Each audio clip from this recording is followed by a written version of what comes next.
Ladies and gents, let's take up our seats. There will still be ample time to visit the communication desks. So everybody please take up your seats. Let's give it another 2 minutes and we will start.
Right, ladies and gents, let's start the great event we've been looking forward to.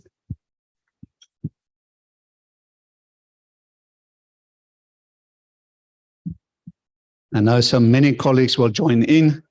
We had quite a challenge with this book, with this event. We were blessed by, again, being overbooked by about 20 people. We just couldn't do else than blocking the bookings and so on.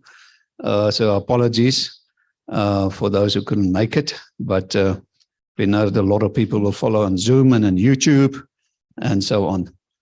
All right, so ladies and gents, just a little bit of housekeeping.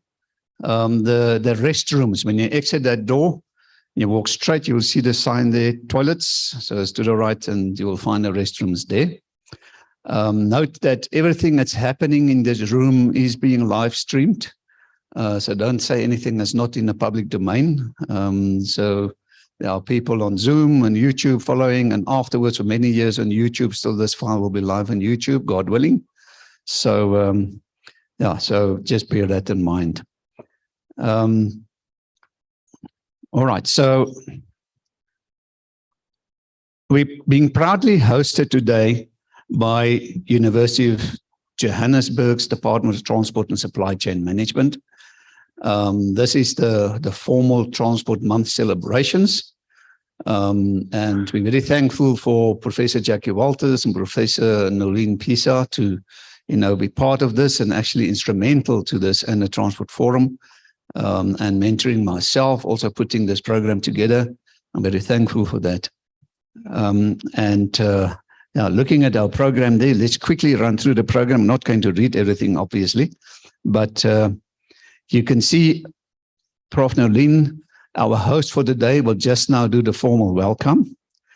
Thereafter, we're going to introduce you to the formal Transport Forum sponsors and stakeholders, industry associates of the Transport Forum.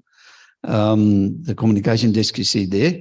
Usually with our events, we play a video here or, put the display on screen, but today we're doing it live. So we're going with a camera and a microphone to them, and you will see them on a big screen as well, and they're going to tell you more about their companies. So that's always great fun doing this. Yeah, so that will be the introduction to professional transport associations and gold sponsors of the Transport Forum. All right.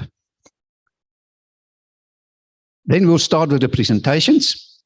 And you can see we will have the opening address to be done by Prof. Nolene and Prof. Jackie, giving us an overview of public transport in South Africa. And this is the industry obviously we appreciate so much, because we all know that if we can't get to work, then there's no economy for our country. And public transport is such an important challenge in South Africa. So then we will also have Mr. Lesiba Manamela, Chief Director, Department of Transport. He's going to talk with the subsidy policy for public transport. He had to obtain approval from the DG to present, and the DG approved this. So we're very thankful for that. Then we'll have Keith Smith. He will then talk about the update on the account-based ticketing ABT system. Thank you, Keith, for being here again, once again supporting us. And then we'll have Dorothy Mabusa. She's a supporter of the Transport Forum also for many years, Executive Director of Transport City of Johannesburg, Vadis Public Transport in City of Joburg. So after those great presentations, we're going to take a break. And the break is also meant that you can visit the communication desks and do some networking and so on. And there are many prizes. Many of those desks are running lucky draws from their desks. So you need to visit them to get your business card in there and so on. Just for interesting sake, the Transport Forum is also running a lucky draw. All these lucky draws will be at the end of the event. So we urge you guys to stay to the end. Please don't leave early. Stay to the end, be kind to the sponsors and our moderators for this afternoon. And so we're going to do draw from the Transport Forum as well at the end of the event. And there you can see a microwave oven. You might be a lucky winner of that microwave oven. So besides our great presentations and so on, you might be a winner of the great prize. All right. So after the break, we're going to continue again. We'll have William Duffs, Chief Executive Officer of Gautrain, and he's going to talk about a phase 2. Then Tandeka Buthelezi, thank you Tandeka for again supporting us from PRASA. He's going to talk about the challenges PRASA is facing in infrastructure maintenance, operations management and customer services. Then we'll have Vusi Makashane. She's going to talk about the taxi industry and the challenges being faced. She's also from Sunwood, and she's got many colleagues being here from Sunwood as well. And then we'll have a great lunch, obviously sponsored by University of Johannesburg, Department of Transport and Supply Chain Management. And that during that lunch, again, you'll have opportunity to visit the communication desk and do some great networking. After lunch, we'll have the great roundtables. And you can see we're blessed in having two big irons from the industry, doing the moderation this afternoon for us. Mr. Jack van der Merwe, Chief Executive Officer of Gauteng Transit Authority. And he'll do the roundtable number 1, security challenge and intermodal operations for public transport. The idea is he's going to give you a quick introduction what Gauteng Transport Authority, what they are doing in this space, and then he will lead you into a roundtable discussion. Remember, this is interactive. So at that stage as well, we're going to put a Zoom screen on the big screen here, and we'll be able to talk to the people out there as well. And you'll see and hear them as well as they speak to us. So it will be an interactive session from this room out into the world. Thereafter, we'll have Mr. Tsepo Kabe as the COO of Gauteng Management Agency, and he's going to talk about or moderate a panel discussion about security channels of passenger safety. And obviously, it's also related to intermodal and so on. So that's going to be a great program. We're looking forward. And then at the end, at around about 3 o'clock, you will see we'll do the many lucky draws, all the tables, and so on. All right. So that is what's going to happen. I just want to give you a quick introduction before I go to the desks of our formal industry associates of the Transport Forum. You can see we've got SAF, RFA, SAPA, SABOA, AREA, and Safer Stops. These are professional bodies in the industry that's formally associated with the Transport Forum. Obviously, there are many others as well, but these are in a formal agreement with the Transport Forum. Quick, SABOA, South African Bus Operators Association. They're going to talk to you just now. They've got a communication desk here, so I'll leave it to Rika, who's going to say a few words. We've got the South African Association of Freight Forwarders. They're not here today. It's more public transport related. I can also tell you now on the 5th of December, we're going to have a similar event with exhibitions and everything at Radisson Blue in Kempton Park. And that will be freight related. And it will be hosted by South African Association of Freight Forwarders. So please make your bookings well in advance so you know that we don't have this thing that not everybody had the opportunity to attend. But they also shared a video.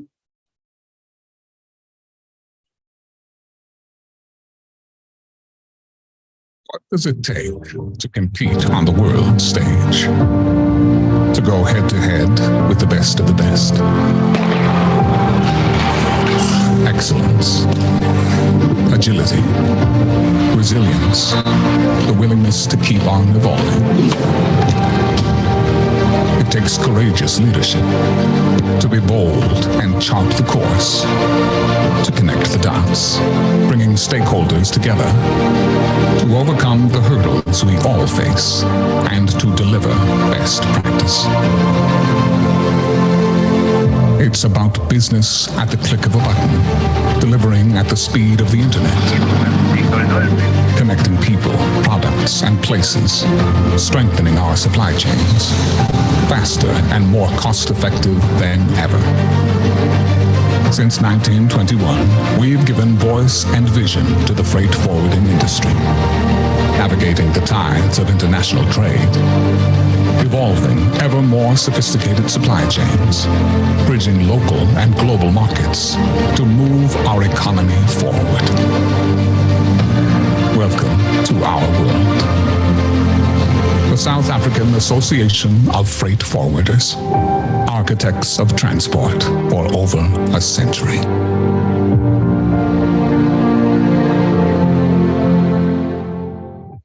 Great, thank you, Solve. South African Express Parcel Association, Gary Marshall and team, represented body of the Voice and Express delivery industry in South Africa. Thank you, SEPA. Road Freight Association, without trucks, South Africa stops. Thank you, Gavin Kelly and team. We've got RIA, African Road Industry Association. All right, I think they're also going to join us later on today. I don't know if they're here already. So you can engage with them. And newly joined the Safest Stops Association. Thank you, Nikki Scott and team. So we're proud having you guys on board as formal alliances. Then we've got media houses. Again, many of them involved, but these are in formal agreement with the Transport Forum. So we've got Freight News.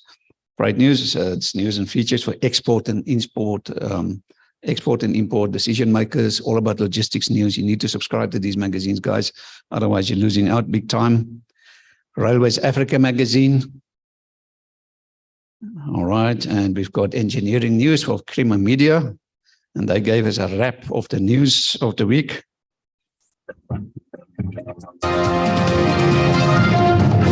Hello and welcome to this week's edition of the Engineering News and Mining Weekly magazine, published on Friday, 13 October 2023. In this week's cover article, Engineering News and Mining Weekly Senior Deputy Editor Irma Fenter writes that electric vehicles are coming, but can South Africa's power grid support this rapidly rising technology? Whether South Africans like it or not, electric vehicles, those zero-emission vehicles that must be plugged in to run, are coming. And the question foremost in the minds of most potential EV buyers in South Africa seems to be whether the local power grid will be able to allow for the repeated and reliable charging of EVs. The Engineering News features focus on Transport Month, where a railway project is midway to completion. And Pumps, where a family-owned business pioneers pumping solutions for 4 decades.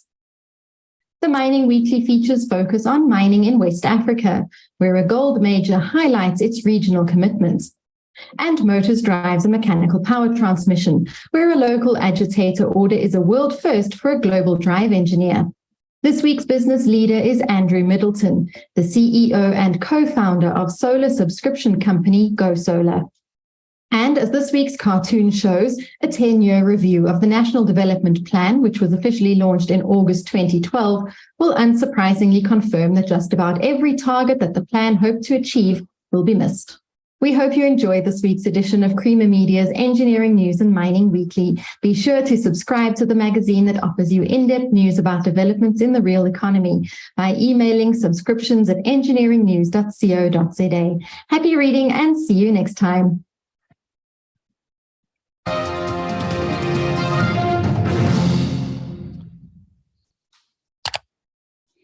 Thank you, Engineering News. I just want to give recognition to our platinum sponsor, C-Track. And let's have a look quickly at their video.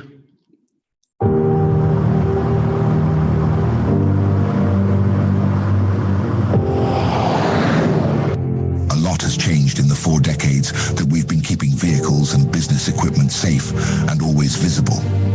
And we've learned a thing or two along the way. That's why our focus is firmly on the future. A future that goes beyond just tracking and reporting, challenging the status quo and exploring what the power of technology combined with AI can unlock for your business. Because talking did not earn us the reputation of being the leader in fleet telematics solutions. Pushing boundaries with constant innovation did, and putting our customers first by asking, what if, what's next, and what's possible? For the power of foresight over hindsight to plan ahead and make smarter decisions. What if you could predict the optimal route to increase on-time deliveries and significantly reduce long-term maintenance? What if you could predict the best tractor speed on the day to reduce wasted spray and cover more ground with precision? Or if something as trivial as a few centimeters could predict the difference between maximum efficiency or maximum risk? Because in our world, and likely in yours too, having insights that can be used as foresight with a crystal clear view of the future is the only thing that matters to remain ahead for better control, better efficiencies, and better overall performance. It's the telematics and AI solution that goes beyond tracking and reporting. Step into the future with Crystal by C-Track and experience the power to predict.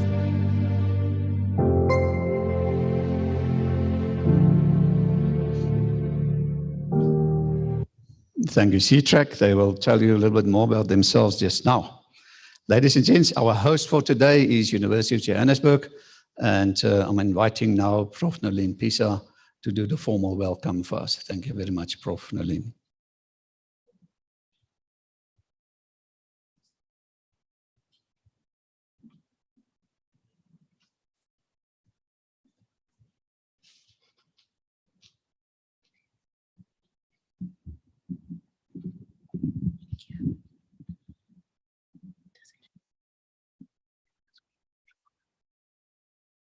Morning, ladies and gentlemen.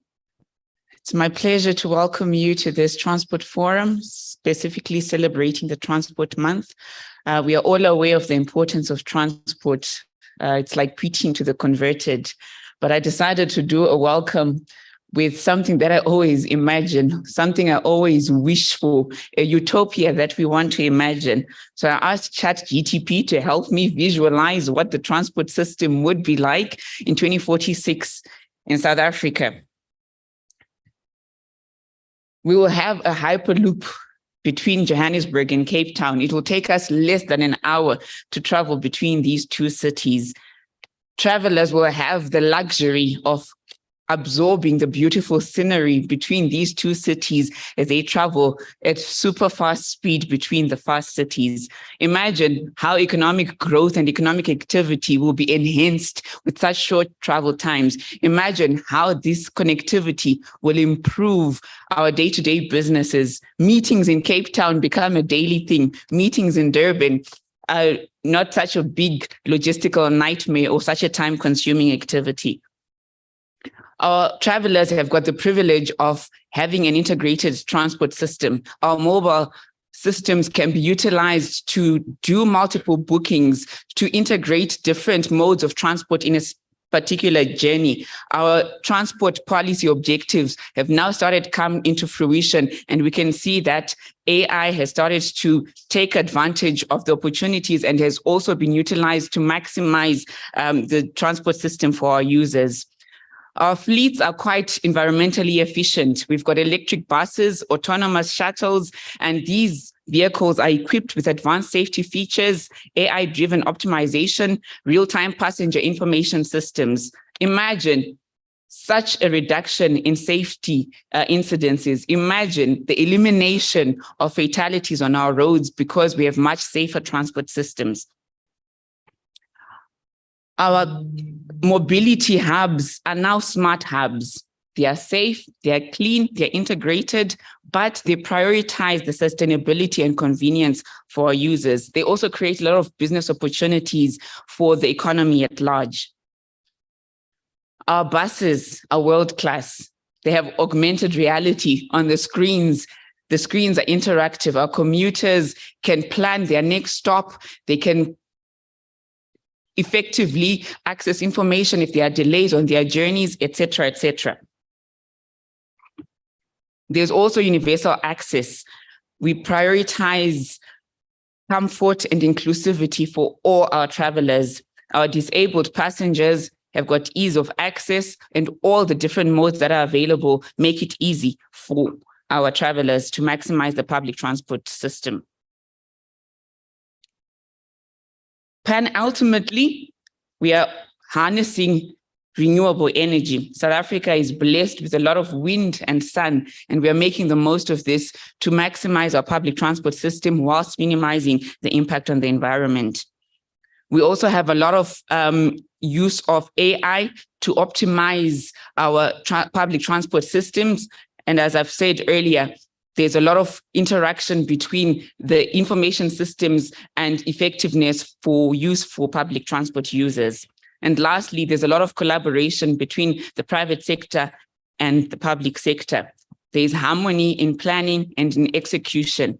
Imagine what a beautiful public transport system that will be. So it's my pleasure to introduce this session today as we look at the status of public transport in South Africa. And I hope that it's an opportunity for us to foster collaborative opportunities and to work on those opportunities that we are all aware of, and we know that we can realize to bring about a public transport system that is beneficial for society, but also that grows the South African economy. Thank you very much.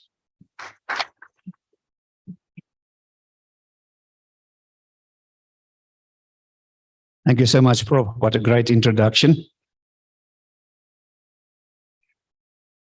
Getting this microphone to collaborate. So, ladies and gents, Prof. Nadine also mentors myself a lot. So thank you very much for making this Transport Forum possible. This Transport Forum has been running for more than 16 years. It's about 16.5 years now in the current format. And for interesting sake, today is the 245th event of the Transport Forum. So, we're blessed and doing this now. So that's obviously thanks to your support, continuous support and supporting the Transport Forum all these years, making this possible, and then obviously our sponsors and alliance partners. We endeavor to keep this complimentary to the public, all presentations here and related content on the web. We've got a knowledge base of more than 900 presentations already on the web that you can download complimentary. And there's a simple as a search engine how you can do that. But if you've got challenges, you're welcome to email me and I'll help you out to download the presentations. Today's presentations, again, will also be uploaded to the server so that you can download them complimentary. All right. So getting back to our program, exciting now, we're going to do the introduction to our communication desks here. So I'm going to approach them with a camera and a microphone. They can going to give you a little more information about themselves. You'll be able to see them on the screen, and they're going to invite you to their desks when we take a break. So let's have some fun and give them opportunity to talk to you. So bear with us, we'll be with you in a second.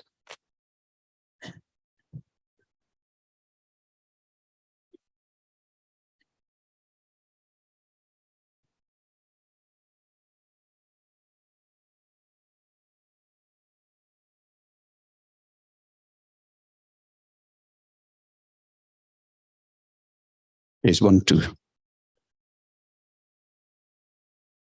Right, we're approaching Pegasus, gold sponsor of the Transport Forum. So let's listen to Pegasus.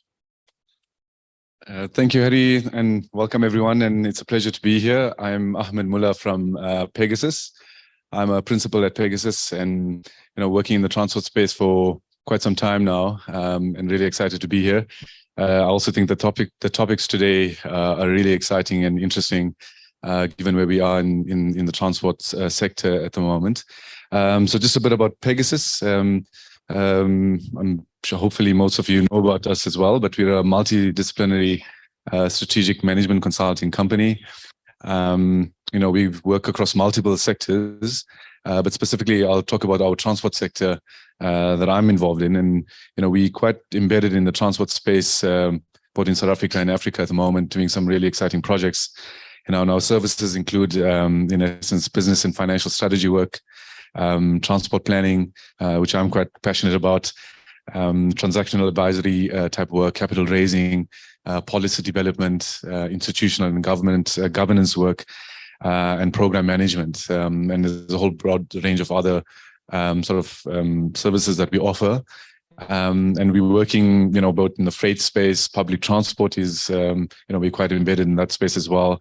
Rail transport planning, as I've mentioned, low carbon transport. So we've got a broad range of services that we offer across the transport space, and also working on some really exciting projects, I think, at the moment. With National Department of Transport on the IPTN monitoring. We've got a contract with them. We're working also on with the National Department of Transport on rail access, access onto the rail access frameworks and developing those frameworks as well. City of Cape Town and across Africa also, we're working on some really, I think, interesting projects. And I'm looking forward to interacting with everyone during the break. Looking forward to hearing everyone as well. Thanks, Harry, and thanks for the opportunity. Thank you so much, Pegasus. Looking forward to engaging with you. Now we're coming to Zutari, gold sponsor of the Transport Forum. Morning, everyone. I just wanted to say thank you, Harry, for planning this. I think it's a very good forum where we get to interact with everyone in the industry. My name is Carol Mtizi. I am a transport economist from Zutari. I'm here joined by our civil engineer, Karabo Mashabani, and our senior transport economist, Marcos Tinekam. And as Zutari, what we do is we provide a full life cycle infrastructure solutions across all industries, from built environment, water, resources, and transport specifically. And if you want to find out as to what exactly we've been doing in the last couple of years as Transport Market, I'm inviting you guys to come interact with us. We're more than willing to share all the information, all the fascinating projects, and all the beautiful innovation things that we're doing. And we'll also be running the lucky draw. So please feel free to come and put your business card and you'll win something fascinating from Zutari. Thank you. Looking forward to interacting with everyone. Thank you so much, Zutari. Right, let's move to JC Auditors, gold sponsor of the Transport Forum. Thanks. Thank you very much, Harry, and good morning, everybody. Very looking forward to the sessions today. So the team at JC Auditors, we are passionate about promoting safety, compliance, and efficiency and sustainability within the supply chain.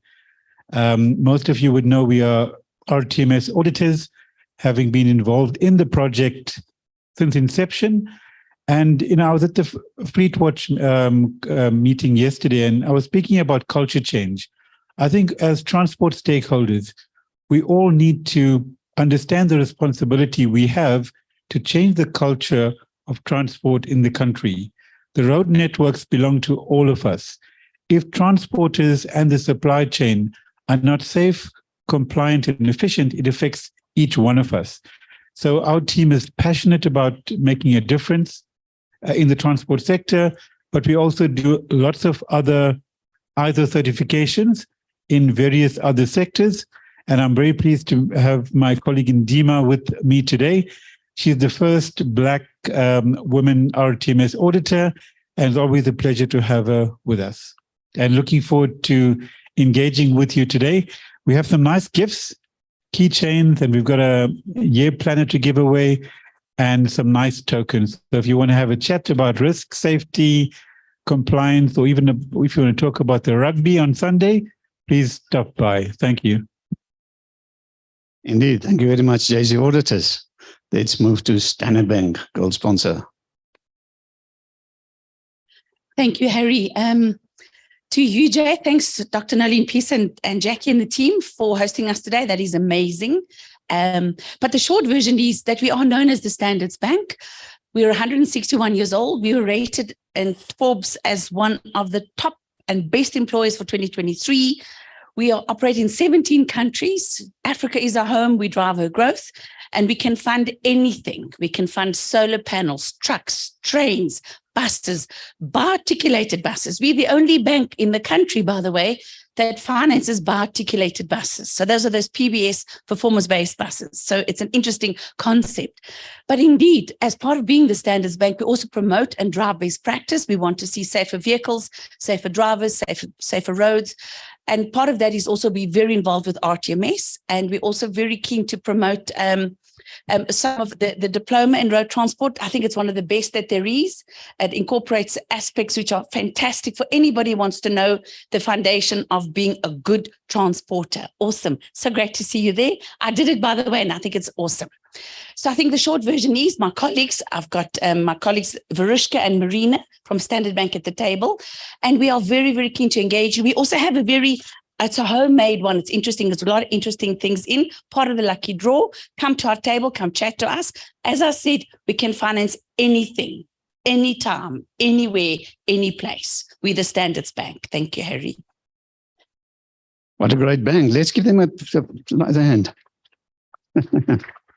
All right. Dr. Paul, RTMS. Good morning, everyone, and it's also great to be here. My name is Paul Nordingen. I spent most of my career at the CSIR, where I was involved in developing the road transport management system, RTMS. I've been running my own consulting business for the last 4 years, but today I'm representing the RTMS nonprofit company, and it's an effort to promote self-regulation, as Oliver was saying, to improve the situation on our roads in terms of road safety and efficiency and sustainability. So the RTMS nonprofit company is just simply promoting the SABS standard 1395. We have two accredited, SANAS accredited certification bodies, namely JC Auditors and then Zolabix.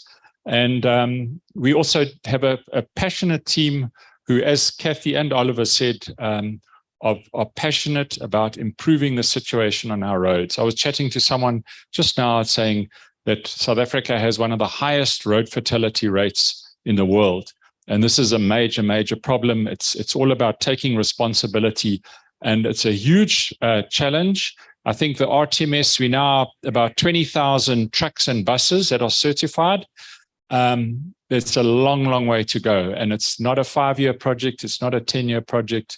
It's more like a 50-year project, but at least we can make a difference. So thanks very much.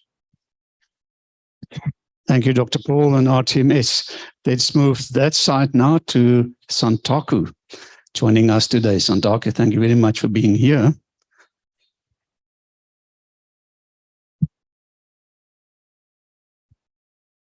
Thank you very much. Good morning, everyone. My name is Midday Mali, the Santaku chairperson here in Gauteng. It is an honor for us to be here in this beautiful event. Obviously, as Santaku Gauteng, we're giving a service to our commuters. And secondly, what makes us to be so impressed to see the tables here, I'm inviting each and everyone, particularly the lady who spoke about from Standard Bank, to come and invest on us. Really, we need your assistance. Come to us. We are invited. Also, we are a industry that is really working very hard to see the road fatalities reducing in our country, because the economy gets injured every day and day out. So therefore, we really appreciate to be here. And also, we are a province that is really working in terms of the digitalization so that we can participate in the economy and find out at the end of the day, we will have a scheduled transport so that we can be in a position to say, how do we participate in the economy? And I thank you, all of you. Thank you very much. Thank you very much, Santaku, for being here. All right, let's move to South African Bus Operators Association in formal alliance with the Transport Forum. Hi there, my name is Rika. I'm from SABOA, or known as Southern African Bus Operators Association. SABOA was formed to represent the interest of the industry at government level as well as among its stakeholders. Through SABOA's involvement in public transport, it has become and known as the voice of the bus and coach industry. Please come and visit my table. I've got more than enough information for more in detail. Thank you. Thank you very much, SABOA. Right, now we move to another gold sponsor, but Air Cargo. Yeah, give them a hand. Okay, thank you, Harry. Good morning, ladies and gentlemen, and thank you for coming today. My name is Tabang Mohale, and with me, I'm with Lerato and Tombi. We look after the sales and marketing of our company. So a little bit about Bidwest Cargo. We were established in 1996. We are a 100% subsidiary of Bidwest, and what we do, we offer cargo airline solutions to your courier companies as well as other airlines, and we operate in 7 key major airports in South Africa, and also we have a footprint in Uganda as well as Harare. So what we do, obviously, we offer efficient transport of various commodities such as your pharmaceuticals. During the COVID, we were very essential in moving the vaccines through the country. And then also we offer a very exceptional product for animals or pets. So if you do have pets, please do come and speak to us. So we offer a product called the Pet Lounge, and Yes. And then please check out our website for more information. It's www.bidwestcargo.co.za. And then, of course, we are giving away a beautiful bag, a Slazenger bag. So please do come and drop your business card and hope you win. Thank you, Harry. Thank you, Bidwest Cargo. All right, so engineering news. Morning, Harry. Good morning, everyone. My name is Lindiwe Ndlovu. I'm here to present Crema Media. In all above, we do more advertising and also do subscription, and I'm looking forward to interact with everyone in this hall. Thank you. Thank you, Crema Media. All right, University of Johannesburg, our hosting company for today. Thank you, Harry. Good morning, ladies and gentlemen. My name is Zukisa. I'm from the Department of Transport and Supply Chain Management, housed in the School of Management in the College of Business and Economics at the University of Johannesburg. TSTM offers a credible track record of academic excellence spanning over 50 years and has developed programs that allow students from diverse educational backgrounds to specialize in logistics management, transport management, and transport economics. We adapt to students' academic and professional requirements, providing comprehensive undergraduate and postgraduate programs. In addition, we offer flexible, limited contact continuing education programs, CEPs, and fully online programs tailored to industry demands, enabling working individuals to balance work and study effectively. Our excellent qualifications facilitate career development in an important industry. So on behalf of the department, we encourage you to travel smart and plan your journey with us. And we're looking forward to engaging with you. Thank you very much. Thank you, Eugene. Much appreciated. Ladies and gents, now the platinum sponsor of the Transport Forum, C-Track. Thank you so much, Harry. Good morning, all. My name is Armin. I'm a sales executive at C-Track. A lot has changed over the past 38 years since C-Track joined, played in the fleet telematics space.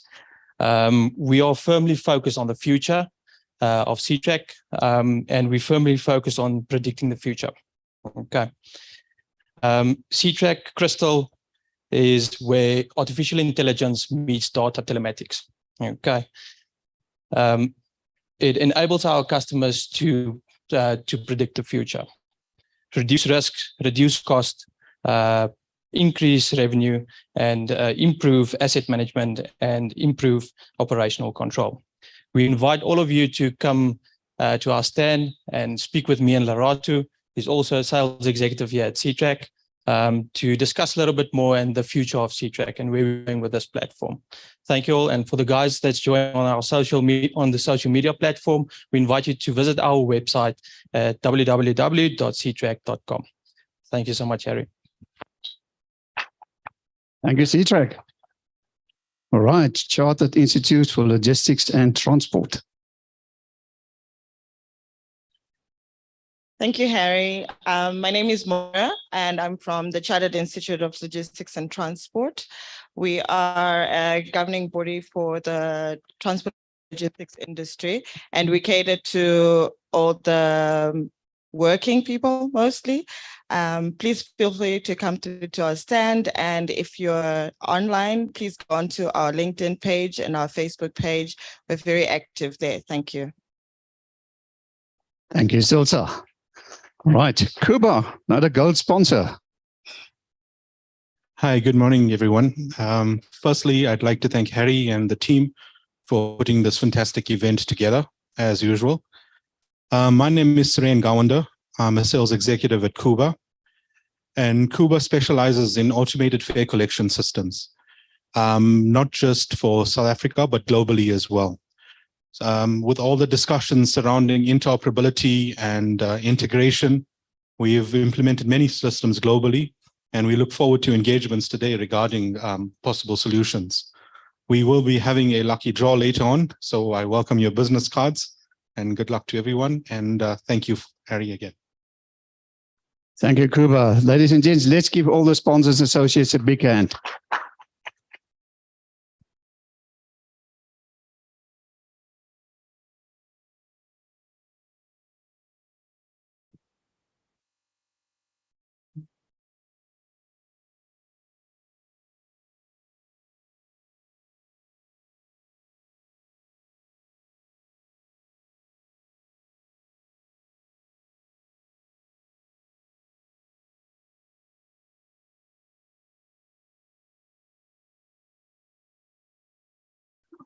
Right, ladies and gents, that was great meeting the people that's making the Transport Forum possible.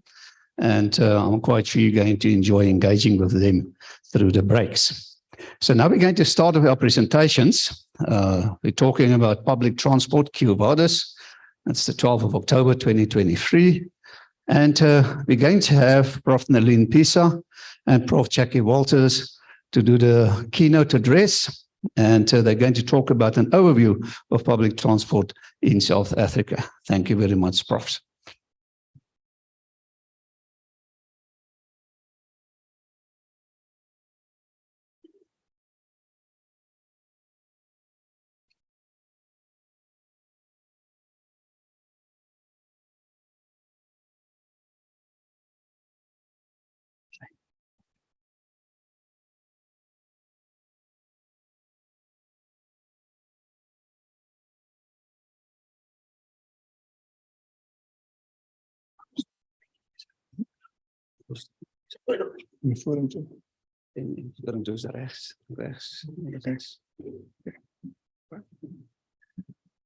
Good morning, ladies and gentlemen. Good to see so many people at the Transport Month celebrations for the Transport Forum. I hope you enjoy the day with us.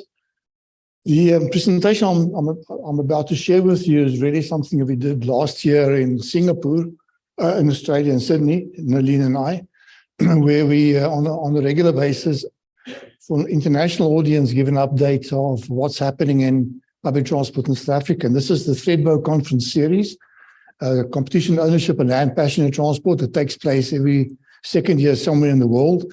Next year, by the way, in September, towards the end of September, it will be in Cape Town. So this will be the third time that this event is held in South Africa.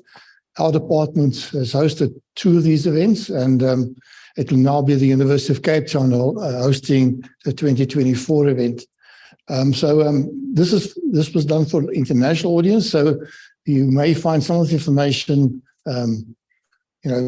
we already know that, so what? But I think the overall message today is really to look at whether we've actually met our objectives in terms of public transport as set out in in our white paper of 1996, as well as the Land Transport Act. So let's begin then. So it's just a brief overview of public transport policy objectives, which I think most of you will be familiar with. Then looking at the minibus taxi industry, the commuter rail, commuter bus services. So it's modally focused. which is the way we manage our public transport at this point in time. Summary of user responses to public transport system based on National Household Travel Survey results.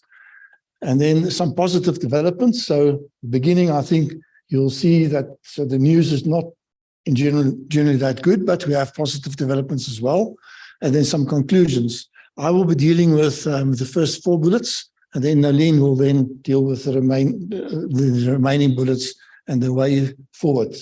Our thoughts around how to deal with the issues that we are busy with at this point in time in public transport. So our general public transport objectives, and interesting, these remain more or less the same, the new white paper. That's not really changed. If you look at the new white paper, public transport, nothing's really changed. So we said in 1996, we wanted to provide a safe, reliable, effective, efficient, and fully integrated public transport service. This is now how many years ago that we've said this? 27 years ago, 26 years ago.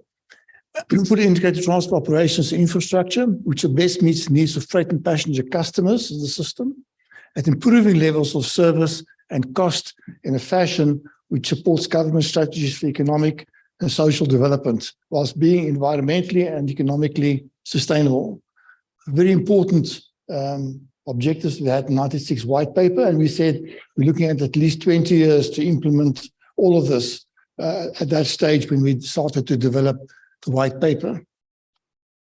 As I've said, this remained more or less the same.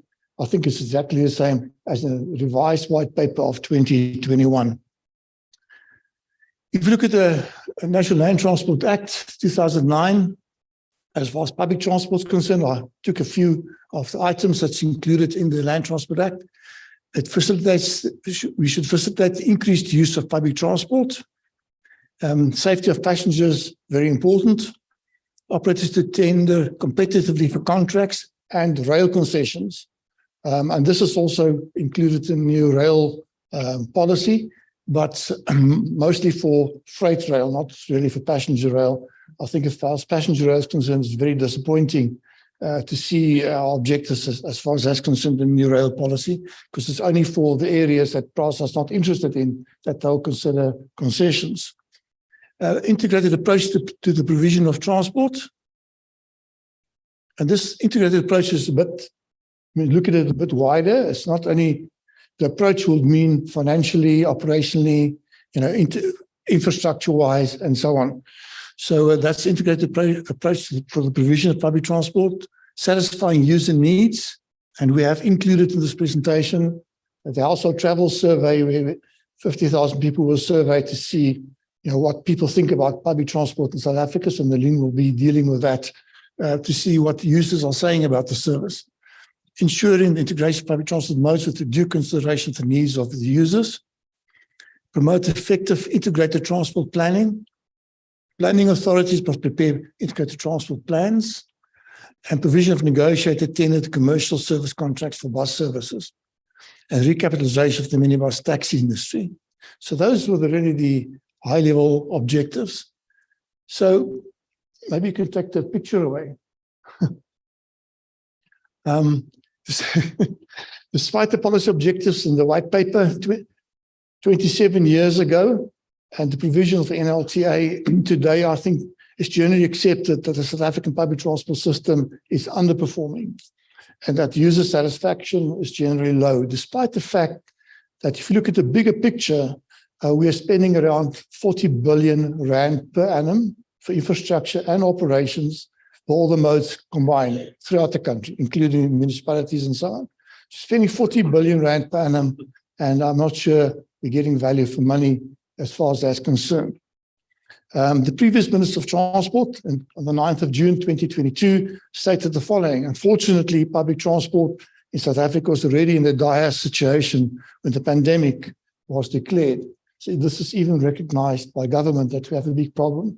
I think nobody sitting here will say that we have a very good public transport systems working, elements of it's working and so on. And we have to be positive.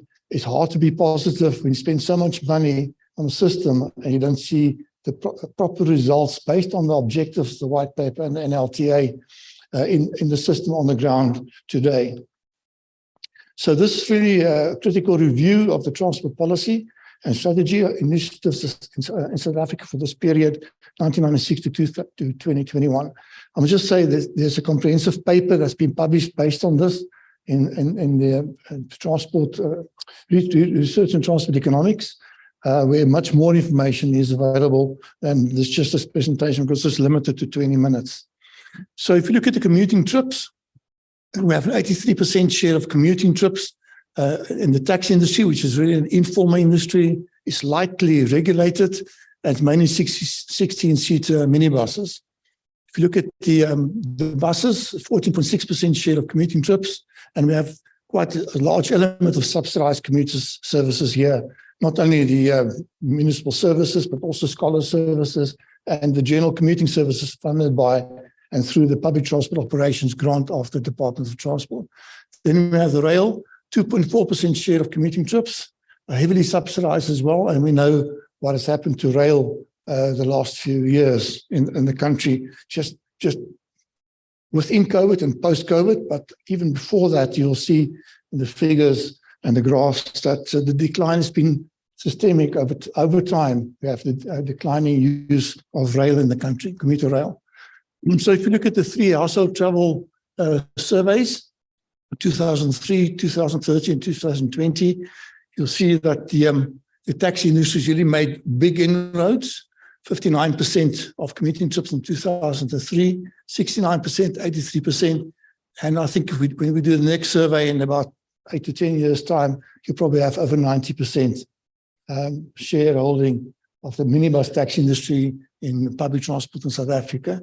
The bus side, you see, I'm not sure why these figures vary this much even here, but you can see 16% here in 2003, 20% there, and now at this point, like 14.6% in 2020.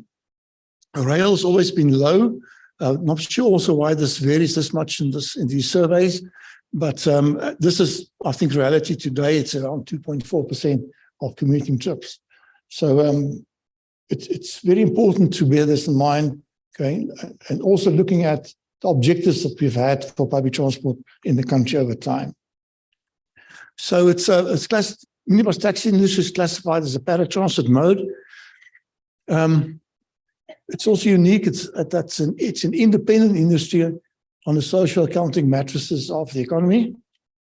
It's lightly regulated by the government. Industry mostly self-regulates and sets the fares and controls the routes. So it's not unlike the rail and the bus industry, where the fares are regulated through agreements and contracts and so on.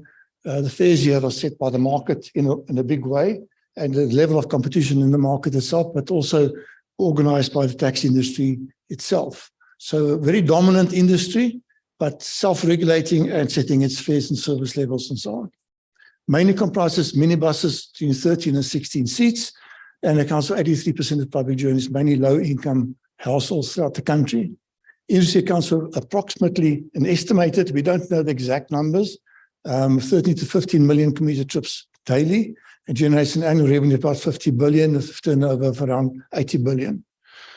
Also, it depends which figures you're looking at. I can also just mention that if you look at 13 to 15 million commuter trips daily, it depends which figures you look at. If you look at household travel surveys and you actually multiply those figures, percentage shareholding compared to what is being put out in public, 30 to 50 million passenger commuter trips, it's not the same. There's a big discrepancy there as far as this data is concerned.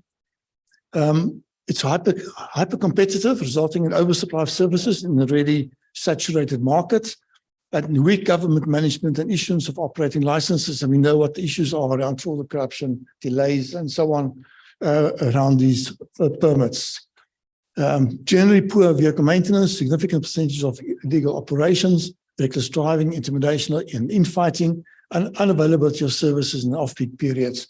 I think the industry experiences the same off-peak situation that the rail and the bus industry has, and that there are no real passengers in off-peak. Generally unwilling to be formalized, although some successes have been achieved in incorporating taxi operators in BRT operations.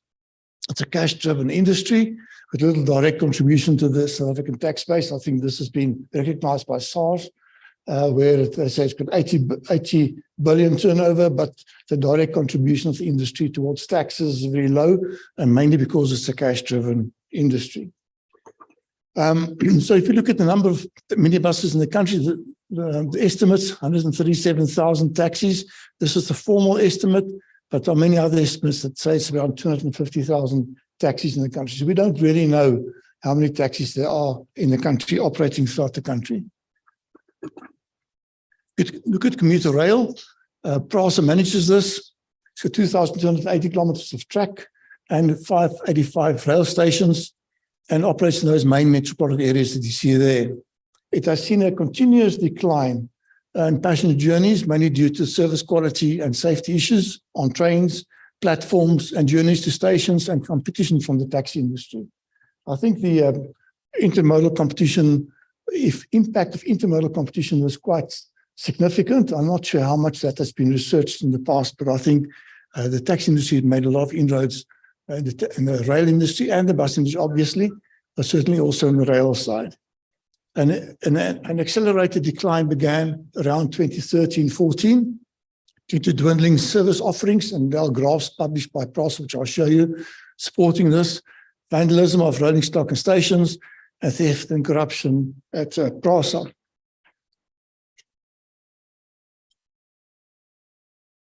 This thing is stuck, Harry.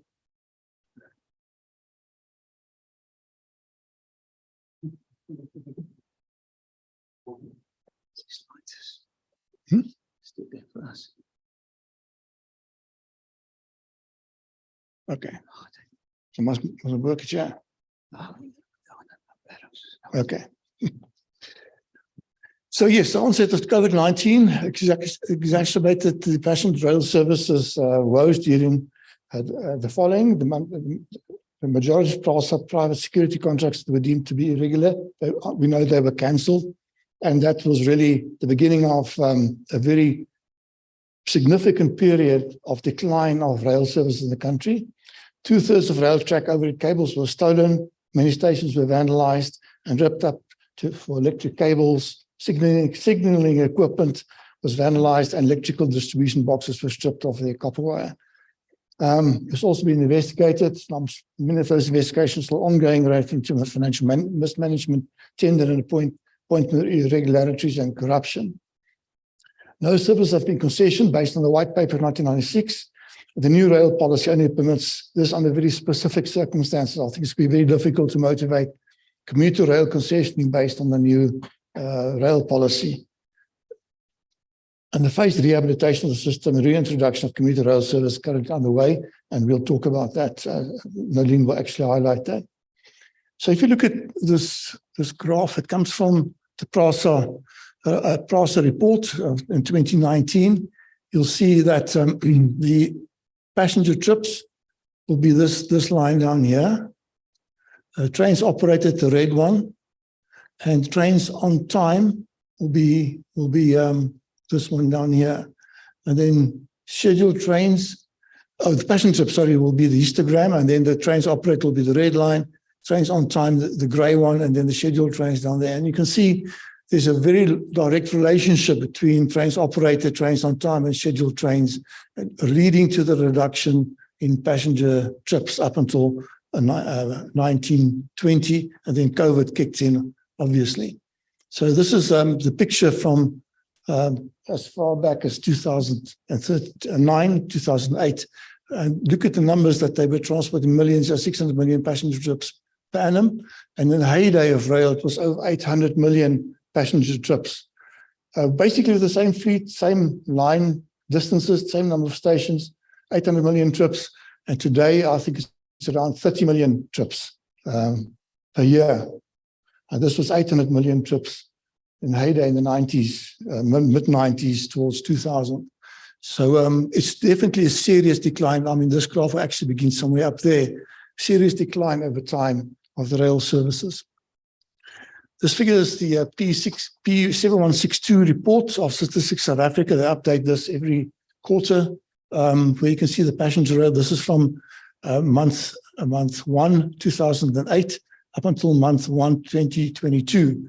And you can see the the linear line here going all the way down. So there was a bit of uptick there, but here in 2012, 2013, it began moving down. And this is related to this graph here and these issues around scheduled trains, trains on time, trains operated, and then hitting rock bottom here when we had COVID and trains were not allowed to operate.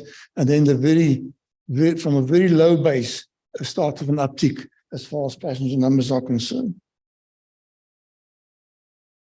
That's moving in. So I'm not going to go through this because I think most of us have seen these pictures. So going to the commuter bus industry, I'm focusing mostly on the industry that is funded by the Public Transport Operations Grant. There are 6,300 buses in that system based on the statistics of the Department of Finance. And they operated 225 million kilometers in 2019-20. So it's a revenue kilometer-based subsidy at the cost of 6 billion per annum. So everything was switched in 2008-9 to revenue kilometers. And all these contracts are net-based contracts. If you look at the BRTs in South Africa, they are gross-based contracts where the revenue risk resides with the authority. In this case, the revenue risk resides with the operator.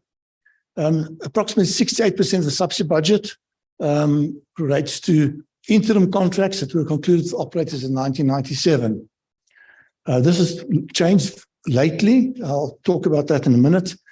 28% of the budget relates to contracts, tender contracts assigned, concluded between 1997 and 2002, and 4% of the budget relates to negotiated contracts between 2002-3. And this excludes a few smaller contracts that KwaZulu-Natal province negotiated in 2017. So in 2017, several bus services were put out to competitive tender by the Gauteng government. That was the first real move after the KwaZulu-Natal negotiated contracts in 2017. So they were put up to tender by the Gauteng province, but were not awarded due to unaffordability of these services when adjudicating the tenders. And then contracts issued in 2021 in Gauteng, 32 existing services in Gauteng were combined into 8 contracts. They were withdrawn due to litigation as contracts did not meet the legislative requirements for services based on integrated transport plans. So it's a very important point this. It was proven through the legal process that the integrated transport plan did not exist, based on the definition of integrated transport plans, and you must put services out to tender based on these integrated transport plans. This requirement, I must say, was now amended, one of the latest amendments to the National Land Transport Act, where it now talks about progression towards the integrated transport plan, not that it has to be in existence. So during June 2023, this year, the Gauteng Department of Roads and Transport concluded 7-year negotiated contracts with the Gauteng operators. This, I think, is positive.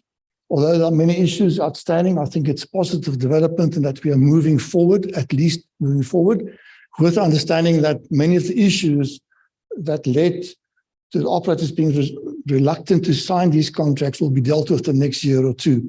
And one of them would be this Division of Revenue Act funding, which is really problematic because it's funding, it's a grant of the Department of Finance via the Department of Transport that only deals with a portion of the cost of these companies, and is expected of the provinces to top up the difference between this conditional grant and this actual escalation clause in the contract itself.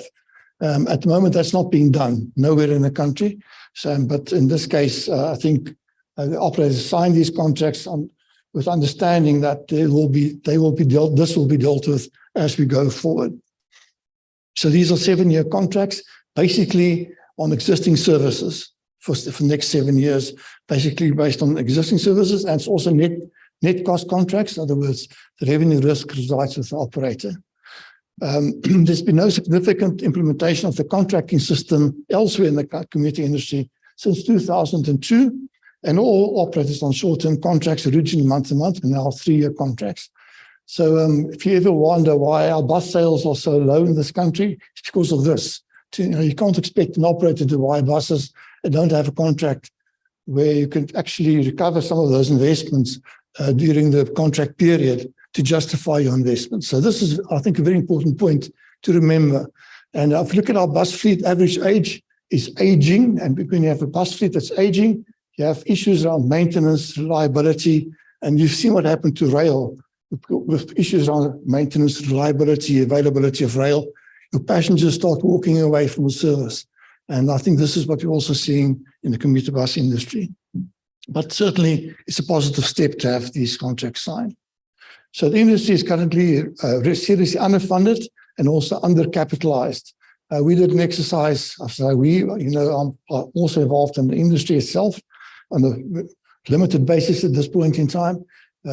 4 years ago, the underfunding was in excess of 4 billion rand for the industry since 2008-9, when this Division of Revenue Act was implemented.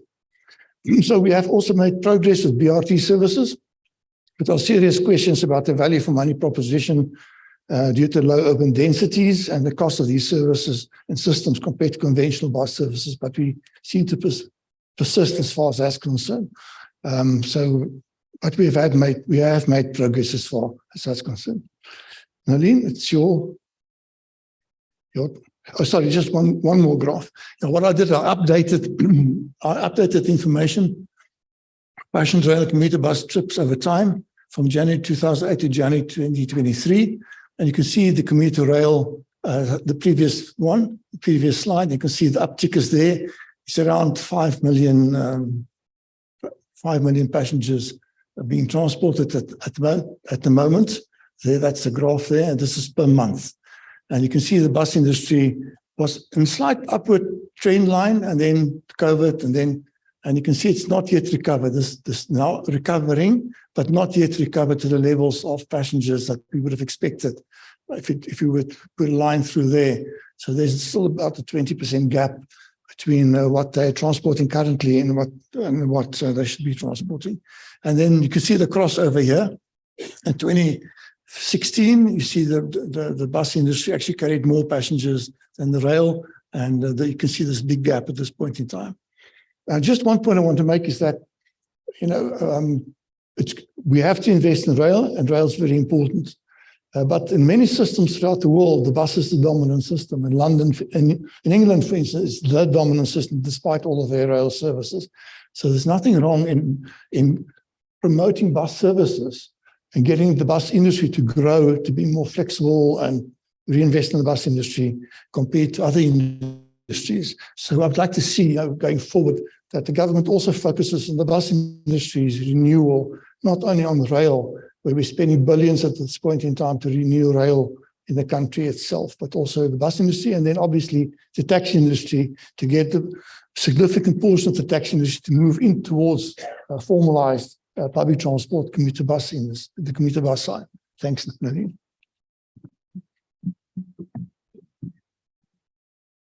So our analysis also included an evaluation of the users and their experiences with public transport.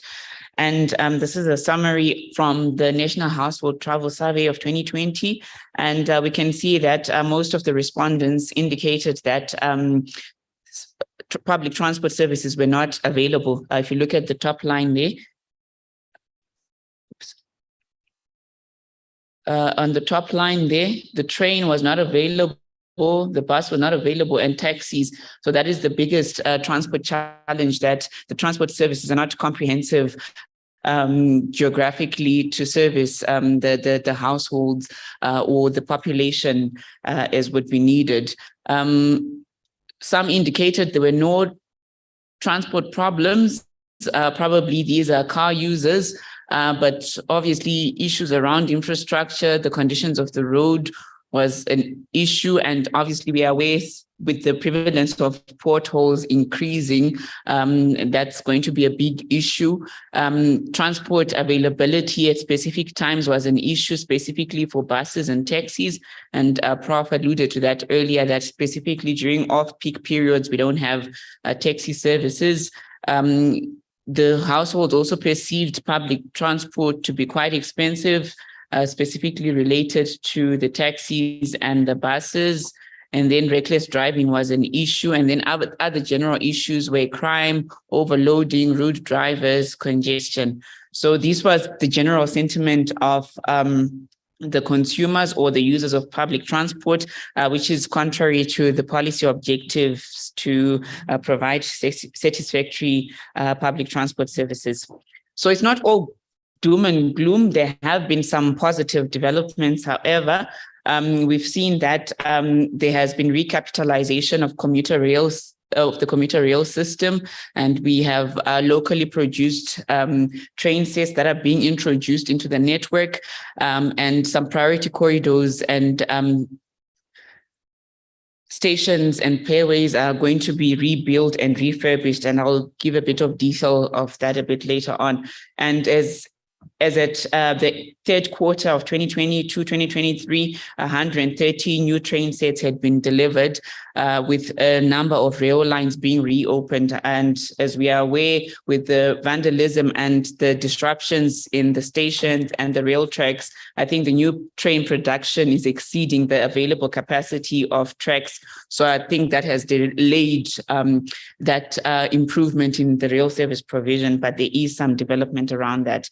With regards to the BRT system, there also has been some progress around that, although, again, whether it's the best investment and whether it's profitable is still up for debate, but that service is operating well.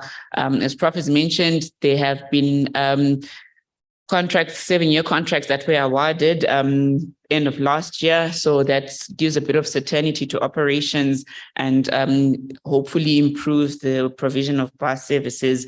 There's also been some progress on the Gautrain services, and there's currently plans on the second phase, I think, which we'll hear more information about later on today from the Gautrain. It's also important to note that although Gautrain is operational, currently they're operating at about 50% of pre-COVID levels. So again, there's still a significant impact of that COVID dip that's still being felt in the ridership. Maybe people have gotten comfortable going back to their cars. So in that front, they still need to do more to bring more people to the Gautrain. And also it should be noted that the BRT and the Gautrain do not necessarily address the needs of the most users in the country. Affordability remains a big issue, and it highlights the fact that more formal public transport services, the rail and bus, needs to be more readily available because they are more affordable. And these other services are not necessarily relevant to all users.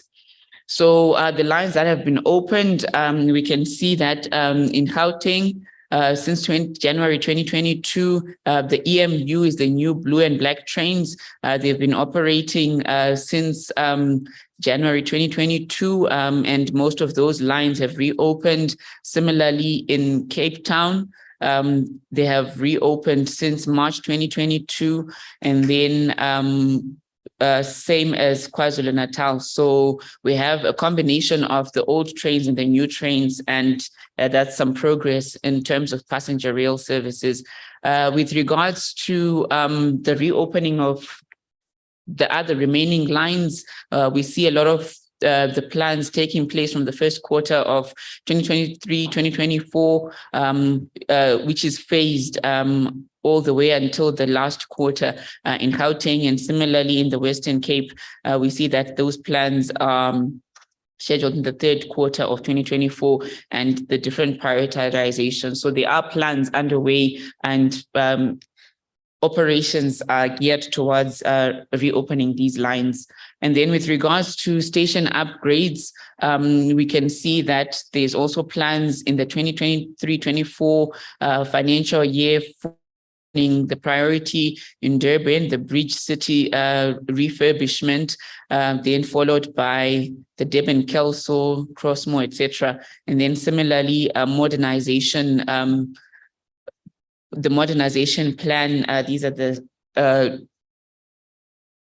different stations or programs, with 33 planned for the 2023-2024 year, and that steadily growing to 50 in the successive years. So there are plans in place and underway to improve and modernize the tracks as well as the stations. And also on a positive note, I think the existing infrastructure is world-class. And if efforts are maintained to roll out these improvements, we can surely see a world-class transport system in the future, which is maintained and which runs efficiently. This is the new Prasa trains. We had the privilege of having a field trip a few months ago, and I must say they're really world-class. And I think it's also imperative for commuters to be encouraged not to vandalize, as that's a serious setback, with unnecessary investment being put in place to replace things that were operational. And lastly, the How train, as we are aware, it's also world-class with their feeder services and the stations. So in conclusion, unfortunately, if we evaluate the performance of public transport, it's evident that the government has failed to provide South Africa with a safe, reliable, effective, efficient, and fully integrated transport operations and infrastructure. It's also failed at improving levels of service at a cost in a fashion which supports government strategies for economic and social development, whilst environmentally friendly and economically sustainable. Services are mostly non-integrated and uncoordinated, with funding streams and transport planning dedicated to modes rather than integrated transport services. I think the perception is always that Africa, we have the opportunity to piggyback on the developments that the first world has had, and we have seen showcases of integrated transport system from Australia, London, etc. But South Africa remains lagging in this regard. Even where integration is taking place, it remains fragmented with individual company or individual sector initiatives. So there is need for more to be done to integrate these efforts and work on this goal of an integrated transport system. The form of public transport in South Africa is in serious trouble. As we've already noted, the commuter rail service market share is negligible, and its share of commuter traffic is at its historic low. Services have been decimated through widespread vandalism, theft of overhead lines, station infrastructure, cable theft, and signaling equipment. And the rebuilding of the system will take years at an enormous cost, coupled with all the other economic challenges that the South African fiscus is faced with. Unfortunately, more money has to be taken out to rebuild the system that is essential for commuting trips. The bus services are also in slow decline, and they continue to lose market share to the taxi industry. And if it is also not allowed to expand its services due to the lack of funds, as Prof has already alluded to, the funding remains an issue, and that limits reinvestment and expansion from the operators, as the risk is too huge with limited guarantees of returns.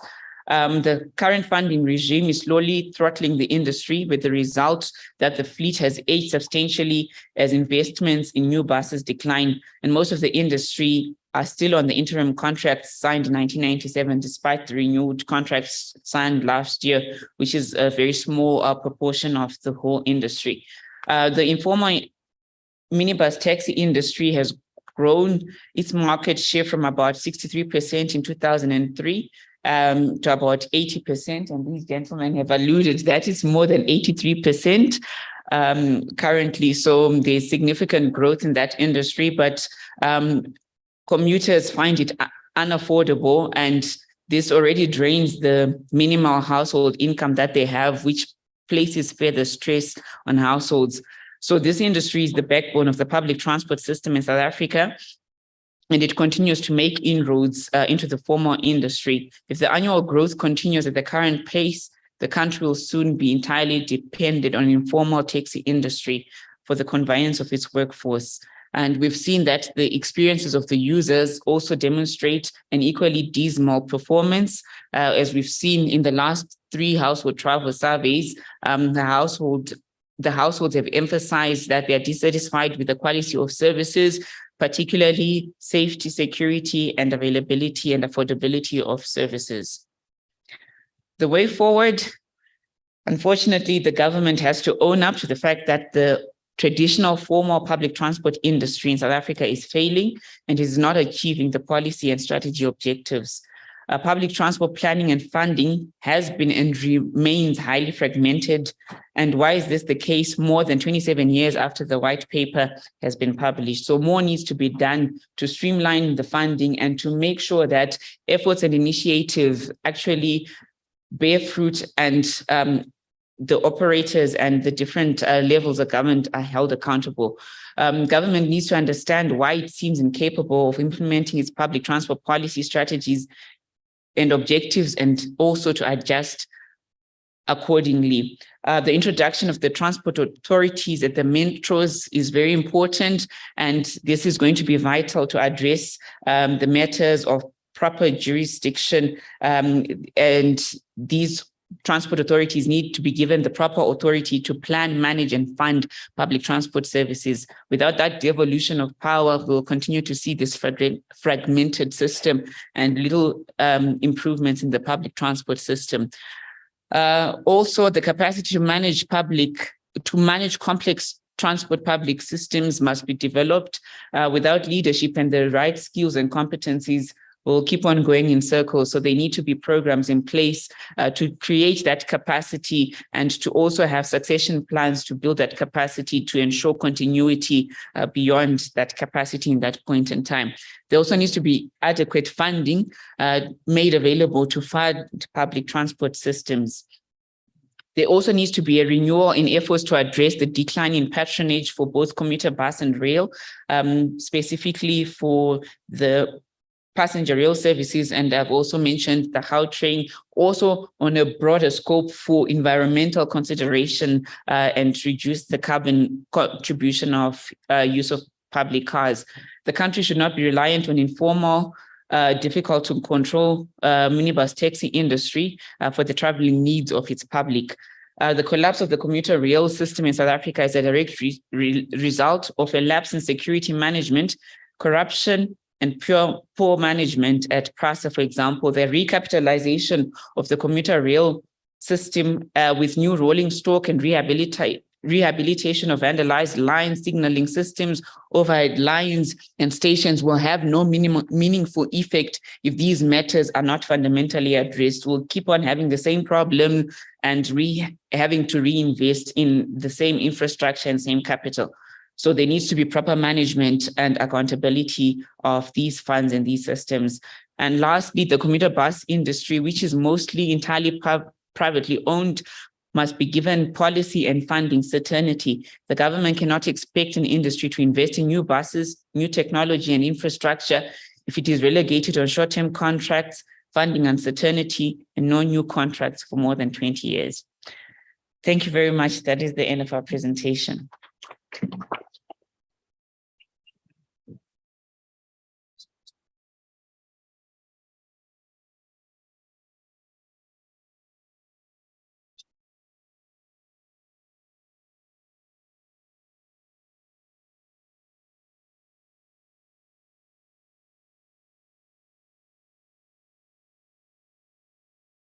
Thank you so much to the two profs. I think you couldn't agree more that this was quite a comprehensive, well-structured introduction and keynote address to the challenges we're facing, public transport in trouble in South Africa. But I picked up a message there of hope as well. A lot of work has been done currently, and we believe you've got the right people in the room today as well to take note of this and to collaborate. So thank you very much for this great presentation and hosting us today. Ladies and gents, I'm just getting up our program here.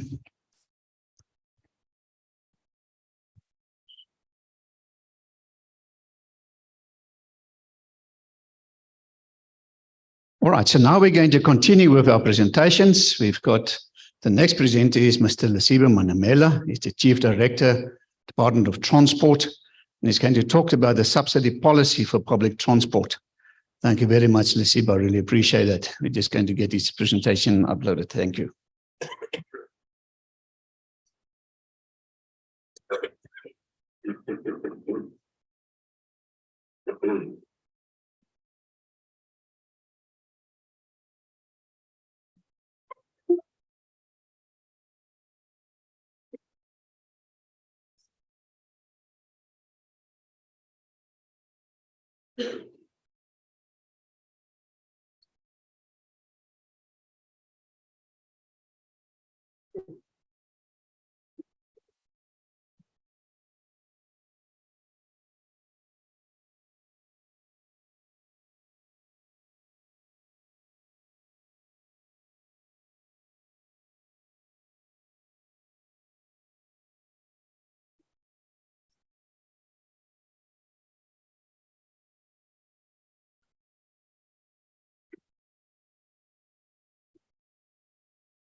Thanks, Harry, and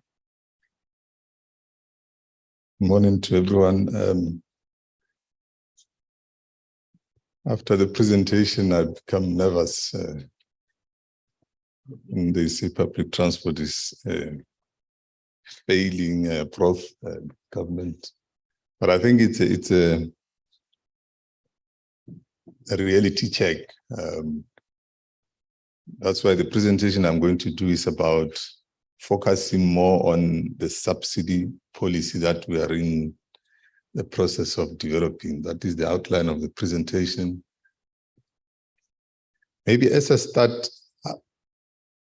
I would like to emphasize that the current subsidy regime in South Africa was born out of the fundamentals of an apartheid system. And unfortunately, it still reflects those fundamentals when it comes to spatial planning, inequality. Those are the prevailing legacy that are still seen in the current subsidy regime. As we go on with the presentation, you will see those fundamentals of how we subsidize public transport in the country. That is why the 2021 White Paper on National Public Transport Policy emphasized the need to develop a subsidy policy. It was there in the 1996 White Paper, but it emphasized that there is a need to develop a subsidy policy that will be based on equality, equity, and sustainability. So subsidizing public transport is still necessary within the context of the use of public transport. We believe that it must be sustained, but also it should help to correct the legacy, the prevailing legacy of apartheid spatial planning. Now, when we developed this subsidy policy, we looked at a number of challenges that need to be addressed when it comes to the subsidization of public transport. Some of you might have seen the presentation in the past because we consulted in the development process a number of stakeholders. So I've just picked up a few of the key challenges that we are highlighting in the draft subsidy policy. There are quite a number of them. In the presentation, I just looked at a few. The first one is the issue around public transport funding as a percentage of national government spend budget. We are making a point that public transport is receiving little funding in relation to its role in the economy. The provision of quality public transport can contribute a lot towards the economy of any country. So we are saying that provision of quality public transport, where the majority of people rely on public transport to access basic services like health, education, and so forth. Also making it possible for the economy to grow, creating jobs if we invest in public transport, make public transport, the need for public transport to be treated, especially when it comes to funding, like other basic services when you talk education, housing, and so forth. Unfortunately, currently, public transport is receiving little funding when you look at its role and what it plays in the economy.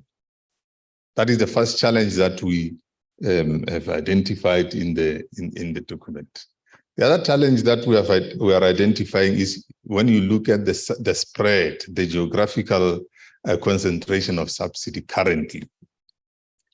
This allocation is not based on the triple, what is called the triple bottom line, or otherwise you call it economic, social, or environmental objectives.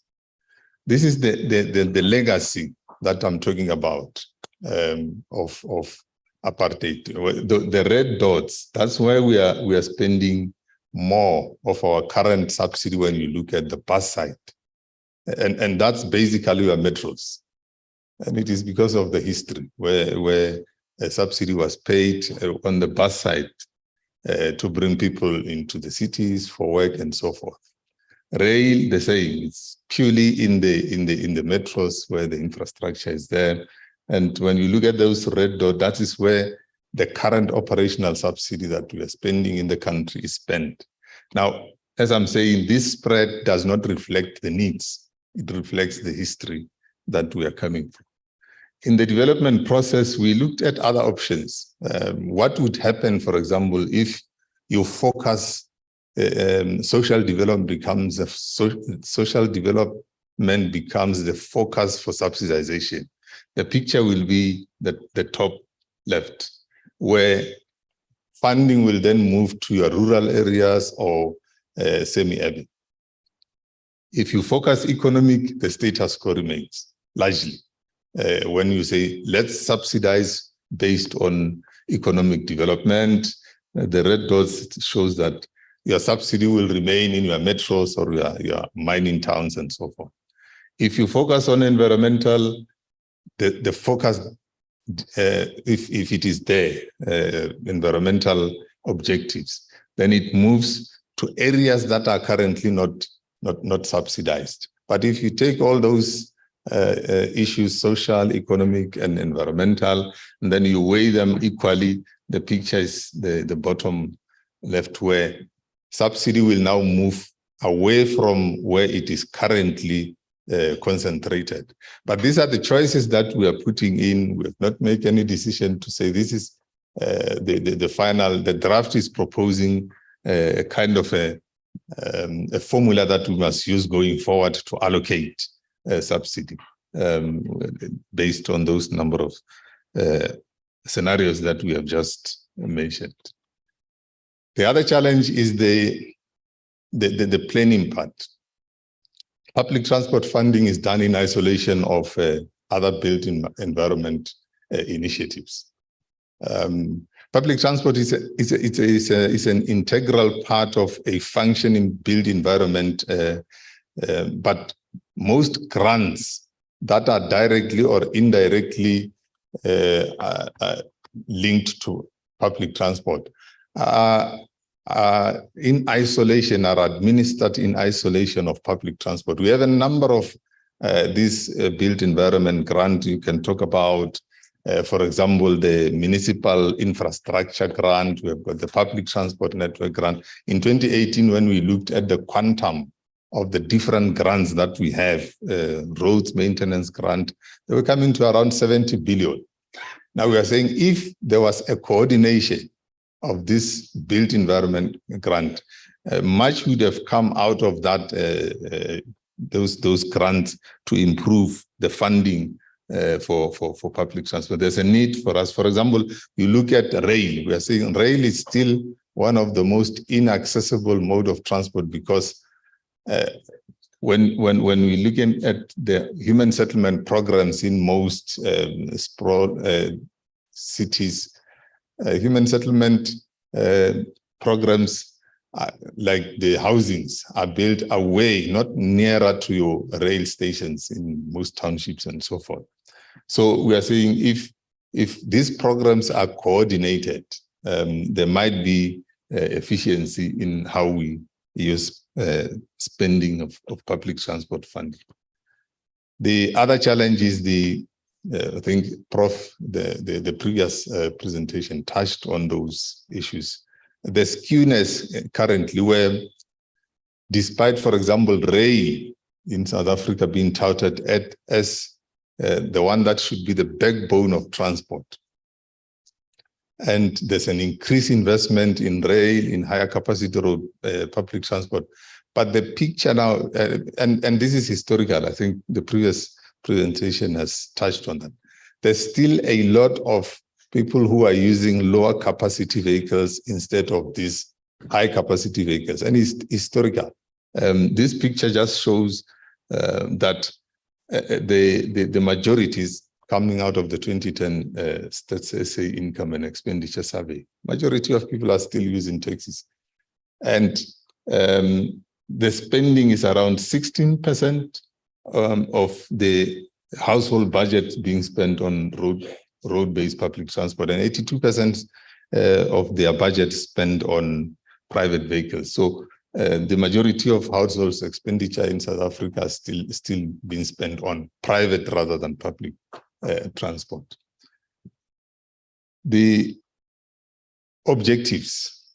The objectives of the policy that we are now in the process of drafting is that it must be transformative, it must move towards increased funding, it must push for integration, and it must bring the element of sustainability. So that when we develop this policy, the bottom line is that you will need increased funding, but it must also deal with this other aspect of integration. Integration will bring in efficiencies. Currently, we don't have integration in most cases. Rail is not being supported in terms of integration by other modes. What are we proposing? There are quite a number of proposals that we are putting in the subsidy policy, but I've just picked up a few. The first proposal that we are making is that subsidy must now be based on transport plans. Public transport subsidy must be based on transport plans, and those approved transport plans must be purpose-driven and must be transformative. Currently, transport plans are just being developed for compliance purposes. So going forward, those transport plans must then dictate where and how subsidy must be paid. That is the first proposal that we are making in the draft subsidy policy. The outcome of that is that you will now have certainty in terms of fiscal expenditure, because your plans will dictate how much you are going to spend, and instead of spending on the basis of history, you will have certainty and be able to achieve relevant developmental goals in providing public transport. So we understand that the transport plans must be developed by municipalities, and there's a need to build capacity in that sphere of government so that they can develop purpose-driven and transformative transport plans. The second proposal is that public transport subsidies must be managed by municipalities, because that is their constitutional obligation in terms of Section 151 of the Constitution. They have the right to govern, but again, there should be capacity built in the municipality. Some of those who participated in the bill, as the National Land Transport Bill that is amending the NLTA, there was this debate of whether what should we do with municipalities that do not have capacity.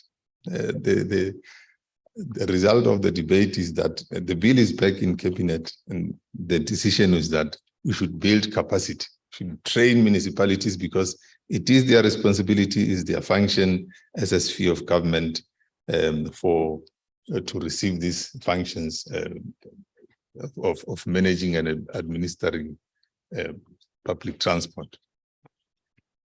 The third proposal is that public transport must be cost recovery based on the idea that subsidy should only be allocated to cover cost for providing services above what is deemed to be affordable to the user. In other words, it should be used to assist the user to afford public transport. So the basis should be around a cost recovery. So the benefit is that it will reduce fiscal dependency. When we start providing quality public transport, the users will feel free to pay what is the fare that they need to pay.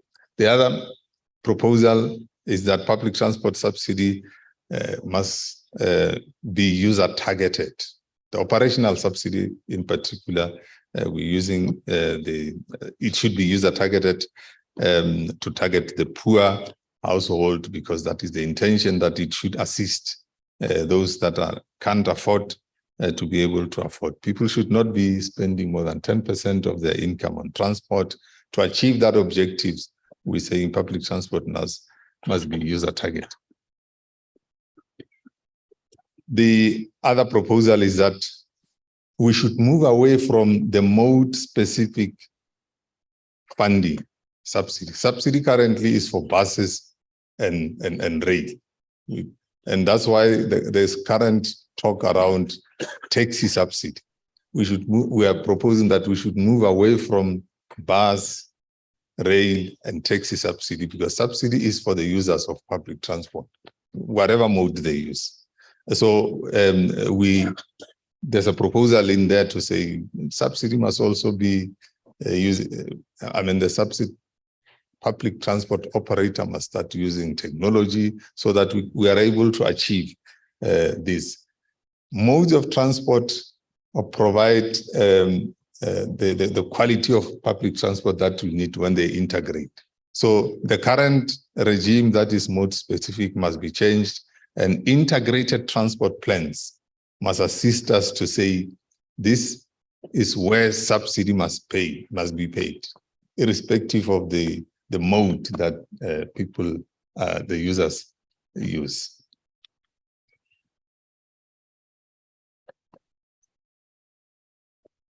I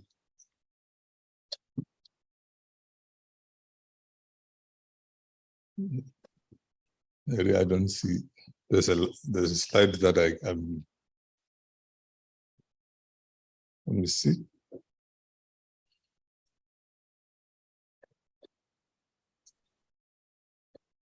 Okay. I'm seeing there's my slide here, it doesn't appear.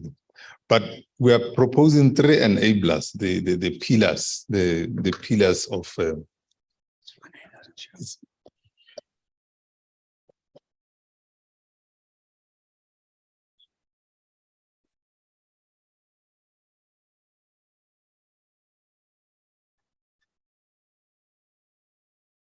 it's funny.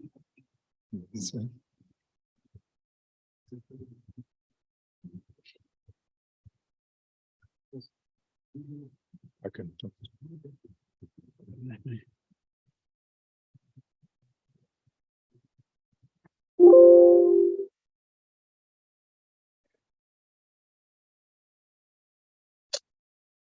Let's do that way around.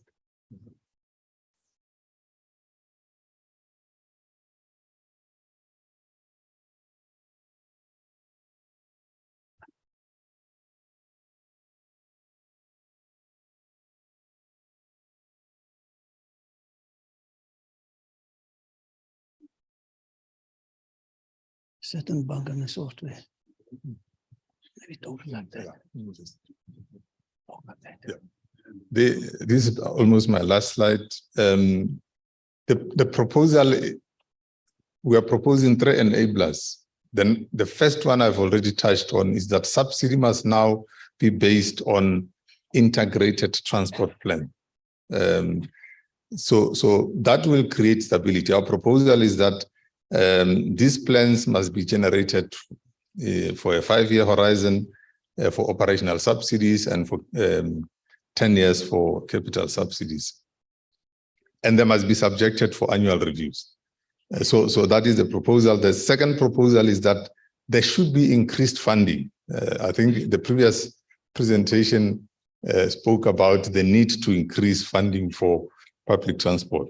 Currently, we are spending 0.8% of the GDP as subsidy on public transport. We are proposing a leap. We know there's the challenges, but we are saying if we can be able to spend 5%, we will be able to deal 5% of GDP, be able to deal with the backlog and eradicate the backlog and be on par with the spending that is needed for public transport. We know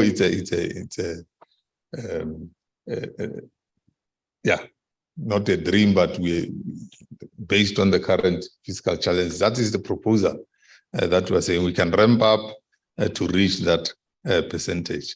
The last proposal is that subsidy must now be based on allocation formula. You have those 4 scenarios that we have looked at. We must develop a formula that will be able to determine how and where do we pay subsidy, and the proposal must be subjected to that formula. Lastly, where we are in terms of the subsidy, draft subsidy policy, it is on its way to cabinet. We have submitted it to cabinet for approval for public consultation. Now we are going to open it up. We will consult the public once cabinet has approved it. So we will expect that you'll get an opportunity to participate and make your input. After that public participation process, we'll then go back to cabinet for final approval of a subsidy policy for public transport in the country. Thank you.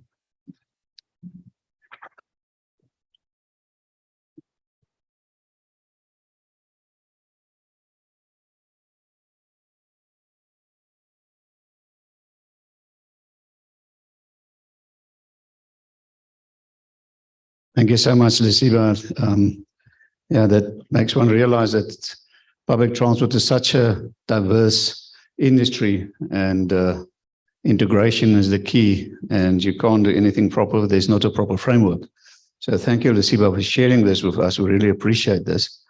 Ladies and gents, there are a lot of questions coming through on social media, and we're trying to convey the message to all the relevant people in the audience to answer these questions. What we will do is after lunch, we'll have a quick general discussion just to answer some of the questions, and then we'll hand over to Mr. Jack van der Merwe, for that roundtable and at lunch. Thank you, Jack, for being here.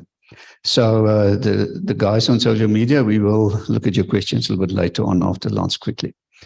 All right, ladies and gents, our next presenter then is, I just want to note, sorry, the Wi-Fi passwords there against the grey wall. You see there's the Wi-Fi password. There's a few who's looking for that. Right, next presenter then is Mr. Keith Smith. He's a consultant to Sonrel and the project manager of the ABT system. He's going to give us an update on the accounts-based ticketing system. Thank you very much, Keith.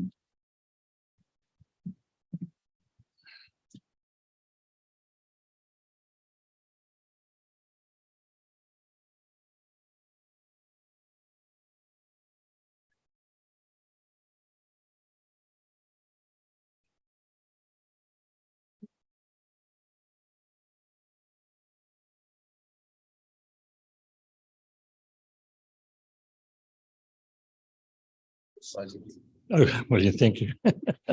Thanks, Harry. Thank you very much. Good morning.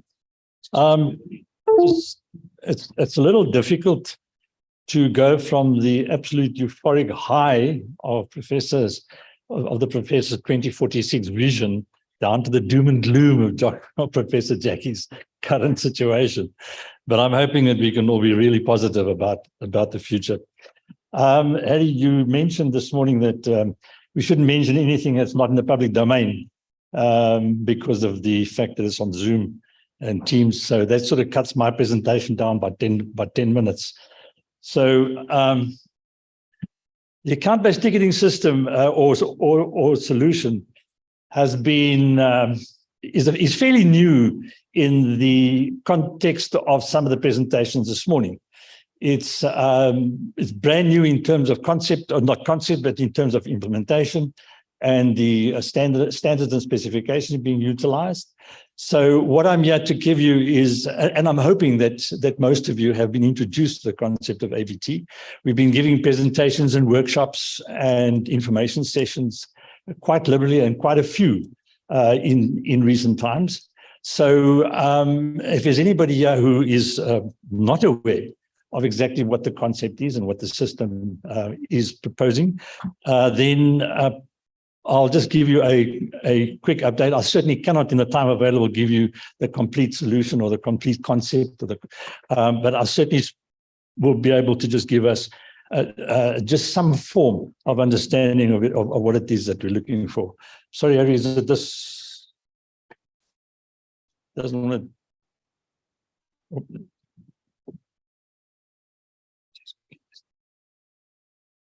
There we go.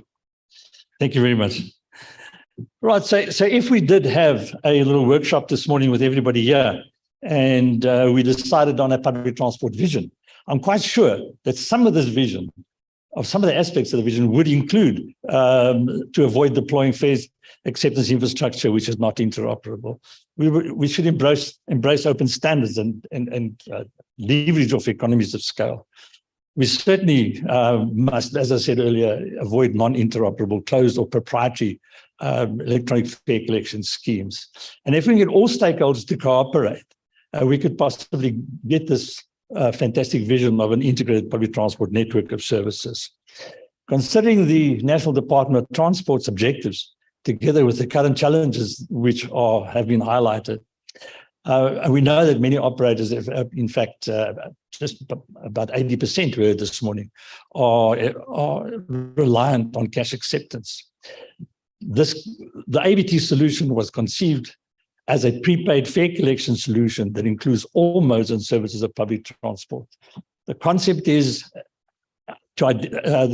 was born out of identifying non-proprietary open standards within draft relevant technical specifications. Currently, there are 18 volumes, not that volume sounds really big, but 18 documents which make up the complete suite of specifications.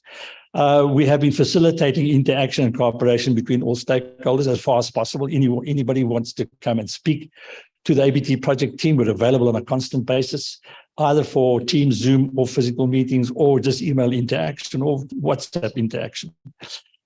We introduced the ABT concept and solution to both transport authorities, operators, and vendors. We have addressed the regulatory issues, and we are currently establishing a few more relevant implementation projects, and we facilitate the technical implementation of the APT solution countrywide.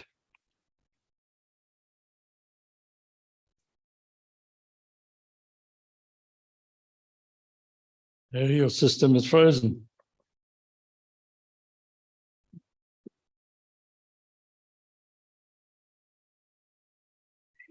Excellent. Okay.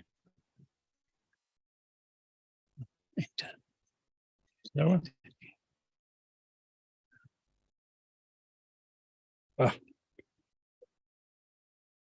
Okay, so let's carry on with this. So the National Department of Transport's ABT system, or the system and specification endorsed by the national, and facilitate, or the implementation facilitated by Sunrail, provides an account hosting and fare transaction processing service to operators. It's very important that that this is not an AFC solution, it's not an AFC system. We find quite often we get reactions from many quarters within the public transport industry being of the impression that the government, as well as Sunrail, is now going to impose an AFC system on as an operator. That is not the case. It's an account hosting and transaction processing service given to you.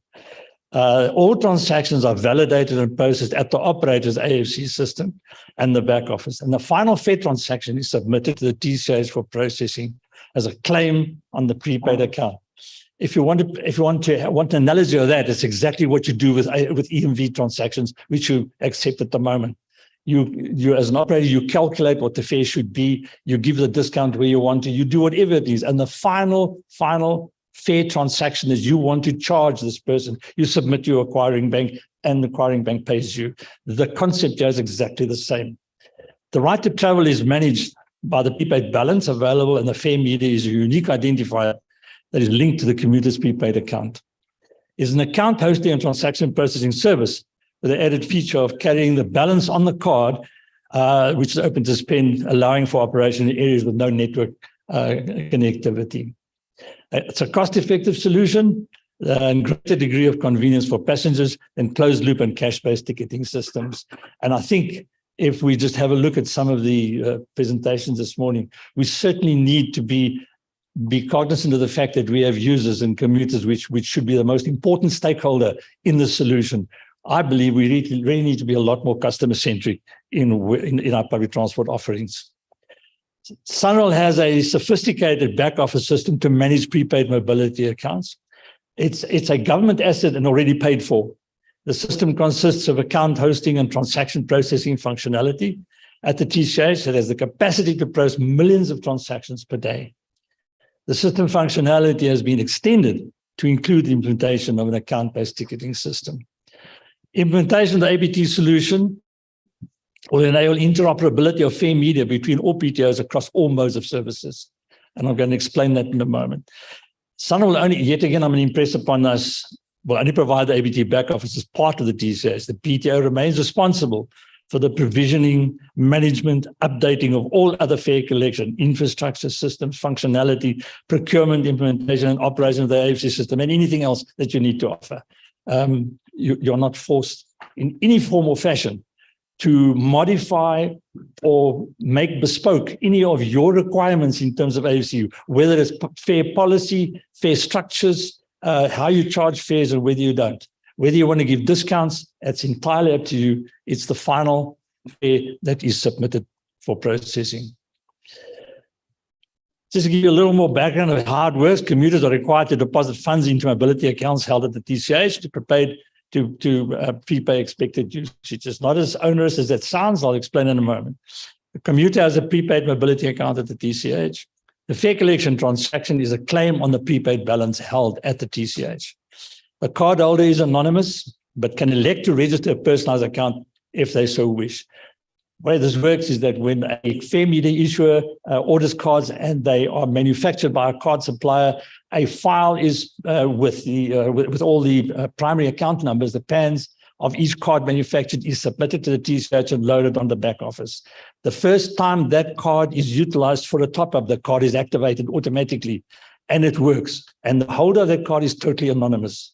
If, however, the cardholder decides he'd like to add the benefit of stopping the card and red listing it in case of loss or theft, getting fair transaction or travel history, you're entirely, then you can go and on the Sunroll mobile app, you can register all your personal details on the account, and you can then actually either have automatic top-ups if you register a credit card. In fact, you can also register more than one travel card to your mobility account. It's a fully auditable system. There's daily reconciliation takes place. Every PTO receives a usage statement every single morning. It's an industry solution and not a single public transport operator solution. And it's based on non-proprietary open standards to avoid closed loop, non-interoperable solutions or vendor lock-in. It provides account hosting. I'm repeating myself again to public transport operators. The APT solution is not an AFC system, and I just need to impress upon you because we get that quite often. I'm not going to go into this in the amount of detail. I included the slides so that you can ponder on it, in your own time, because this will take a bit of time to really get into the meat of it. But bearing in mind, this particular slide just shows that there are essentially four pillars, if you like, of the concept of the ecosystem. The fare media issuers on the one side, where you have public transport operators can be an issuer of fare media. And in fact, you could have third-party issuers. A retail store, Pick n Pay, Shoprite, Checkers, Woolworths can issue, soccer clubs can issue these cards. And it's incredibly easy. You just follow the specifications, you get certified, and you can issue. If you can motivate why you want to be an issuer, there's no reason why you can't. In fact, one of the municipalities told us that if there are enough cards in circulation in their area, they would prefer not to procure cards and not to be the issuer of cards, and they would just supplement the shortages of cards instead of being the main issuer of cards in that area. It's entirely their call and their decision. The public transport operator, yes, has its complete AFC system, enough said. The transaction clearinghouse does the account hosting and transaction processing. And then on the right-hand side, we have payment channels. Sunroll will appoint agents, top-up agents throughout the retail sector to accept top-ups for mobility accounts. So as a PTO, you can be a top-up agent if you would like your point of presence at your particular stations or particular places. But bearing in mind that you don't have to be the only top-up agent. And so, for example, one of the cities also said to us that they can cut down on their current points of presence if there are enough retail points of presence in their area. Bearing in mind that the cost of operating a kiosk at a BRT station is an enormous amount of money. So let's just have a look at the quick context. It's the last slide in terms of the context. We have the TCH in the middle. We then have a commuter, who should be our most important stakeholder. The commuter can get can obtain fare media, as I said, from third-party issuers or from the PTO. The fare media is a card. There is a host card emulation concept or specification. So if anybody wants to develop a host card emulation application on a phone, that's entirely possible. I personally believe that there's no real commercial benefit in doing that. The card itself is really cheap. In the bigger scheme of things, the commuter then obtains a card, goes to and deposits cash or uses a payment card at a retailer or a PTO kiosk and deposits a certain amount of money in there. That money is transferred to the TCH into that mobility account. Each card is a unique identifier to the mobility account. The commuter, as I said earlier, can register if he wanted to. His personal details on his. If he does do that, of course, you can also then utilize the Sunol mobile app. You can use internet banking, and you can use a credit or debit card on the website.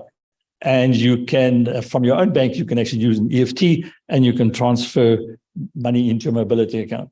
Now that the commuter has money in his mobility account, it can progress to wanting to travel. The public transport operator has his own infrastructure and systems, as we said. He downloads a validation list from the TCH. That validation list is available every few seconds in real time, and it's entirely up to the operator how often he wants this validation list. And the validation list is then populated down to a validator level. It's not as onerous as it sounds, and we can get into the technical side of that. Probably won't have the time for that today. The fare transactions accepted are then submitted to the TCH. The relevant mobility account is debited, and the operator is settled for transactions submitted. The beautiful part about this is it's a standard specification, which means that that particular card that the commuter has obtained and used on that public transport operator can be used by any other public transport operator on exactly the same basis. So you have one card, you can travel wherever you want to. So those three operators there could be a taxi service, a Praza, and a BRT service, all with one card. So having just quickly sketched the background of the concept and the ecosystem, I'm just going to quickly address the stakeholders in the entire ecosystem and give you an update, which is the subject of the presentation, which is an update of implementation.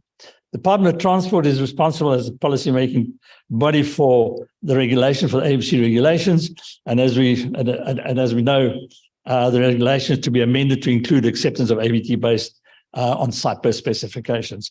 What the progress is right there, I can't tell you right now, but it is with the department. The amendments, the final amendments are within the department and going through the process. Sunol is the other stakeholder. It's the custodian of the technical specifications. We ensure specifications remain relevant and no bespoke customized changes to technical specifications will be considered unless completely motivated and accepted, and the specs are then updated. But you cannot take the specs, modify them for a particular operator. And I'm going to show you in a moment why that becomes very difficult. So there is a suite, as I mentioned earlier, of technical specifications, and they cover fare media issuance, appointment of top-up agents, acceptance of the fare media, which is the validators, and the firmware on the validator or the gate acceptance readers. there's the interface specs to the transaction clearinghouse for the AFC system, and there's an interface to the mobility account at the TCH. Then there are test procedures and certification plans and transaction reconciliation and reporting, which is the final thing we do when a PTO goes live. Sunil provides certification services, and this is to ensure that every AFC vendor, system supplier, is compliant with the technical specifications, which means that when the PTO goes to a vendor and procures a system and they produce a certificate, you can be quite sure that that system has been certified in order functionally and technically that it will deliver the services as specified. We issue then the certificate of compliance, and at this point in time, there are 8 certified in our quality assurance environment, and there are already 3 certified in production. What we do is in the testing environment, any vendor who would like to develop and has obtained the technical specifications, we give you a space on the test environment and you can test and develop to your heart's content. And when you are ready, you then tell us you'd like to be certified, and we then assist you and go through the certification process. Once you are certified in the test environment, we give you a certificate which says you have been certified in the test environment. Once you get appointed and your system is procured or you sold it as vended to a municipality or a PTO, and you want to then go into production, we then certify you again in production, and we give you a certificate which says that. Hence, we have 8 certified in the QA environment already waiting to be deployed or waiting to respond to tenders, and we have 3 certified which are live as we speak. The top-up agent system vendors, very similar. We have 7 certified in the QA environment, and bearing in mind the top-up system is, it could be a retailer, it could be a PTO. So if you want to accept top-ups, it doesn't go through your AFC solution. It's a money transfer service, to be honest. There are currently 7 certified in our QA environment, and there are 3 certified in production. So 3 of them are currently taking top-ups as we speak. Sunil gives a complete ABT solution implementation support. The ABT project team is available upon requests whenever you want to meet, whether it be physical, Zoom or Teams, and as I say, we WhatsApp messages are provided, and documentation is issued when requested. For anybody who's in the test environment who needs advice, the project management team. So we have regular workshops and information sessions with system vendors, municipalities, and relevant providers. Fair media. The ABT solution open standards is based on the OSPT Alliance Cyprus specifications, and is accepted by the DOT and issued by Sunil. Right now, we have 3 card manufacturers have been supplying cards to the pilot implementation projects. We have 7 which have shown an interest, and we distribute and issue the contact details of all 7. We expect that we'll get a lot more as the project matures, but we currently have 7, but 3 of them have already been supplying the current rollouts. We have you can be a fair media issuer, as I said earlier. Either if you're an operator and you want to issue your own cards, of course you can, but commuters will also be able to obtain a prepaid stored value card from a third-party issuer. Maybe Mobility Sundown says, "Hey, let's have a supported card." Be fully compliant and utilizing public transport. Currently, we have 6 PTOs have applied and have been registered as fair media issuers with their card designs approved. The TCH is the heart of the concept. Let's say we host mobility accounts, Sunil processes top-up transactions. I don't have to go into too much detail there. I think I've covered that in previous slides. But the support services to top-up agents and PTOs is on an ongoing basis. To date, 50,000 cards are registered on the TCH system. 1,150,000 fair transactions have already been processed as at 2 days ago, at a total value of 11,350,000 rand. And that's out of 2 pilots. The other stakeholders, a payment system operator, not all that important in terms of concept, but he plays a big role, and that is it gives Sunroll and the TCH access to the national payment system. It's a PASA, or Payment System Association approved system operator. Then we have retailers and appointed top-up agents, prepaid payment top-up and loading points of presence. 2 companies have already been appointed with numerous locations in pilot project areas. We're expecting in Rustenburg, there'll be 40 retailers that will be able to do a top-up, and there'll be another 40 in Polokwane within the next few weeks. In fact, probably a lot shorter than that. There are also self-service terminals which are going up in Rustenburg, Polokwane, and there's quite a few reserved to be placed in the next big municipality, which we're hoping is Tshwane. The self-service terminal, it can be a card dispenser as well as take a top-up. And that's free of charge. It's placed where the municipality wants it by Sunroll.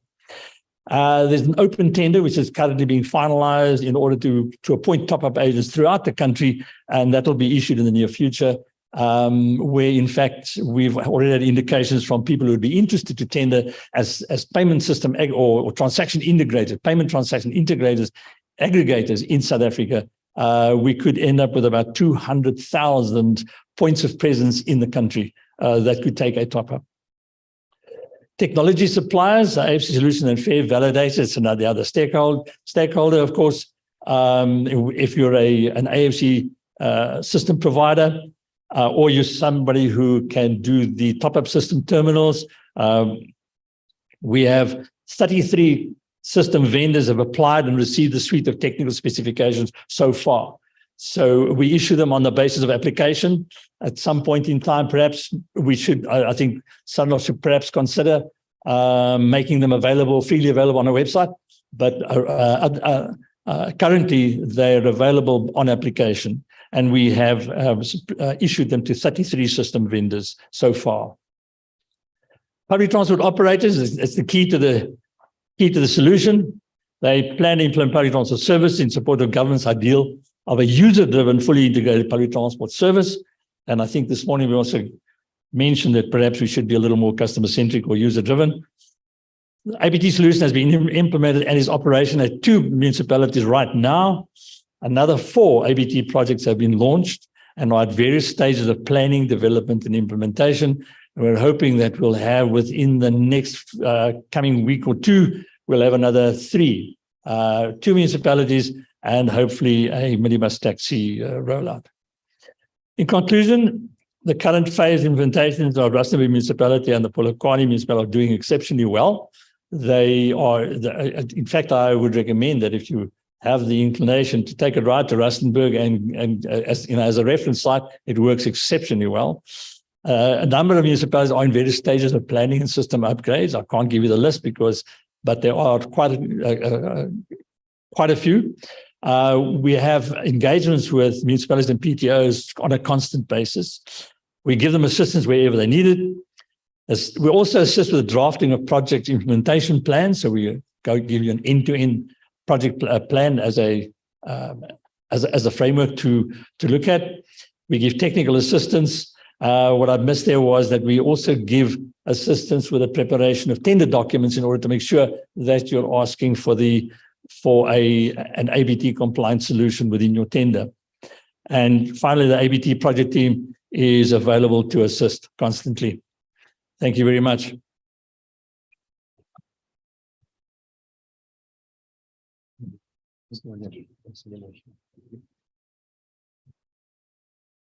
Thank you so much, Keith. Clearly a great platform to be involved and integrating transport, public transport in South Africa. Keith, thank you very much for sharing with us. And we look forward to seeing the ABT system in operations.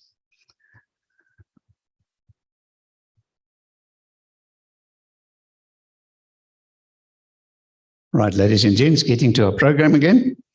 The next presenter is Dorothy Mabuza. She's the Executive Director of Transport for the City of Johannesburg. And she's going to give us a Q Vadis and public transport in the City of Johannesburg. Thank you very much, Dorothy. Is Dorothy not here? I am here, and good Are you going to do online, Dorothy? Online, yes. Okay, just ladies and gents, let's just do a quick switch over. Should I project my presentation? Dorothy, you can. We're just doing a switch over in the conference room here. I'll tell you when we're ready. Sure.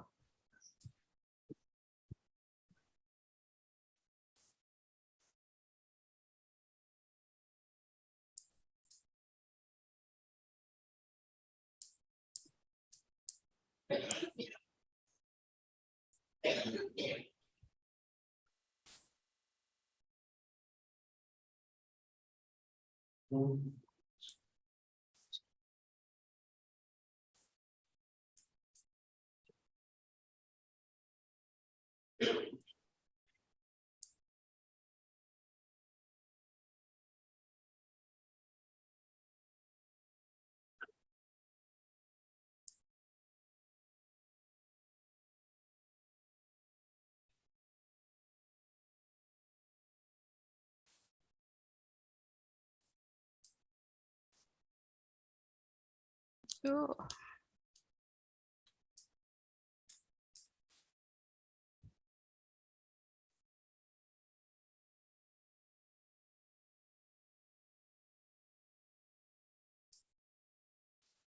Shall I proceed?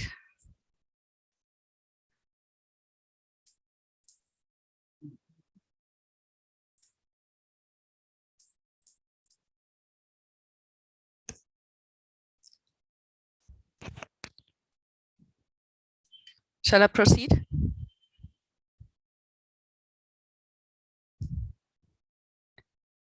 Am I audible?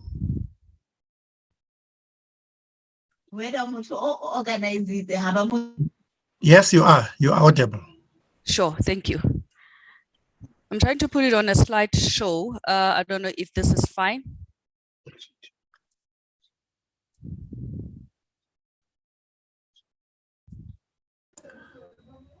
We can see the slides. Great, thank you. I'm going to proceed. My name is Dorothy, as indicated. This is a presentation on the city of Johannesburg when we're doing in as far as where we're going. I seem to be battling with my slides.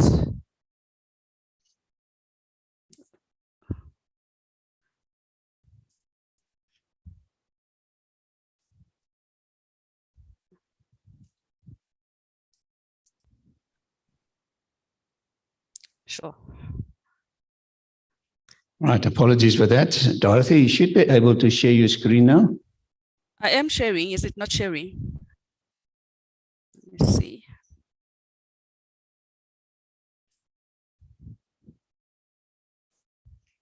Is it showing? Is it showing? Yes, it is showing. Yes, it is showing. Great, To us online is showing. I'm not sure about the one that are attending in person. Harry, is my screen showing? Harry, is my presentation showing? I can see he's busy Okay, trying to. Dorothy, just a moment. Just trying to sort out. Sorry, it was unexpected. We thought you're going to present live, but we will be with you in a second.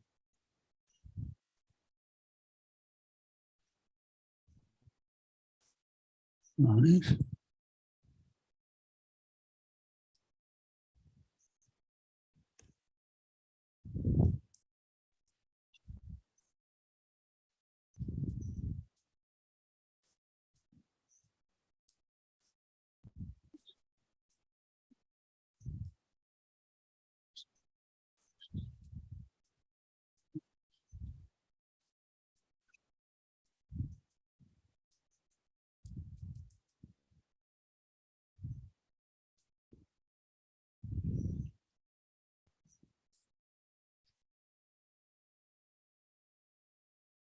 Right, and Dorothy, we can see your screen now, so you can continue.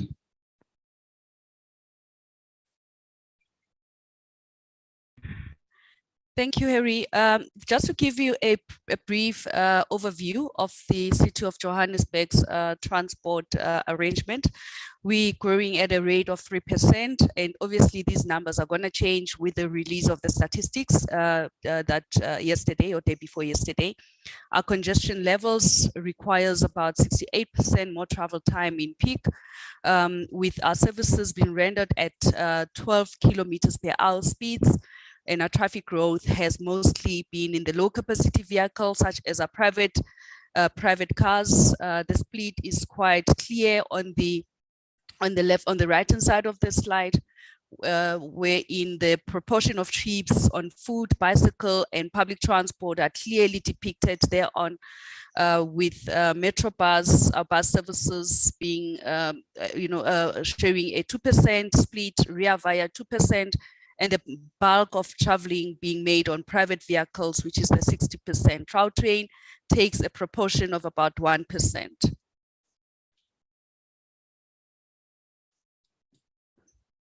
Now I'm not sure why is my screen not moving.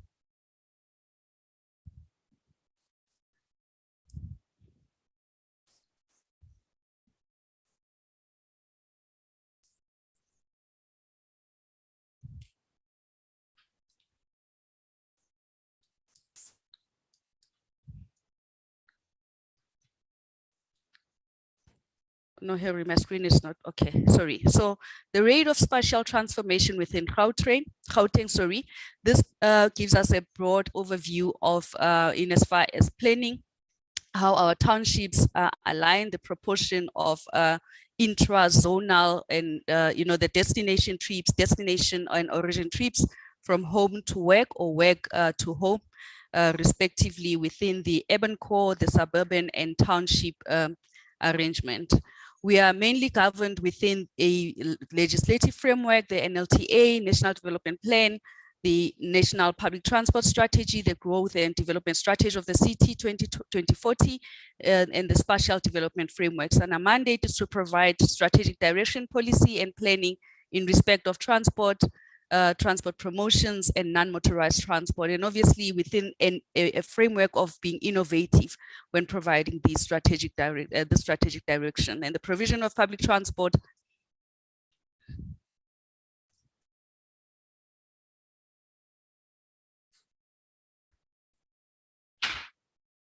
The provision of public transport services, including contracted services, Rea Vaya BRT, and subsidized bus services, which is currently being administered by province. You may have seen that in the presentation by Lisiba, and access to and safety of all road users. Our vision is a people-centered transport system that is transformed, with our mission being to implement in a co-responsible and innovative way transport infrastructure and systems to improve the quality of life for present and future generations of residents of Johannesburg, and which will contribute to the city's goals of national building, social cohesion, inclusion, poverty alleviation, job creation, local manufacturing, and economic growth.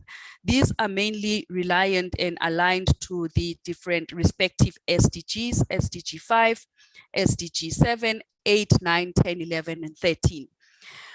We are operating and conducting our business in respect of the different strategy and tactical strategies up to implementation.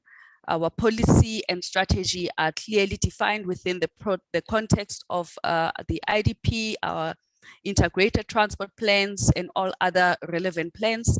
Our tactical plannings are mainly conceptual planning frameworks from a qualitative and quantitative approach. And we also have a feasibility and design requirements, mainly our transport master plans, feasibility studies, and the like. And up to implementation, that's where we then devolve to preliminary designs of various infrastructure requirements and components, including negotiations and contracting with various public transport operators. Our strategy, governance, and legislative frameworks are also underpinned by key drivers of change, the restructuring and integration of the city, improvement and expansion of the provision of quality public transport, and the use of non-motorized transport that we always are influencing to the broader public at large, maintenance, improvement, and extension of an integrated transport infrastructure, our support on economic growth through improving freight mobility and managing congestion, travel demand, and parking, up to and including resource and financing the transport plan, planning and regulating the transport system within the boundaries of the city, and improving transport safety through active, engaged citizenry through various consultations and participation events that we normally undertake. It is within these, or perhaps working and in collaboration and partnership with these key role players, national government, through the National Department of Transport, national state-owned entities like PRASA, Transnet, SANRAL, provincial government bodies, the Gauteng Department of Public Transport and Roads, the Gauteng Department of Safety, the provincial regulatory entity for the issuance of operating licenses to public transport operators. And lastly, local government, interdepartmentally within the city, including the entities that are operating and functional within the city's institutional arrangement. Now, in as far as our policy objectives, what are our specific goals?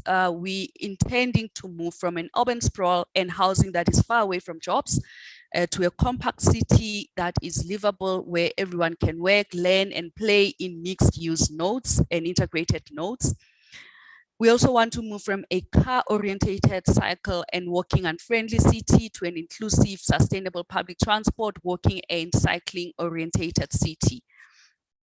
And how do we get there? So we have taken quite significant investigations in as far as the modal split and how much really makes up the different modes. We then found that there has been now a 20% shift towards walking, and we also are mapping ourselves out to getting up to a sustainable future with green transport strategy having been achieved, but we also have recognized that we must transition to getting towards that point. And how do we do that?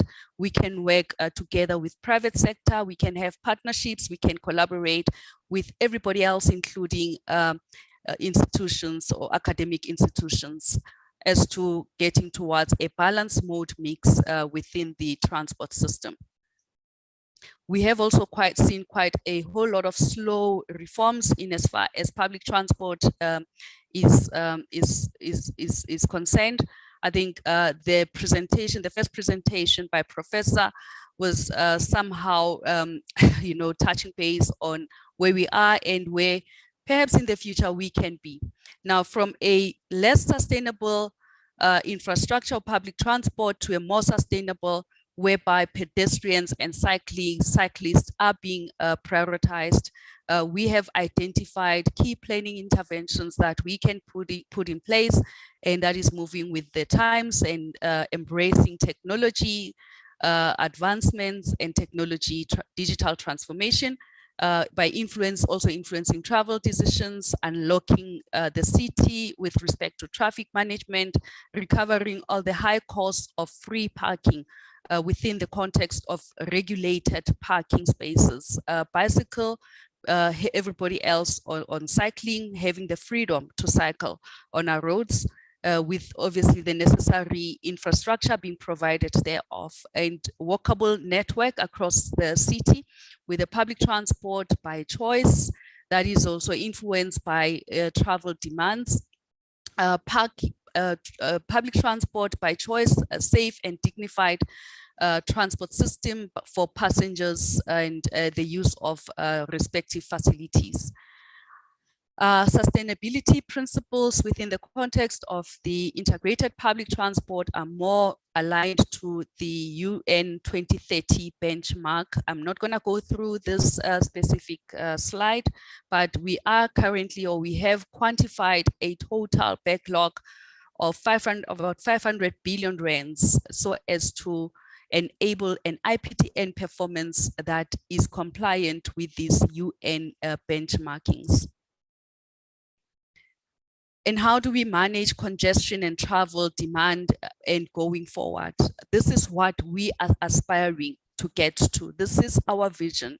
How do we manage congestion and therefore reduce transport-related emissions within the context of LEZs and reducing emissions, so as we, at the end of the day, we have clear air quality within the space. We working towards, in fact, we're working around the TODs, we're planning around TODs and providing a quality public transport system, optimization of a road network system. We also are working towards a solution to congestion, which is not to build more roads, but rather to advance mobility as a service, and that is encompassed by different technologies, including systems and big data playing a significant role, leading us towards that framework. Our focus is mainly on mobility for people and goods, and as opposed to vehicles. And I think this is the city that we are aspiring to see. But what initiatives are we putting in place? Our integrated public transport network plan that has already been approved by our mayoral committee, that is being rolled out across the city. We are working, in fact, concluding on our TDM strategy, which we will be launching in the current transport month. We are also developing a citywide parking management policy, which will be regulating parking, and we will be deriving solutions out of this policy. And we also are looking at various parking solution models that we can implement across the city. And those will obviously be area-based, because our economic performance is completely different in all respective economic nodes across the city. So then we also are fostering on pedestrianizing most of our roads. We're starting that with within the inner city. We have a significant challenge with e-hailing. Although there has not been any pronouncement, any enactment of regulations in respect of e-hailing is concerned, I'm aware that there is a white paper that is currently in motion. The city has now is currently in motion, or have commenced with developing a policy that will see to the regulation of e-hailing. Park and ride model and a plan. We are developing a park and ride plan and a model, so as to dissuade and encourage people back onto public transport systems.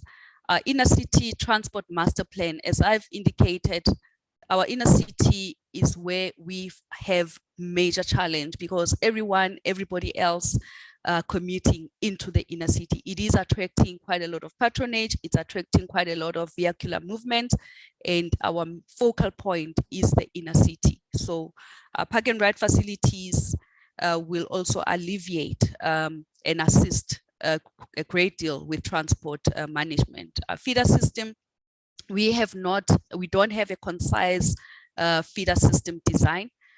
We will be piloting that in, among others, within Alex, a feeder system that supports the soon to be launched, soon to be operationalized phase 1CA that cuts across Louis Botha from the CBD into Sandton.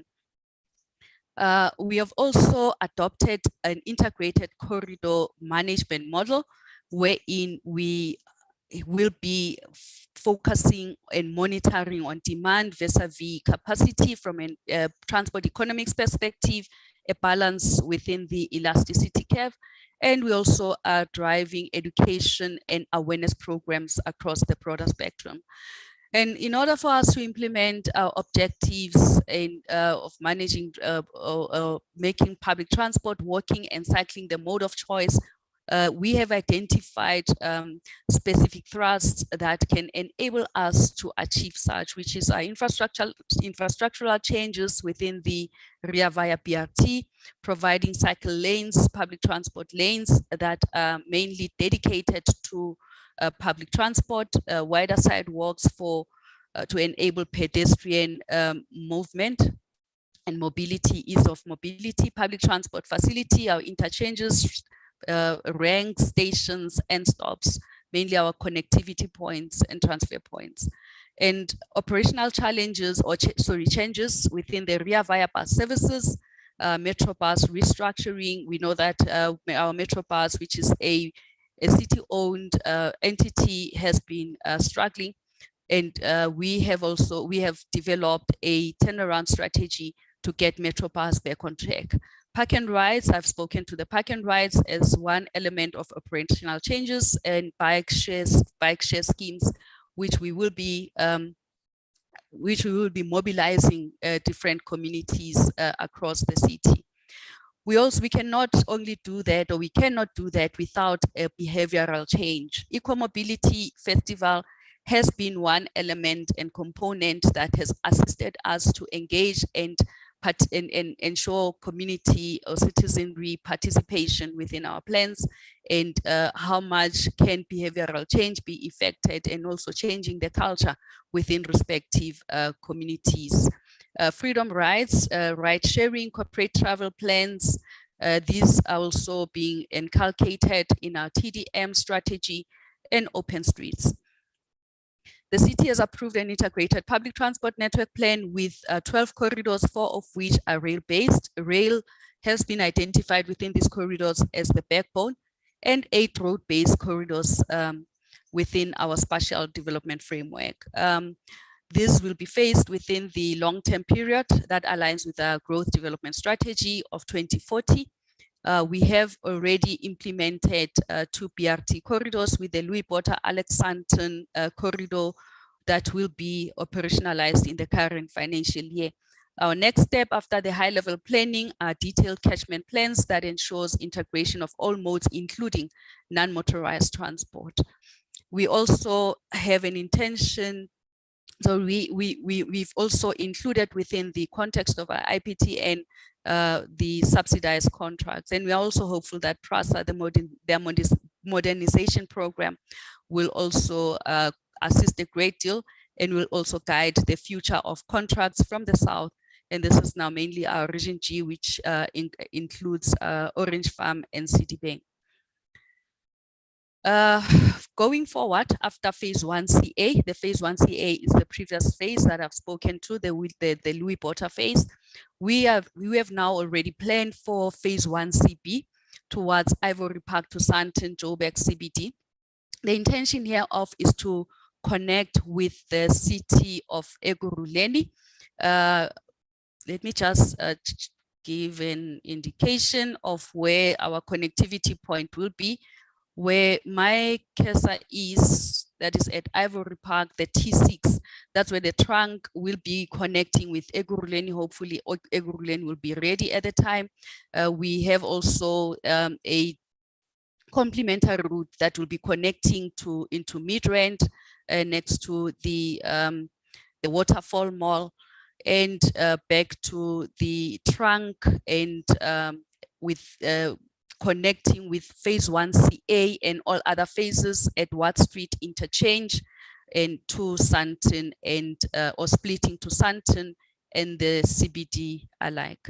We're anticipating that we will have the bus, in terms of our bus fleet, 60 articulated buses and 33 rigid buses, with 7 stations mainly being self-service stations, as we are enhancing technology within our different typologies. And our feeder systems, as I've indicated, will have been designed and will be incorporated into these services.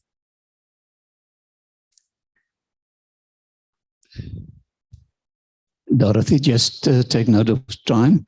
Could you please bend the microphone a little bit away from your mouth? We've got a little bit of a wind noise on the microphone. Thank you. Sure. Now I'm trying to move my slide. I'm not sure what's happening here, Harry.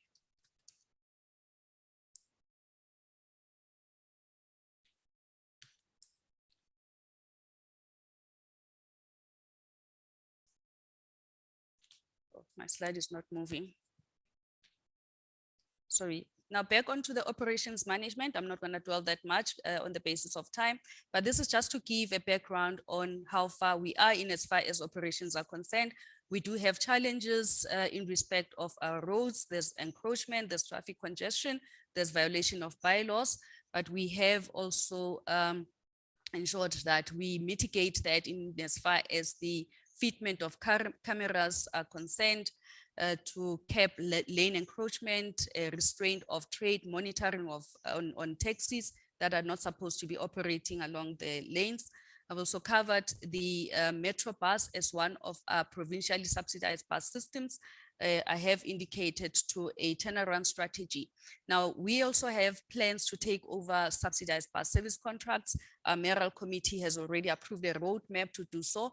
There is a committee within the city that has been established for the various work streams to work around the establishment, to work around the taking over of these services. Although we are aware that there are contracts that has been either extended or that has been entered into by province through the integrated governance authorization agreement.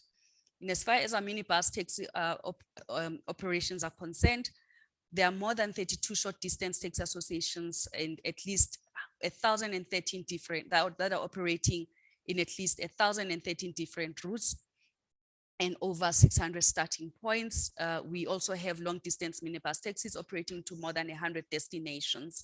Some of our interventions to restructure the industry is to encourage taxi industry to refleet, in particular to switch to greener vehicles, improve regulatory environments. And we also have mapped out an agreement on engaging protocols with the overarching structures, Santaco and GJNTA, whom we are working very closely with.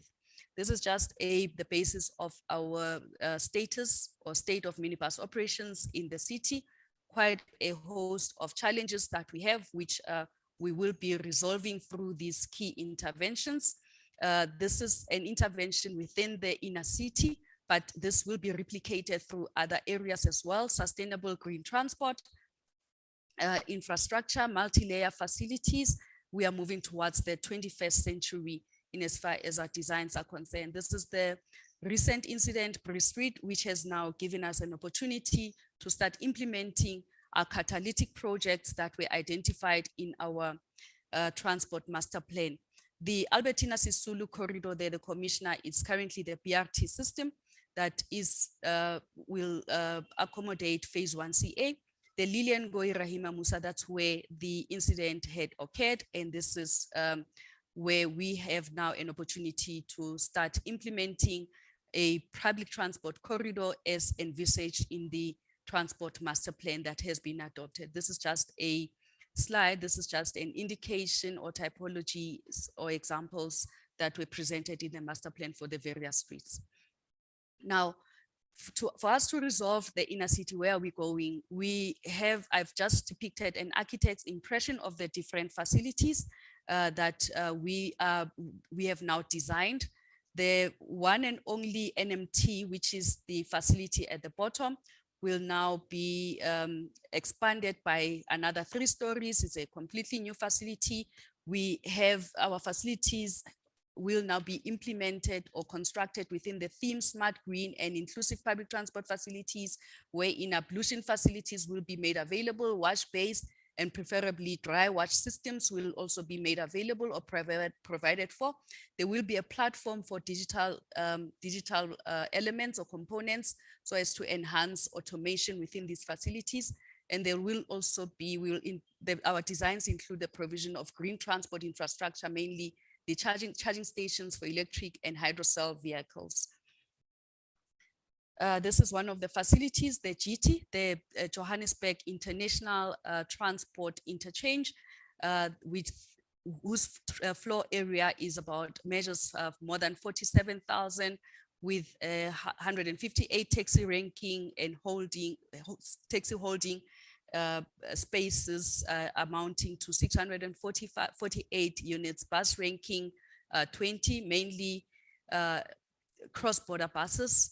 Meter taxis, we've allowed for only 9 meter taxis, and drop-off vehicles 16, private vehicles 20. We also have retail structures or retail spaces provided for.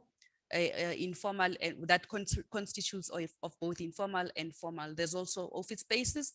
The facility is fully automated as we move towards the technology era. Then in as far as our integrated corridor model strategies are concerned, we have identified Orange Farm to CBD as our pilot route for electric buses, as the outcomes of the master plan has alluded to it. This is done within the context of the GDS 2040 that seeks to improve quality of life and development, provide a resilient, livable, sustainable urban environment that is underpinned by smart infrastructure that is also supportive of a low carbon economy, an inclusive, job intensive, resilient, competitive, and smart economy that harnesses the potential of citizens and good governance, among others. We've also tested different options in the ICM of 4 ways and deep slot that we've just conducted a master plan on, and we will be encompassing the 3 options that we have tested. And this is just a typology of a multimodal facility that has been recommended out of the master plan. And the look and feel thereof with a campsite stop that would have a vending machine station. We've also, in as far as institutional arrangements are concerned, we've included ICM strategies, the monitoring and management thereof. We've provided that in the revised structure of the department. In as far as alternative green energy is concerned, the CT has an approved climate action plan wherein the Department of Transport within its plans is compliant with. We're anticipating quite a whole lot of progress between the years 2025 and up to 2050, wherein significant changes will be realized in as far as changes on modes of transport and them changing into new technologies. Unfortunately, in as far as the strategy is concerned, we were overtaken by developments. We are still at the development of a green transport strategy, although we are working with different OEMs, those that have shown an interest in realizing infrastructure provision in most of our facilities that are city-owned, and so as we are able to run pilot programs. So some of the pilot programs will run concurrently with our strategy development. We also have conducted a study on a secondary network that will be supporting our primary network, and we have seen an opportunity for possibly a total mass transit, wherein most of the corridors within the secondary network will be implemented or operated by bus while supporting the primary network. We have also adopted mobility as a service, wherein we are encouraging technology within our space, within the entire sector, to integrate passenger-centric traveling and within an integrated platform. Now, we are anchored by the city's smart city concept that seeks to connect all vehicles and automate most of vehicles within the Internet of Things, and also being supported by big data. This is just the architectural depiction, and this will align with the ABT that was initially presented. So we have had challenges in respect of maintenance of our infrastructure. The only maintenance that we have been doing is reactive maintenance and refurbishment to a certain extent. So we've done a brainstorming within this fishbone matrix, and we have identified where our challenges are from poor to good, and the risks that we are encountering, or the imminent risk that we may face with our failure on our infrastructure. But what we have come up with is a total asset management business cycle that is integrated, and these are just the building blocks of integrating our asset management. that will bring us to this point of an integrated asset management. This is just a depiction of the architectural plan of integrated asset management. On the left-hand side, it's the accounting principles for infrastructure recording. And on the right-hand side, it's our technical integrated asset management, wherein we have a live system that enables adequate maintenance plans that will be put into place to ensure or to realize that our infrastructure is properly maintained. In as far as our marketing and communications are concerned, our key focus is on brand positioning, mainly on Rea Vaya, the mode switch messaging that we are always communicating to persuade and attract new passengers to public transport.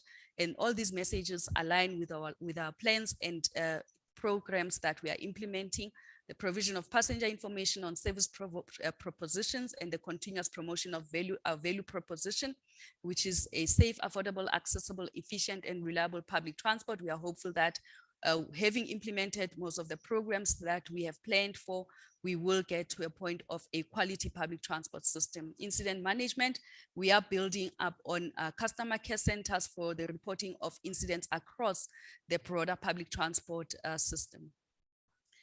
Customer education and public awareness, that is an ongoing. We also are promoting most of the fares, and we are also communicating our key promotional messages. These are our communication channels. We're communicating through electronic, print, outdoor media, promotions, launching activities, publications, customer relations, and digital communication. Thank you so much.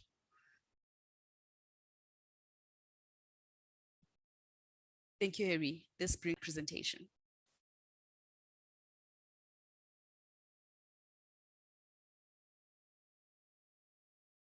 One, tasting 1, 2, there we go. Dorothy, thank you so much. It's such a well-prepared, I think everybody can agree, this is a well-prepared, well-articulated presentation and comprehensive, and giving us a very good overview of what's happening in the smart city of Johannesburg. Thank you very much for sharing this with us. We really appreciate, and clearly you must have spent lots of time preparing this presentation. So thank you very much, Dorothy. We really appreciate it. Ladies and gents, we're getting numerous questions and comments on social media to such an extent that we realize we're not going to be able to address all of that in this session. It's going to take too much time. So what we will do is we will make use of email afterwards, and we'll make sure that all the questions reach the necessary people, and we'll obtain their answers to the questions, and then we'll share it with all the delegates via emails. You guys can see what was asked and what was answered by the delegates or the specialists. So thank you for the guys on social media. Please keep the questions coming in all the time. So the afternoon's roundtable questions, then we'll focus on the topic in the afternoon, but the others that we're getting now in general, we will handle via email afterwards. And we'll make sure that all of you get the questions and the answers. So ladies and gents, what we're going to do now is, now you've got opportunity to actually visit the communication desks and take a break. We're going to take, say, let's give you 20 minutes to do that. So make your way to the communication desks, do some networking, and we see you in 20 minutes time. So we're going to take a break now. Thank you very much.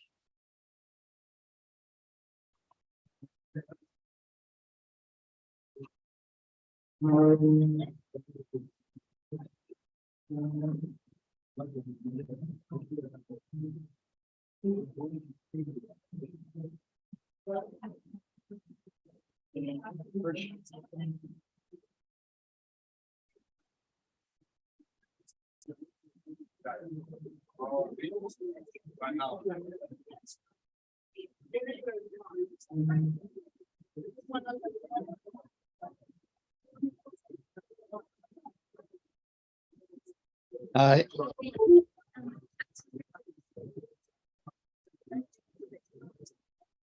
You can download it from the web. Okay, so I'll send you an email afterwards, giving you the links how to download the presentation. Thank you so much. You're welcome.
Ladies and gents, let's start moving back to our seats.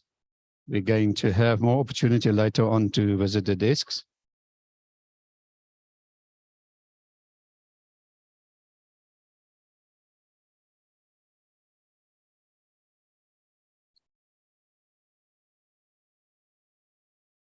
So ladies and gents, let's start moving back to our seats. We're going to have more time later on to continue with the communication desks. We need to continue with the program.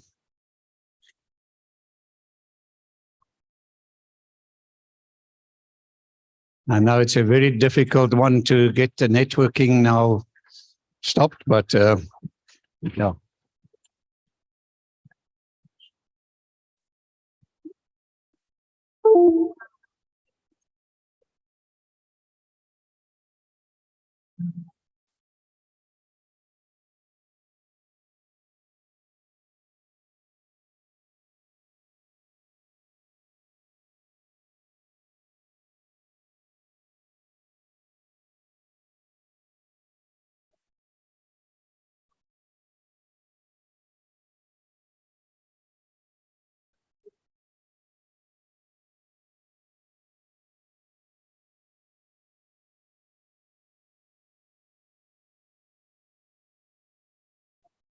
So that's a nice challenge I have, is to get all you guys networking, to stop networking, because there will be more time for networking during lunch as well. And again, to visit the communication desks. So ladies and gents, please, we need to start with the program again. We've got another 3 presentations we're going to listen to. So please move back to your chairs. I really appreciate that.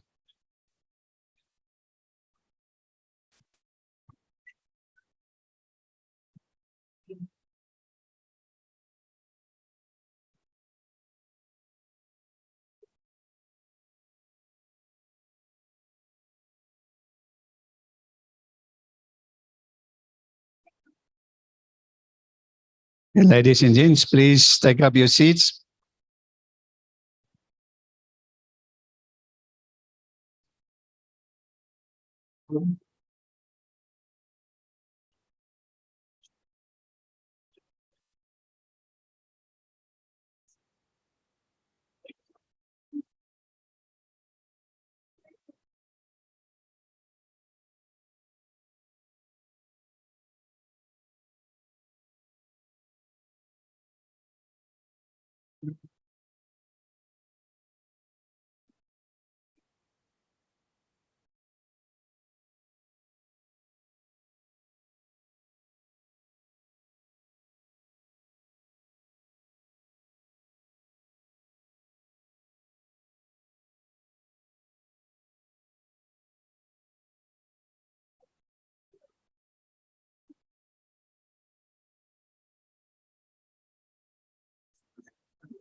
Podium, please.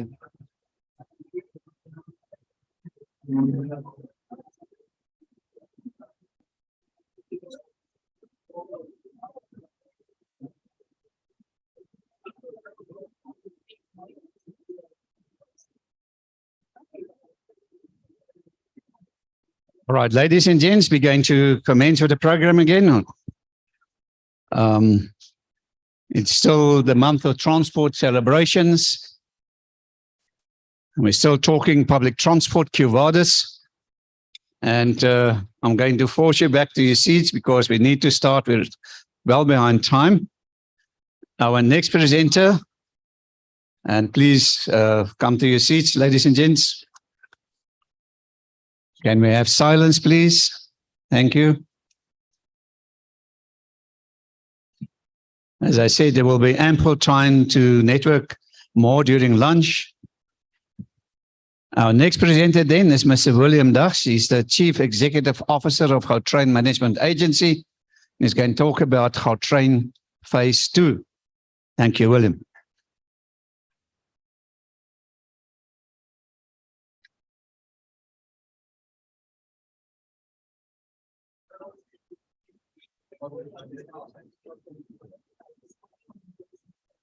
Use that page up and down there or enter.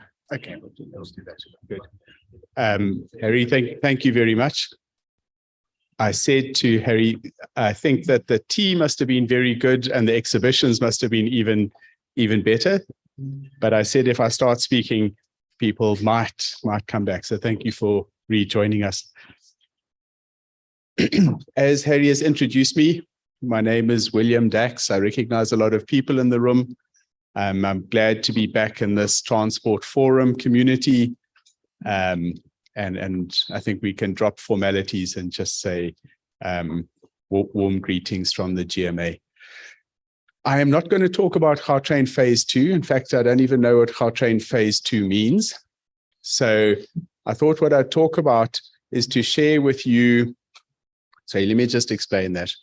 Everyone comes up with a new terminology for Gautrain.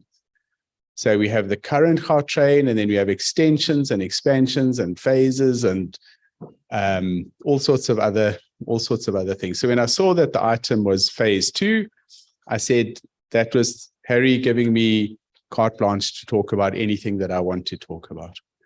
And what I want to talk about today is to share with you a little bit of our vision and thinking around what happens with the Gautrain after 2026. And I need to just explain that in the context that those of you who, like me, have got lots of gray hair will remember that in 2006, the Gauteng provincial government signed a concession agreement with a company called Bombela Concession Company to design, build, operate, maintain, and ultimately transfer the Gautrain system back to the government. And the date that agreement was signed was September 2006, and its expiry date is March 2026, 19 and a half years later. And I remember at the time, Jack, it's good to see you again. We were both a lot younger then. Neither of us thought that 2026 would ever come. I mean, it was so far away. And yet here we are at the end of 2023. It's not far away at all. But before I get into that, and I inserted these slides quickly because although I missed the first two presentations of the day, the sense that I got as I walked in was that we've kind of lost our positive attitude about public transport.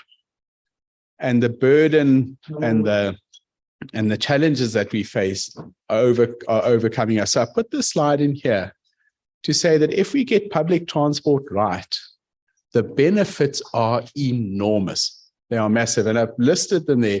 They're economic. They stimulate industry. They reinforce development nodes. They create jobs and social investment. They influence positively transport choices. Very good at integrating regions and communities, uplifting communities, and attracting investment. So please, when we leave this forum, we mustn't be discouraged and say, oh, these challenges are so big. If we get it right, and we must get it right, public transport is transformational. Then we have to have a look and say, what are the characteristics of public transport? And I'm going to say especially rail. Especially rail, that's the area that I'm most familiar with.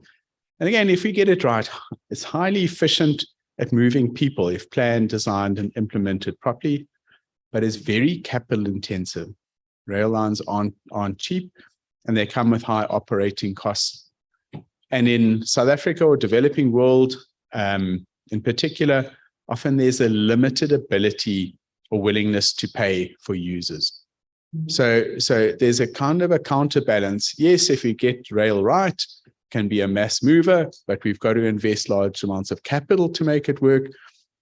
It only operates efficiently if it's well maintained, and that costs, and we have limited affordability in many instances. So there's a high likelihood of subsidy.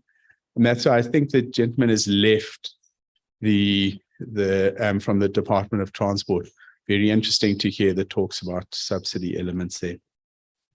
But international experience is that they can be implemented as public-private partnerships as well. And I think that's where we've got to start exploring this a little bit more. But they're going to be complicated contracts. Then just in the Gautrain context, very important to go back, and this is a reminder about the context around 2004, 2005, when Gautrain was being conceptualized. Metro Rail was carrying 600 to 700 million passengers a year. So Gautrain was not there to compete with or replace Metro Rail.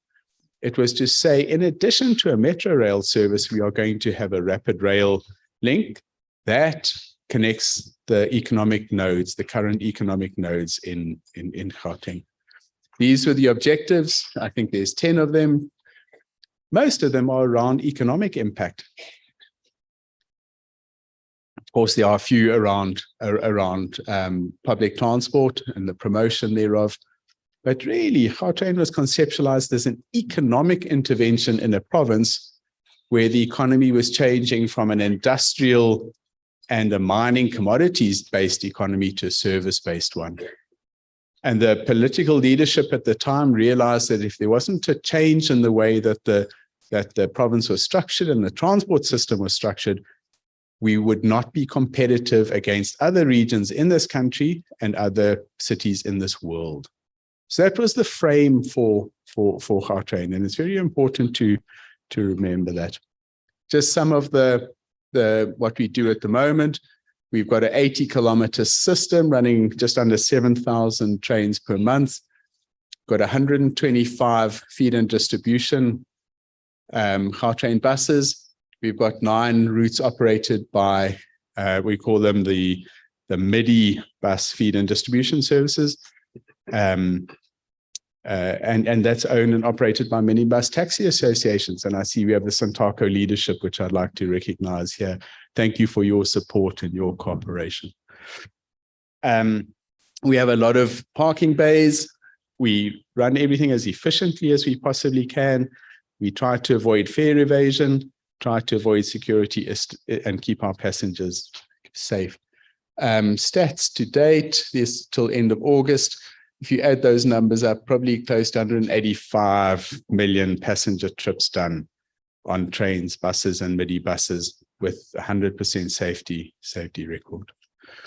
But have a look at some of our impact in terms of our economic and socio-economic impact. And I won't go through all of them, other than to say, I think we confirm what I said in the beginning, that well-planned transport projects can have massive socio-economic development impacts.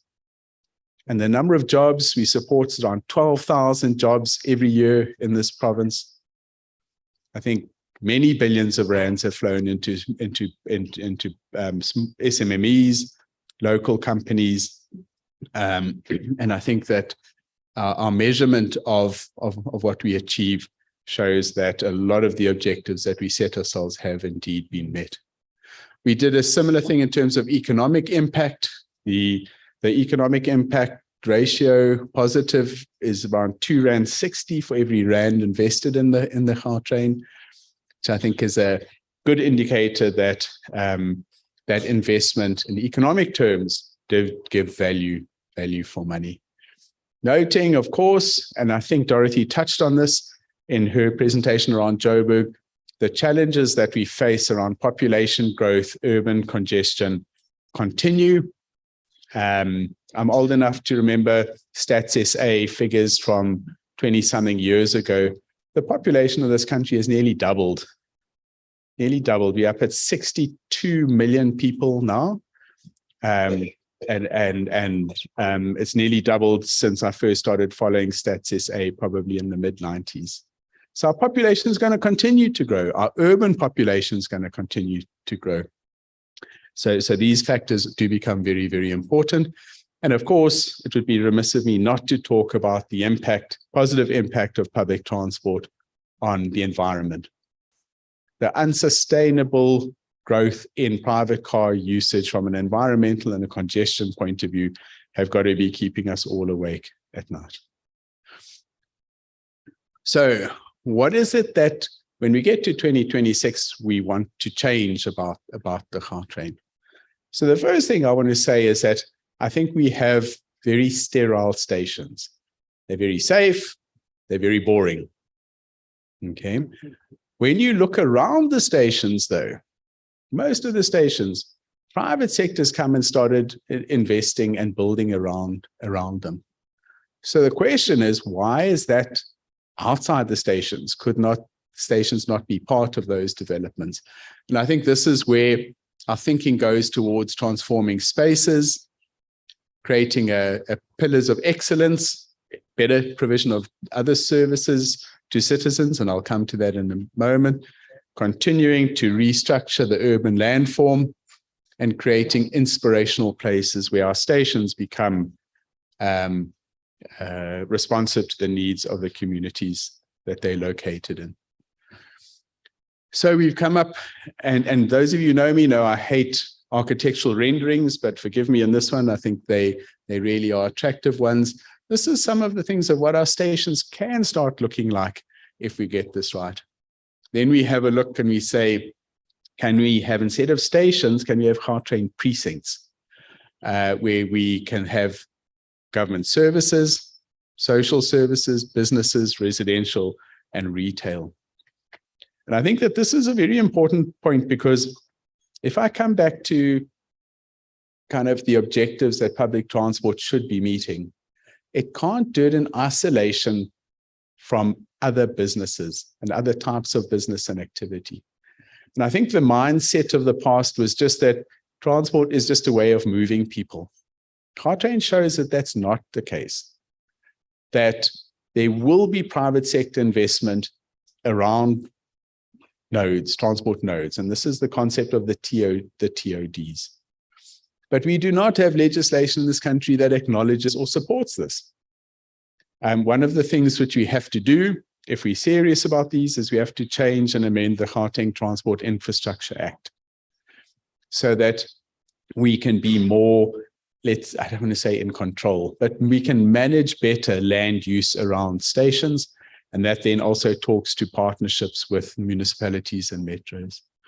So some of the other things that we want to be doing, we're definitely going to have a look at our fare structures, alternative and innovative fare structures.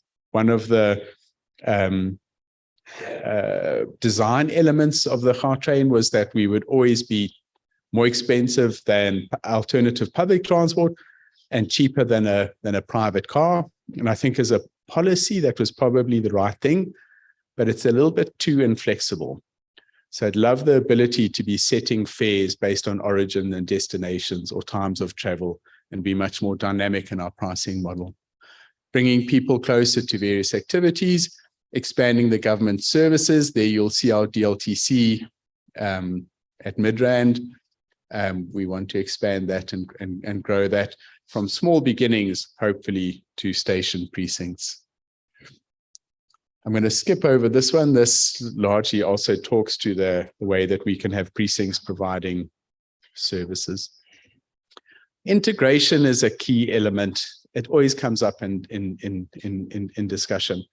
And Keith, it was very interesting listening to your presentation about ABT. It used to be EMV, that cost us a huge amount of money. So I hope this one's a little bit cheaper. But integration is really around physical integration. Can you get from one mode to the other easily? It's around ticketing integration. So EMV and ABT is very important there. It's around the information, people being able to go for mobility as a service, can use different modes to get from point A to point B. And at the end of the day, it's around partnerships that all of the modes of transport work together. And maybe let me make a point here that if us in the room as transport practitioners can get it right in terms of saying who carries who over what distance, for what fare, and there's an equitable split of the revenue, I think that the subsidy policy becomes a lot easier. But I'll leave it there. That's probably well above my pay grade. So within the rail, we continue to work with PRASA around better physical integration with PRASA rail stations, our buses, our midi buses, and then of course the BRT systems as they continue to be rolled out. around then express and e-hailing services. We've got to come up with solutions around integration with that, micro-mobility, and the minibus taxi solution, which I'd spoken about. We've done some work, in fact, a lot of work around policy and contextual alignment. I'm not going to talk to this in detail, other than to say the big difference between this transport forum and probably over the last 2 years is the adoption of the National Rail Policy, which really must go and become the National Rail Act. Because for the first time, I get the sense that the National Department of Transport is very serious about integrated planning for rail. And the message that comes out is that if your project is not on the National Rail Master Plan, it's not eligible for funding. And that's very, very important, because then we as operators or asset owners behave in a different way. I must say that I work with the National Department of Transport, and our relationship is very, very strong, and we're fully supportive of the steps that they've taken there. So here are our new objectives. We're going to continue to be a catalyst for economic development, growth, and economic recovery. We are going to contribute towards making Gautrain more accessible and affordable for lower income groups.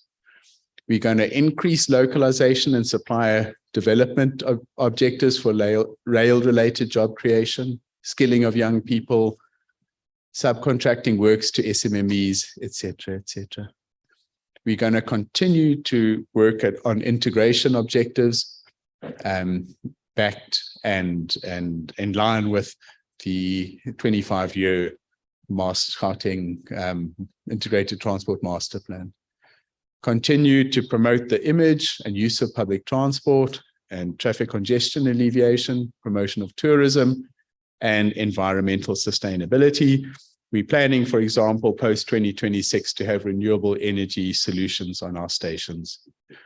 We're also very interested in looking at seeing whether we can actually move the Gautrain traction power system over to a renewable energy source. Some of this is going to change the way in which we require skills. I think this is very, very exciting. Definitely moving away from maybe the harder skills of construction to the electromechanical signaling, digital security, data scientists, artificial intelligence, machine learning. It really is an exciting area where I think that younger people, much more talented than me, are going to be able to operate in a public transport environment that really incorporates all of these elements. Station development, and I think this is where we're looking at making investment to improve and upgrade the Gautrain stations for diverse services, allowing commercial property development, but then very importantly, expanding the security measures in collaboration with cities, especially in the precincts. One of the challenges that we've got is that I think we have a very secure Gautrain environment. 2 steps outside, you're in trouble. So we mustn't have the 2 steps. We must have a precinct. We must say, if you come into this area, you're coming into a safe public transport zone. And everyone in the room is going to have to work towards that.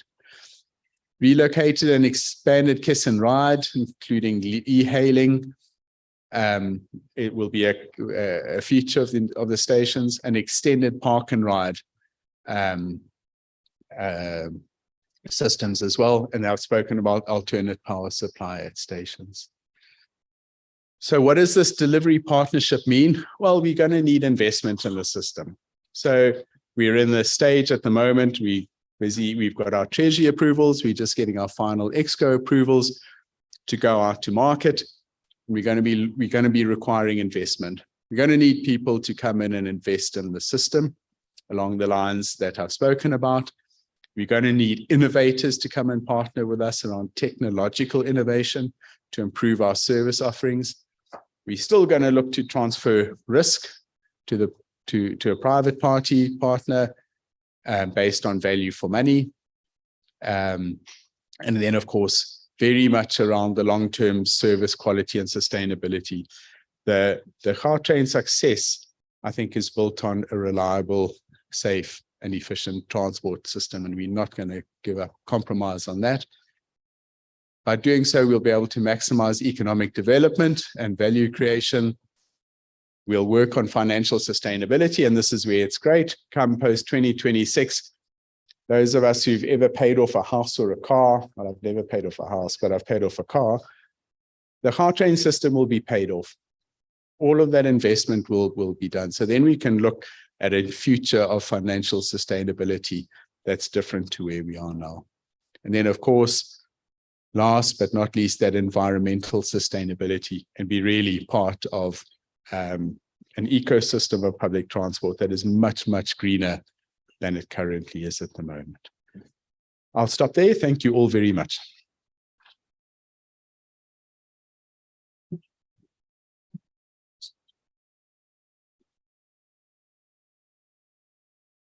Thank you so much, William. I think we can say this is a paradigm shift presentation. Gautrain changing precincts and changing lives and being more accessible to poorer people. Indeed, changing people's lives and making life easier for all of us. I've been a user of Gautrain for many years myself as well, daily, and it's such a great service. Thank you very much, William. Really appreciate sharing this with us. Right, ladies and gents, back to our program. Our next presenter then is Ms. Thandeka Buthelezi. She's the Executive Customer Services for PRASA Rail. And she's going to talk to us about PRASA, challenges in infrastructure maintenance, operations management, and customer services. Thank you very much, Thandeka.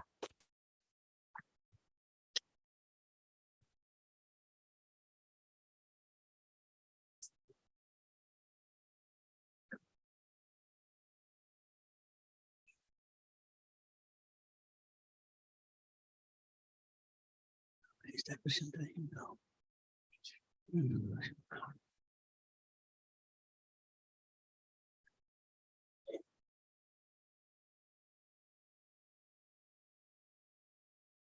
Apologies, I'll just see if I can get this presentation quickly.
Sincere apologies. It's must be my fault, my mistake.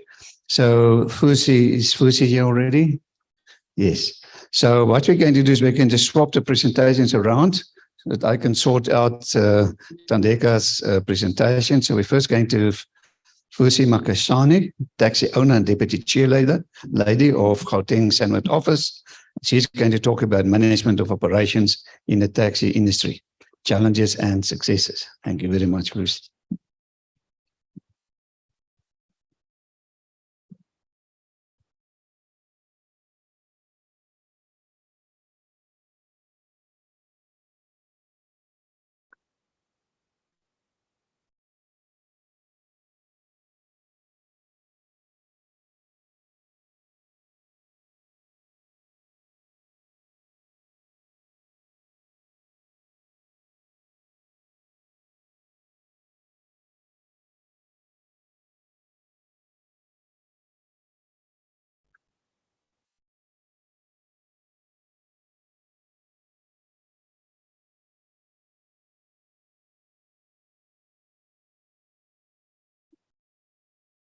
Good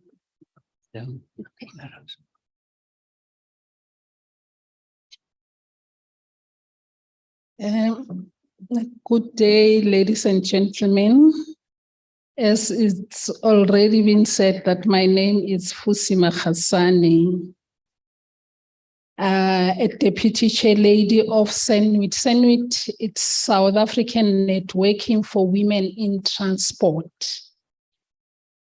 Our organization movement was formed by Department of Transport in 2007 by the then DG and Minister of Transport, Jeff Radebe. When Minister and DG, a member from the organization, the aim was not to replace a woman desk in the taxi industry, because the taxi industry, as is, it has got its own women desk who are sitting in their different platforms of communication. But the aim of forming South African Networking for Women in Transport was to transform the whole transport system because of male domination, in particular white-dominated transport. Now, the minister and the DG, when they formed this under the BEE section of the department, their aim was for women to network and put themselves in position to get into different sectors of transport. As we are having women in rail, women in road transport, women in aviation, and women in maritime. Going in there was not to compete with the operators of such sectors. It was for us to get in and partner to learn and know and capacitate ourselves into transforming such entities. As a leadership of SENWIT, I'm also an operator. For 30 years, I've been operating in the taxi industry. I started as a driver for almost about 15 years, driving long distances to Eastern Cape, and also driving locally in the local taxi association. My operations are in Katlehong. My primary association is Katlehong People's Taxi Association, which is the primary association under Santaco. But I'm not here representing Santaco. I'm here as just a woman in the taxi industry who is learning. And I also forget to thank you, Harry, for giving us, me in particular, and the other ladies who are here. I know that we have ladies from the Santaco desk who are Ms. Pajo. It's not very often that we get such platform where we learn and express ourselves. This is a learning curve. People, you might see even my presentation is not as glamorous as the others, the previous ones I'm learning, but maybe in years to come, I'll also have pictures and whatever that even subject matters. Thank you, Harry, for giving the opportunity. I'll learn, and Mapahu, you also see and learn. There are so many ladies that I identified here who are under our movement. Hence, I'm saying we're not replacing women's desk. We are here to learn, transform all sectors of transport. Now, coming back to my presentation, in SENWIT, SENWIT is an organization which is having its membership in all 9 provinces.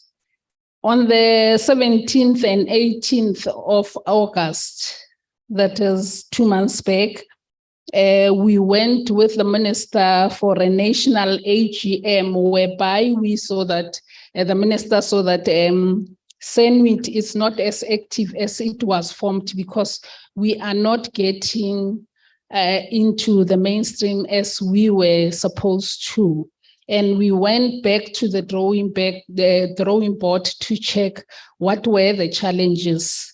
And the challenges, so as we analyzed them, was to say our network methods were of those older days where we exchange business cards instead of going digital like all other sectors. People are now changing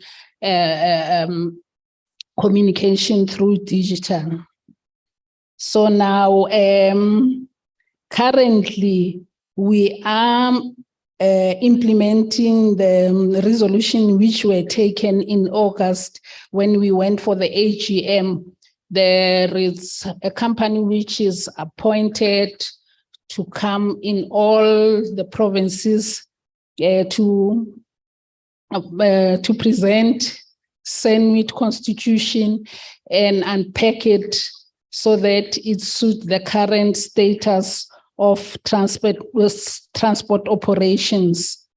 And in Gauteng, we have got 5 regions. We have regional chairpersons, regional committees, and regional membership of about 300 women, of which in the Gauteng Department of Transport, by next week, the 18th Wednesday, we will be having an AGM of reporting back on what was achieved from our national AGM in Mpumalanga. So all provinces has got structures of women that are networking for other women for the purpose of going into the manufacturing spaces, industrialization, all the value chains that are there in the transport sector.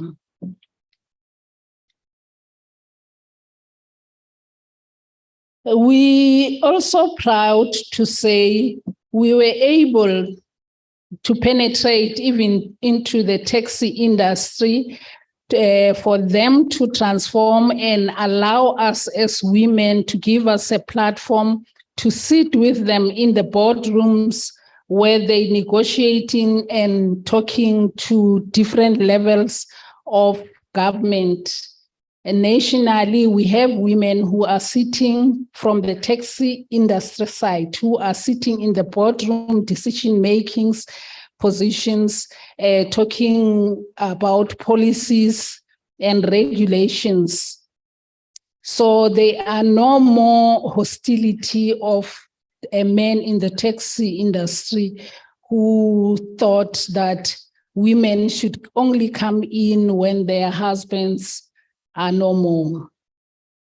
In the industry, the previous status was we had a challenge of women who are coming in the business just because they lost their husband, they come as inheritance, and they had a challenge on knowing how to maneuver in the business. So now most of women used to lose the business after the husband passed away. Then they used to lose that business which those men have worked hard for. Now, we then had a challenge of how are men coming in? Why are men are so strong in the taxi industry coming in their majorities? We found out that they have the opportunity of beginning their businesses by being taxi driver in a long run, then they migrate. They are promoting each other to become taxi owners, and from taxi owner, then they become executives, and from executive level, they become chairmen and presidents of the industry.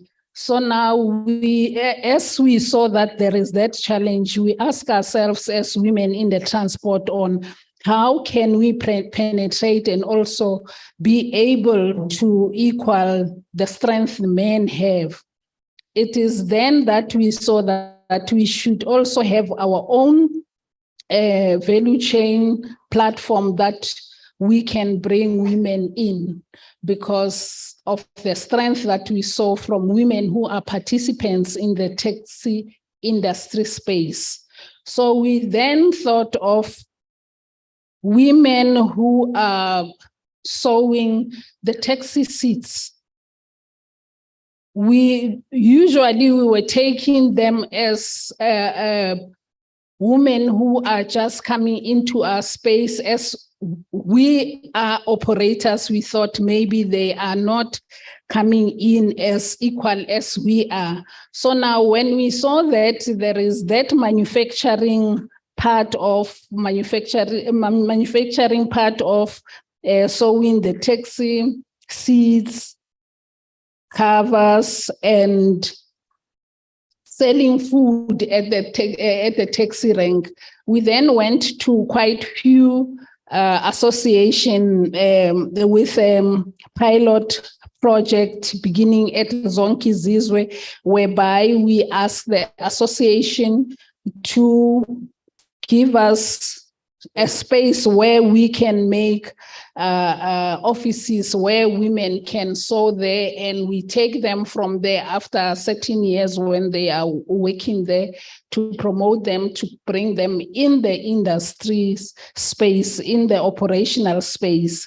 We succeeded last year of getting about 3 young women to come on board who were promoted from being just vendors selling food at the taxi rank, and they were promoted and joined the industry as taxi owners. During lockdown, the Gauteng government Department of Transport in Tate Mamabolo also noticed that women should also come in the space of working together with men. While there were very strict rules and regulations of COVID, some of our women from the taxi industry were taken to assist with your sanitization. That's where we realized that women are strong. Women can also make it in the space of taxing. Much as the women of 1956 who took the baton and went to the parliament and show government that they also need to be equal to men. In the taxi industry, we have women who also came in the space and say they are prepared to go to leadership, and they were recognized and put in the leadership space, even though they are not enough in numbers as we wish. Even though it's a drop in the ocean, we still are looking forward to say a million steps began with one step. We are also in the committees that are negotiating with the BRTs with the cities that are implementing the BRTs. Most women are participating there thanks to men in the taxi industry who gave us those powers of saying now they realize that women can also thrive in the business.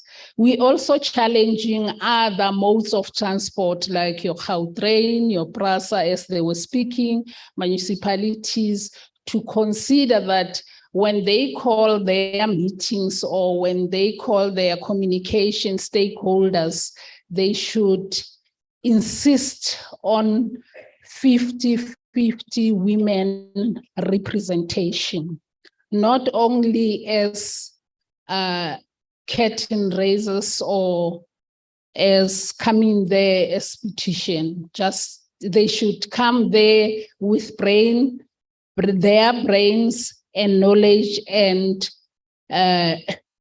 treated equal as men.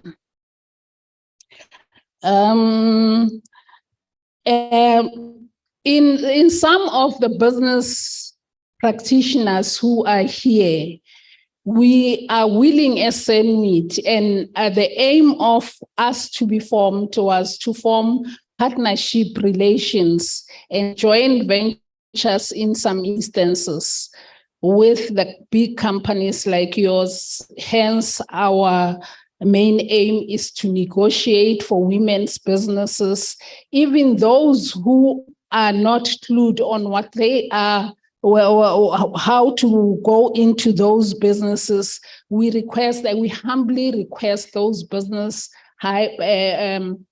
big businesses to bring in women as subcontractors, not only to see women as cleaners in particular.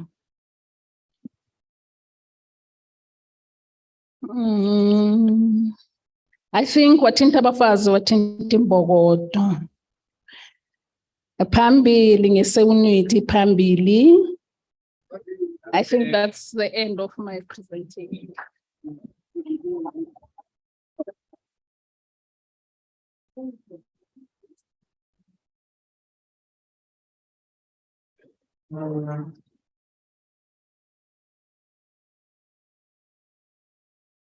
Thank you so much for this great presentation. Such a privilege in having Sanwood here. We really appreciate sharing this with us. Ladies and gents, yeah, that was my fault, Andeka. My sincere apologies. I now have your presentation, so I'm just quickly downloading it.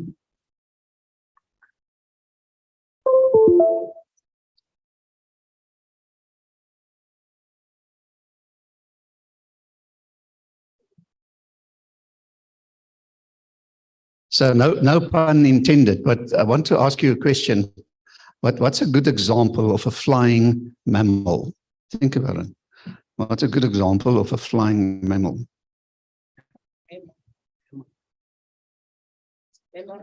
Soogdier, mammal. What's a good example of a flying mammal? I hear they're saying a bat. Remember, we're busy now with transport here, so it's an air hostess.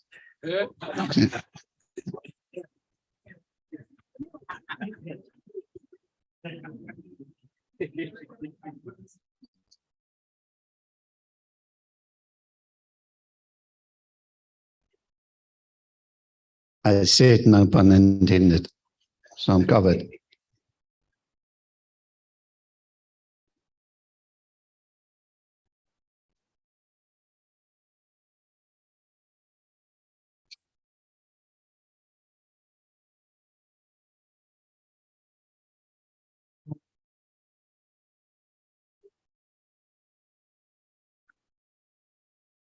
Because I'm short. Yeah, no, it's fine. It's okay. I'm sure you can see me.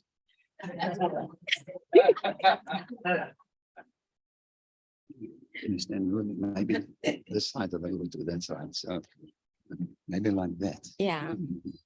But you can use. Oh, Thank okay. you. Oh, thank you so much. Yes.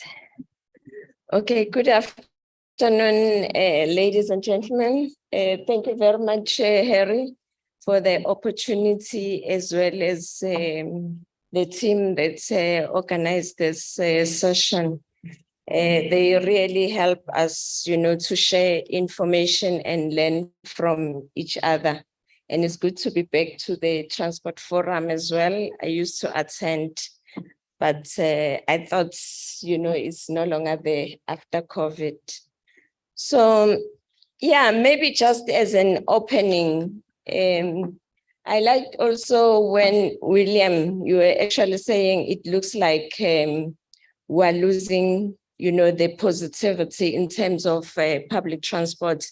There's just so much.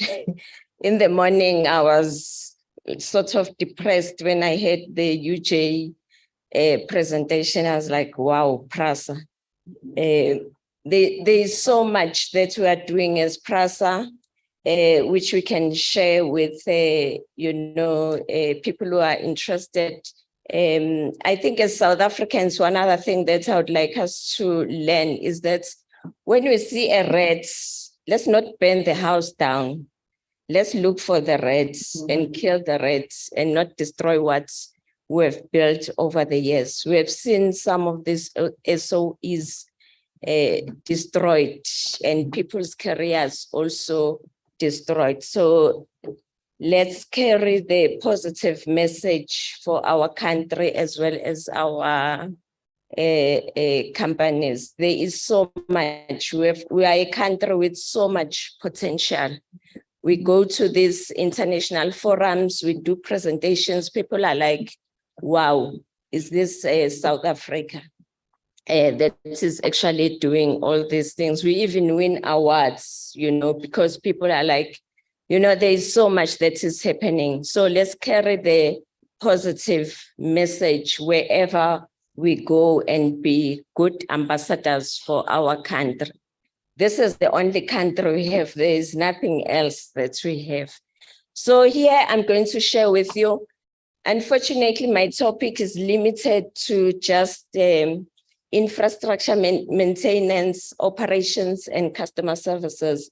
But if we had said, let's share what we have achieved through our recovery program, there is so much that we can share, even integrating different public transport modes, so that at the end of the day, we serve the commuter and we reduce the transport cost that is actually killing a lot of people in South Africa, in fact, in the whole world.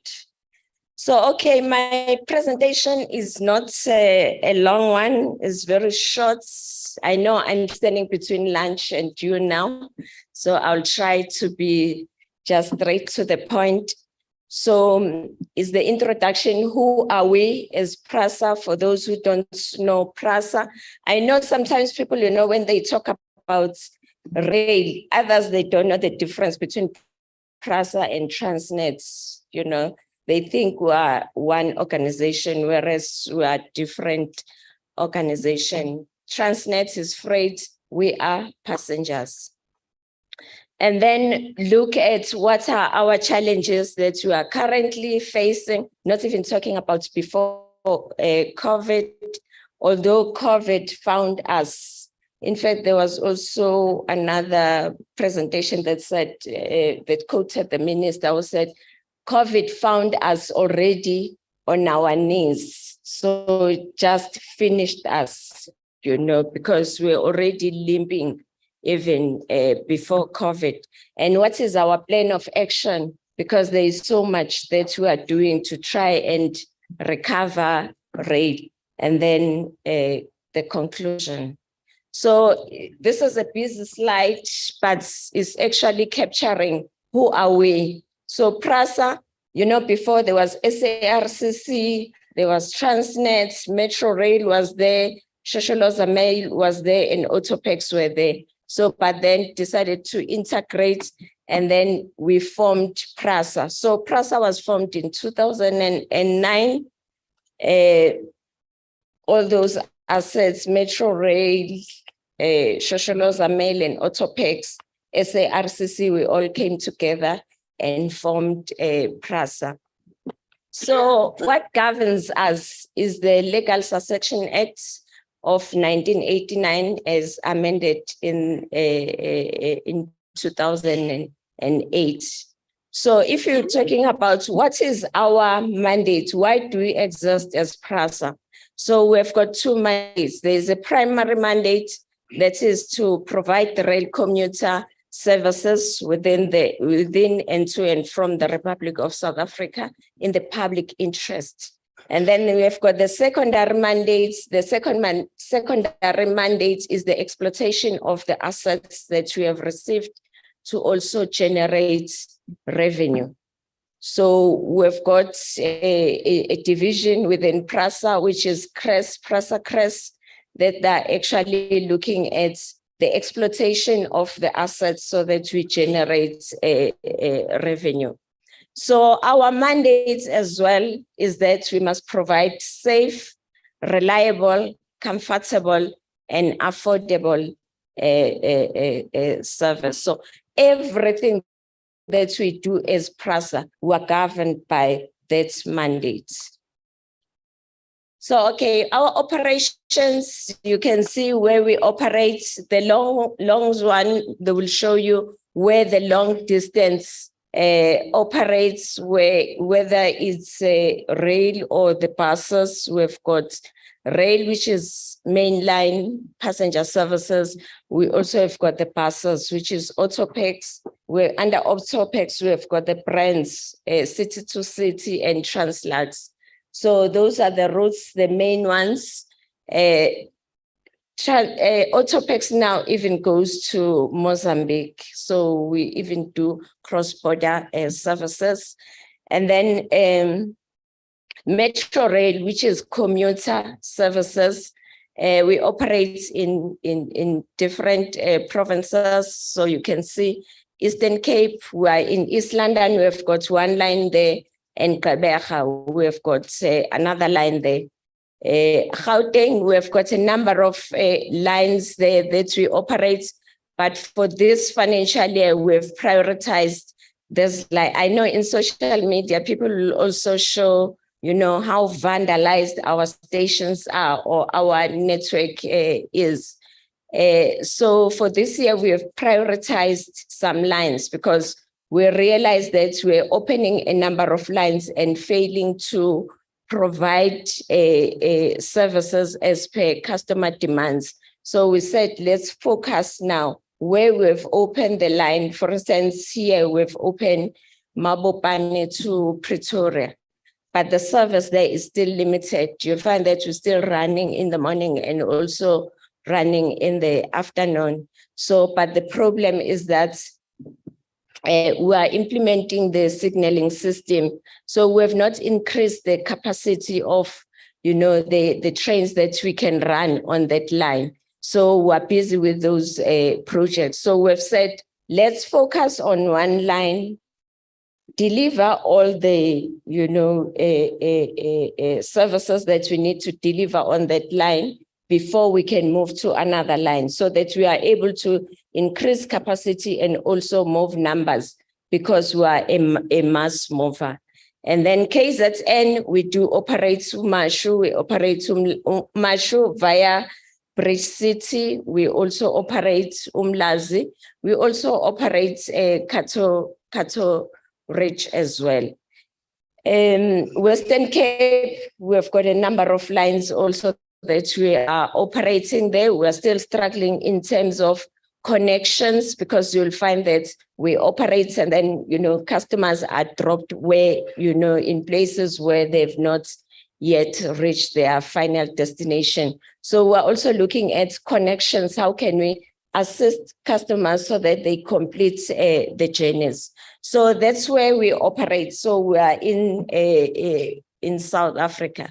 So if you look at our typical customer, you can actually see that our typical Metro Rail customer, our customers, they wake up at 3, leave their homes, walk to the station or get into a taxi, go and wait for a train at a station. And when they come back very late at night, around 8. And why?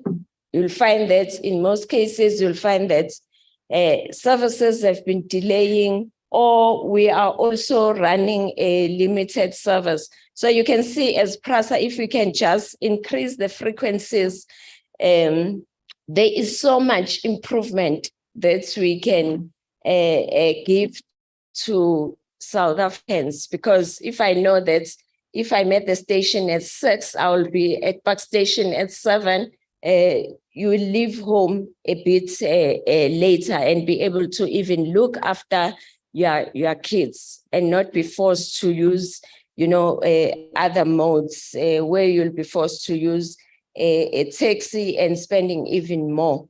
I liked also the discussion that we need to look at and not compete with each other, but look at how can we best provide the service to the customer that is cost efficient and not, compete for space.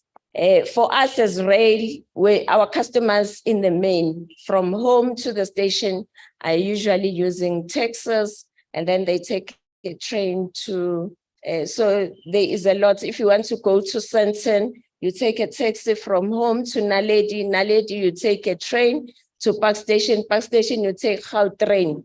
That will be a beautiful country where we are able to integrate services as the operators. So you can see we used to transport a lot of women, but you can see the profile now is changing.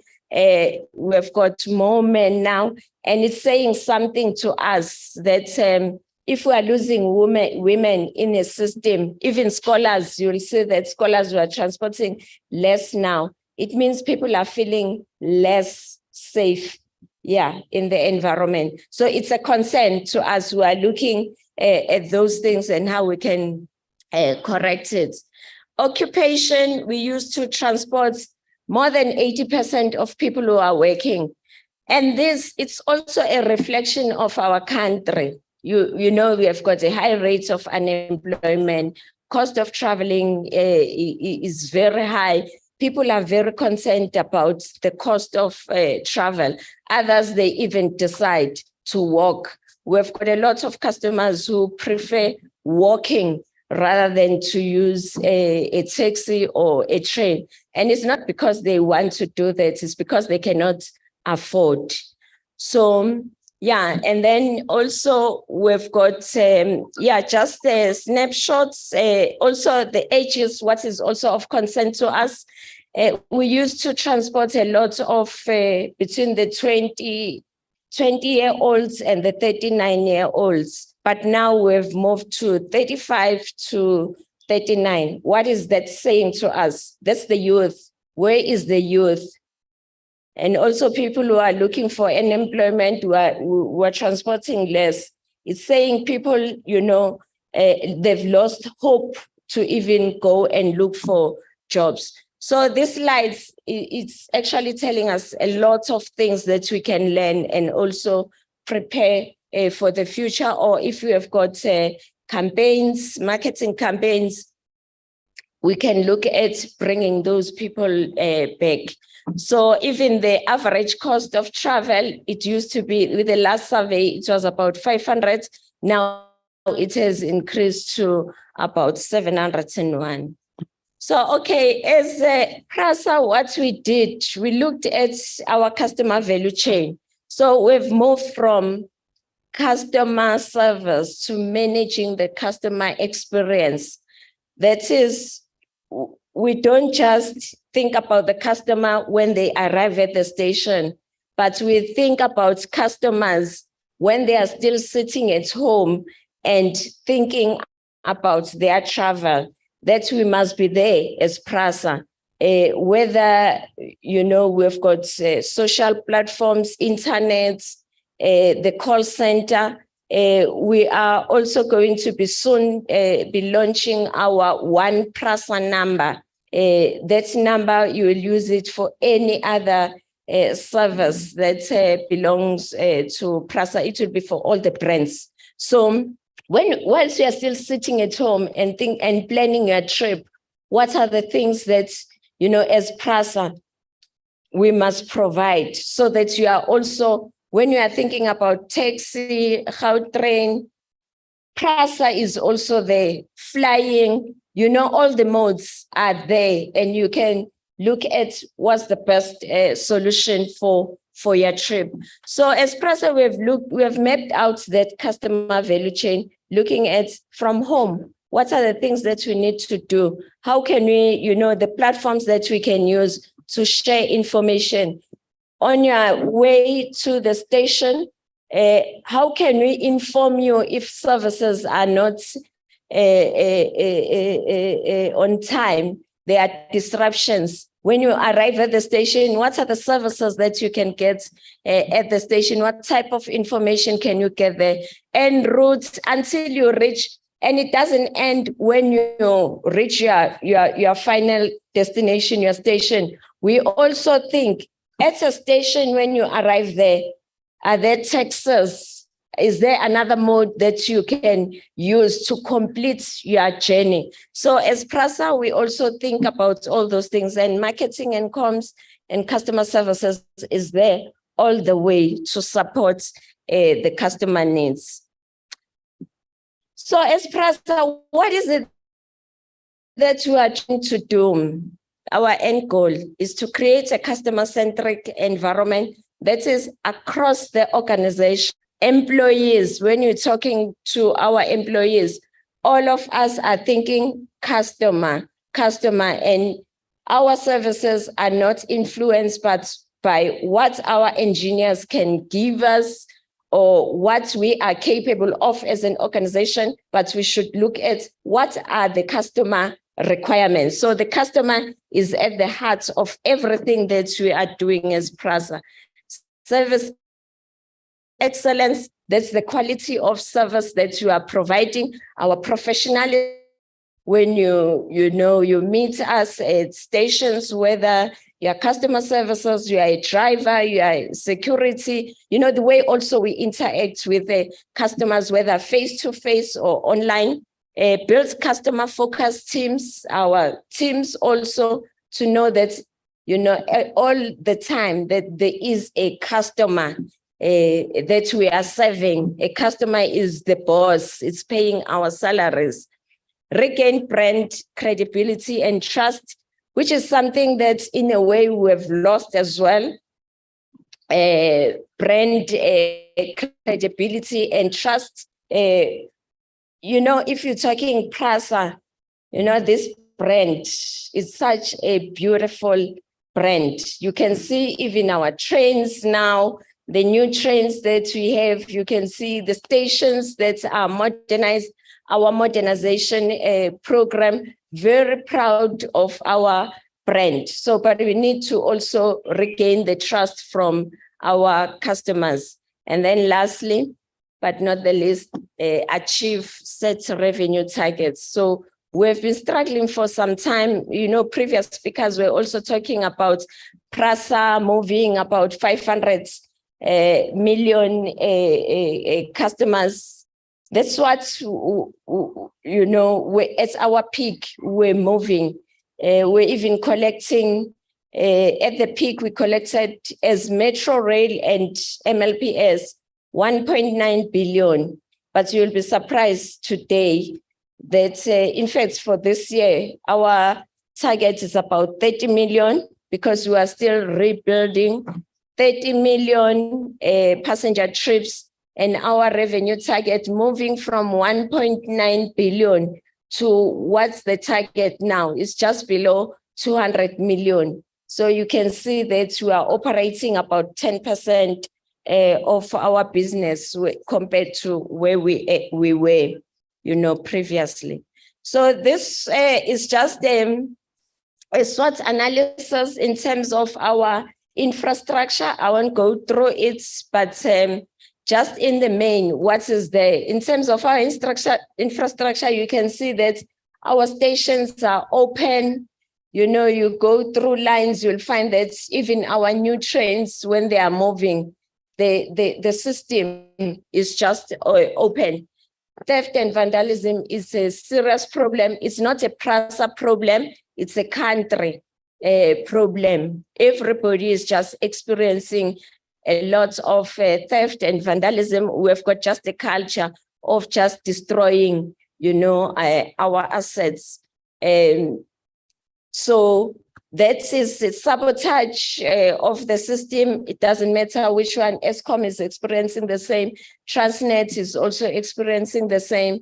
Even in our homes, we are experiencing the same, where people just come and vandalize, our homes. So it has become a problem. So, yeah, but as PRASA, if you look at our opportunities, there is so much opportunity in our environment because we are a mass mover. You can imagine if we were to recover our service? How many people can we move along our lines in the corridors, and improving people's lives? The infrastructure challenges as well. The challenges are the same. Theft and vandalism is a serious problem. So infrastructure is divided into 4. We've got pairway. Pairway is the tracks, permanent way, electrical, the wires that you see, overhead wires. We've got signaling, that allows the movement of trains, and then telecoms, the communication. So we need that communication from our control centers to stations so that we can also be able to inform customers about the train movement. So those are the challenges that we have in terms of infrastructure, but we know as well that there's been a serious problem about components and also some systems that are obsolete, and industries also trying to resuscitate their production. Other companies didn't come back after COVID, but others are still trying, to come back. So those are the challenges that we have under infrastructure. So in terms of now, when we're operating our services, what are the main challenges? Stations, like I mentioned, they are open, easily accessible. Anyone, you'll find some stations where we put the fence, people, they steal the fence. In some areas, we put brick walls, but people remove brick by brick until, everything is just destroyed. So I don't know, there's this culture of just destroying things. So we've experienced that as well. So also the provision of basic services, even at stations, just toilets at stations, yes. You see, to be the last one is not okay. Yeah. So those are the problems we have at stations, rolling stock as well. We've got new trains, but with so many, controls inside the new trains, but people will still want to do something. We're even introducing new conditions of carriage. Some people resisted, but people are getting used to it, and now they are appreciating our new trains. So they feel, PRASA has restored our dignity. And I'll challenge you, colleagues, just to take the blue train, and just experience it. It's such an experience. And people everywhere, they're like, PRASA, you have restored our dignity. It's just that the lines, we don't have enough lines for now. We are still in the recovery phase. Safety and security also because of the open system, but with the new trains, we are very strict. Our coaches have got security on board. We have got ambassadors. We've introduced a new culture and it's working for us. So if you are thinking, you'll still see those people, staff riding, hard luck. With the new trains, very disciplined commuters that we have on board. Ticketing, it's another problem that we have because of, our system is still manual and very archaic, but we are in the process now of procuring a new ticketing system that will integrate with other modes of transport and also comply with the department's regulations. So this slide is just about want to increase value, but also reducing cost, ensuring that our products that we are providing to the customers and the market is one that is acceptable. So, and also we're able to learn from our mistake. We are a learning organization and trying to learn from our past mistakes to see how can we then move forward. So this is our value proposition to the customer. This is our promise to the customer. So this, we take it very seriously, because we are saying to our customers, we are promising you availability, we are promising you predictability, reliability, affordability. If you look at our service, you will see that this still the minimum is 7 rands 50. We are still the most affordable, not the cheapest. We are not the cheapest. We are affordable, because if you get into our blue trains, you will really feel that, you know, South Africa is really working. I can travel in this comfort for 7 rands 50. And also we're promising them safety and security. So yeah, in conclusion, as PRASA, we have adopted an integrated management approach. Other colleagues also spoke about it, because we also realize that, you know, if it's the silo mentality, it doesn't work, because you find that your projects are not synchronized.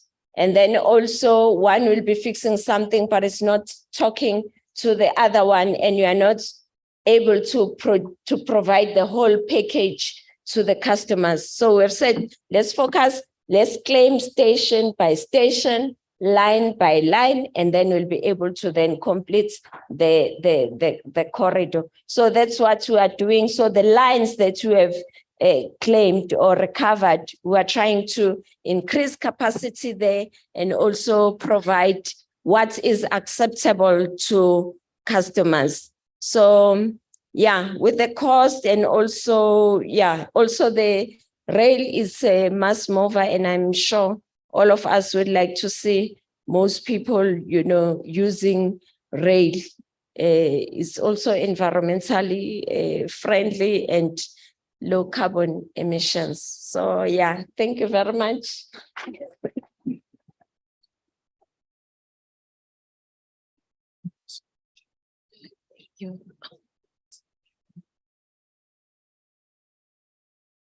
Thank you so much, Tendeka. I think we can agree in their journey to their value proposition. We can wish them all the best. We understand all the challenges that they're facing. I don't know how we're going to solve this vandalism and steal of infrastructure and so on, but clearly we've got people that know what they are doing. Tendeka, thank you for all the planning and the work you guys are doing, focusing on your corridors, your value proposition. We're looking forward to spending more time on PRASA trains, and we'll definitely try those blue trains. So thank you very much for this great presentation. Appreciate it. All right, ladies and gents, I just want to get our program up quickly.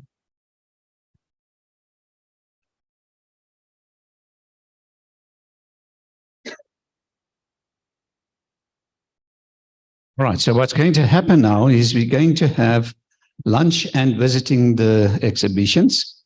So now you'll have more opportunity again to visit those exhibitions, get your business cards in, networking, and also have lunch. Maybe while the other people are queuing, some of you go to the desks and the other way around.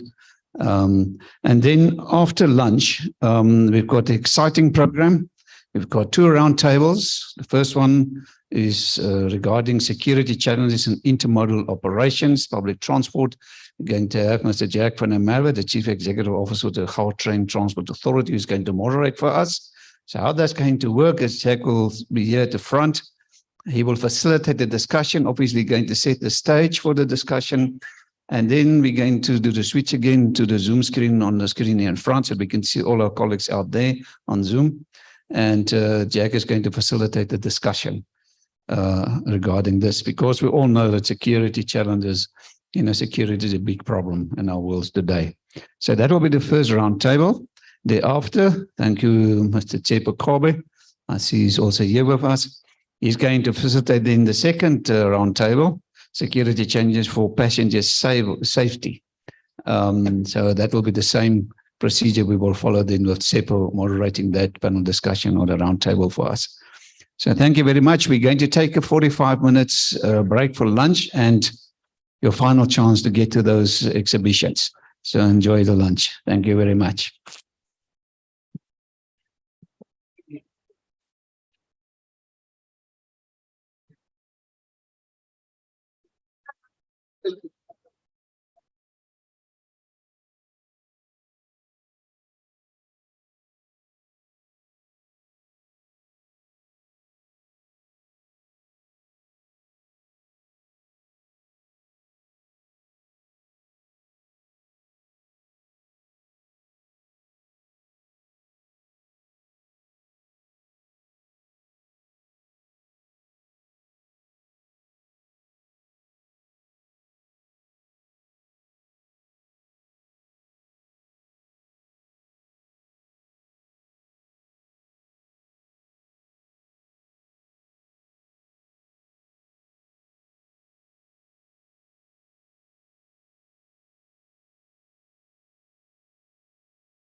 There's 1, 2, test 1, 2.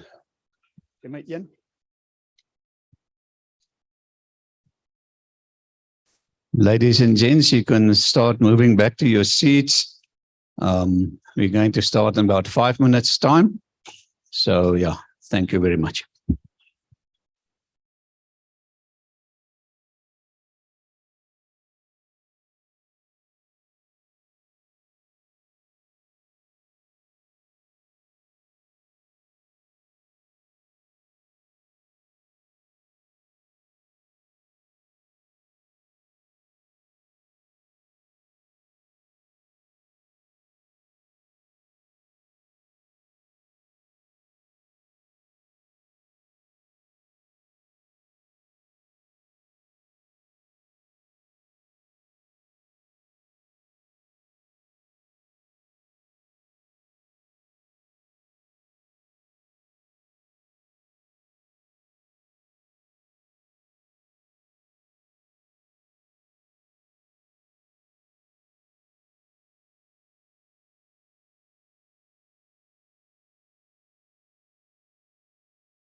There's 1, 2. Ladies and gents, let's move back to our seats. Those of you at the communication desk, you're welcome to continue if you just talk silent, quietly. We're going to continue with our event.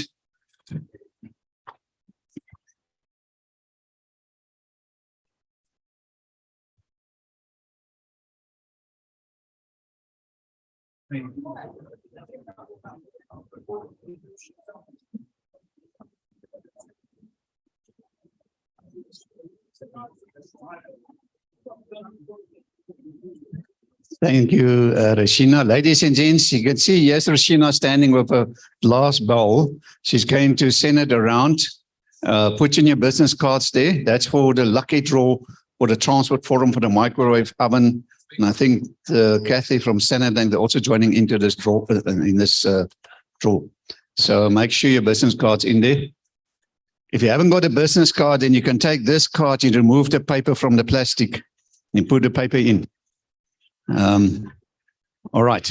But ladies and gents, let's start. We're running out of time.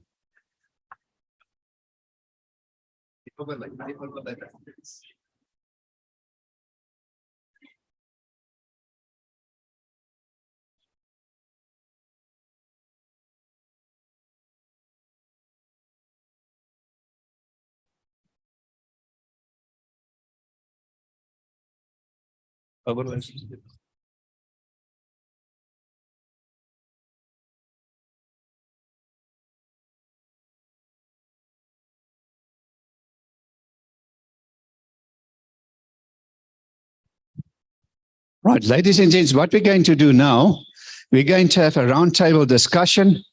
The topic for this discussion is going to be security challenges in intermodal operations, public transport. And Mr. Jack van der Merwe kindly agreed to moderate this discussion for us. So Jack, thank you very much for agreeing to doing this. And I'm going to hand over to Jack van der Merwe now to moderate this session. As you guys can see, while Jack is moving to the front, how we're going to do this, ladies and gents, please remember that when you ask a question, if you want to ask a question from the audience, put up your hand.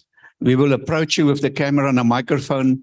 Even if the audience can hear you, the people on YouTube and Zoom can't hear you. So I'll have to approach you with a microphone and a camera. Then you can ask your question, and Jack will obviously manage the process of the discussions. The people on Zoom, you're most welcome also to raise your hand, and we can have your comments as well. But okay, let's see how it goes. Thank you very much, Jack. Thank you, Harry.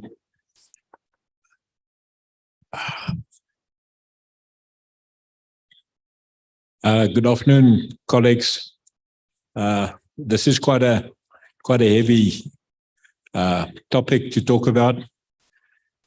But before we talk about security challenges in intermodal operations, let's just look at what the global forces are that are impacting on transport. And they really four. First one is globalization. We're finding that around 70% of the world's population within the next 10 years will be living in cities. And that will cause bigger congestion, more traffic, more road accidents, more pollution. And one will have to start moving towards smart cities and working towards smart cities. The next one is pollution and greenhouse gases. Transport, as you know, we are responsible for between 15 and 18% of the greenhouse gas emissions in the world. What they don't usually say is that in cities, transport is responsible for 40% of the greenhouse gases in cities. So transport will have to change. We have no choice. And as I sit here, in the next 10 years, there will be a massive, massive change in transport. And that will have a challenge around security, around how do we operate transport. The third one is the fourth industrial revolution. The fourth industrial revolution has brought with it disruptive technologies. And these are things that happen just about instantaneously. In the old days, you had years of warning things are going to change. In the new world, things change overnight. And in transport, we've seen it with the advent of e-hailing services. I spoke to the taxi industry just by chance yesterday. We have in Gauteng 5,000 meter taxis. And that was the number of meter taxis in our province for the last 10 to 15 years. So we have 4,000 to 5,000 meter taxis, and all of a sudden Uber rocks up, and Uber says, we'll pick you up at your door, we'll drop you off where you want to be. This is a photograph of the driver, this is what the car looks like. And the young people loved it. Within a year, we now have 21,000 Uber vehicles in Gauteng. So they've created an induced market, a market that was never there. And they are crowding out, and you can imagine the type of competition that they're doing. The fourth one is a silent partner, and that's the workforce challenges. The World Economic Forum says that in the next few years, 52% of all jobs will be done by robots. So gone are the days where you can employ somebody just to do manual labor. They say that you will have to change to lifelong learning. The days when you can get a degree, put it in a frame, put it on your wall, is gone. You have to be a lifelong student. You have to look at developing skills in persuasion, in innovation, in creative thinking. So gone are the days where somebody gives you a handbook, you force it into your head, they come make exams, and then they ask you that data that you can get from Google. So you don't need to know that things. You need to know, how do you persuade people? How do you change them? And all of this has an impact. We really, and then what I'd like to say, in South Africa, we have three priorities.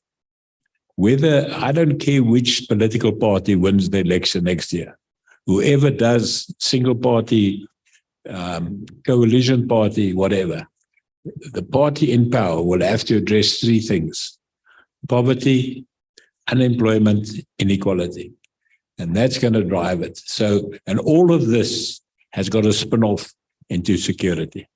So if one looks at public transport, or if one, so first thing is we have to move the people towards public transport. Gone are the days where you can buy a car, drive to work when you want to, come home when you want to, stop at the spa or at Vadis to buy your food. You will have to start becoming a public transport user. Now, public transport has always got an origin and a destination. The peak periods that we're looking at is the origin at your house, and then the destination is where you're going to work. But that trip has really got three distinct linkages. The first one is what we call the first mile. That's getting from your house to where the first public transport happens. And that's walking, usually walking. And that has got a security risk to it. That's got a massive, massive security risk. The next one is that you come to an intermodal facility and you change modes, either from walking to bus, from bus to taxi, from taxi to rail, whatever. Then you're on the transport system, and Tepo will, in this later at the next session, talk about the security on the system. And then when you get to your last point of public transport, you have to have the last mile to go from that public transport towards your destination. So if one looks at security, and they call it the walking environment. Secondly is the waiting environment. And thirdly is the en route environment. So these are the three environments that we as transport professionals will have to look at. Now, last night I was thinking about the burning of trucks on the freeways. It's got a much bigger agenda than transport. So if you want to solve that problem, you have to solve the problem at other forums than just purely transport. So the challenge I want to give to you is that how do we then address this first challenge of the walking challenge, the second challenge of the waiting challenge, and then the third challenge Tshepo will talk about is the en route challenge. So I'd like to ask people in the audience, what would you suggest can we do to address that first mile? Oh yes, the last thing that I want to say, and I must say it, In South Africa, we have two types of public transport users. We have a public transport user of force. That man or that woman has got no choice. They have to use public transport. And they usually only have one choice. Then we have public transport users of choice. And these are the people that we want to catch. If we want to change away from private cars into public transport users, these are the people who have a choice. And the way that they make a choice is totally different to those that are a captive market. So we have people who are captive to the public transport, and we have people who have got a choice.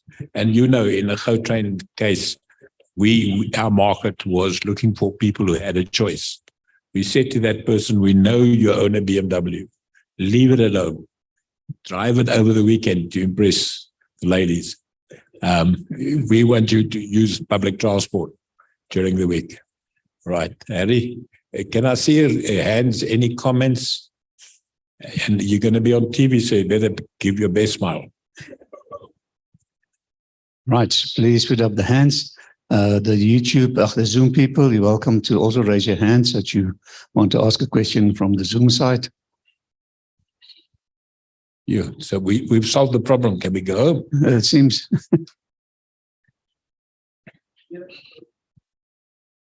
There's the first one.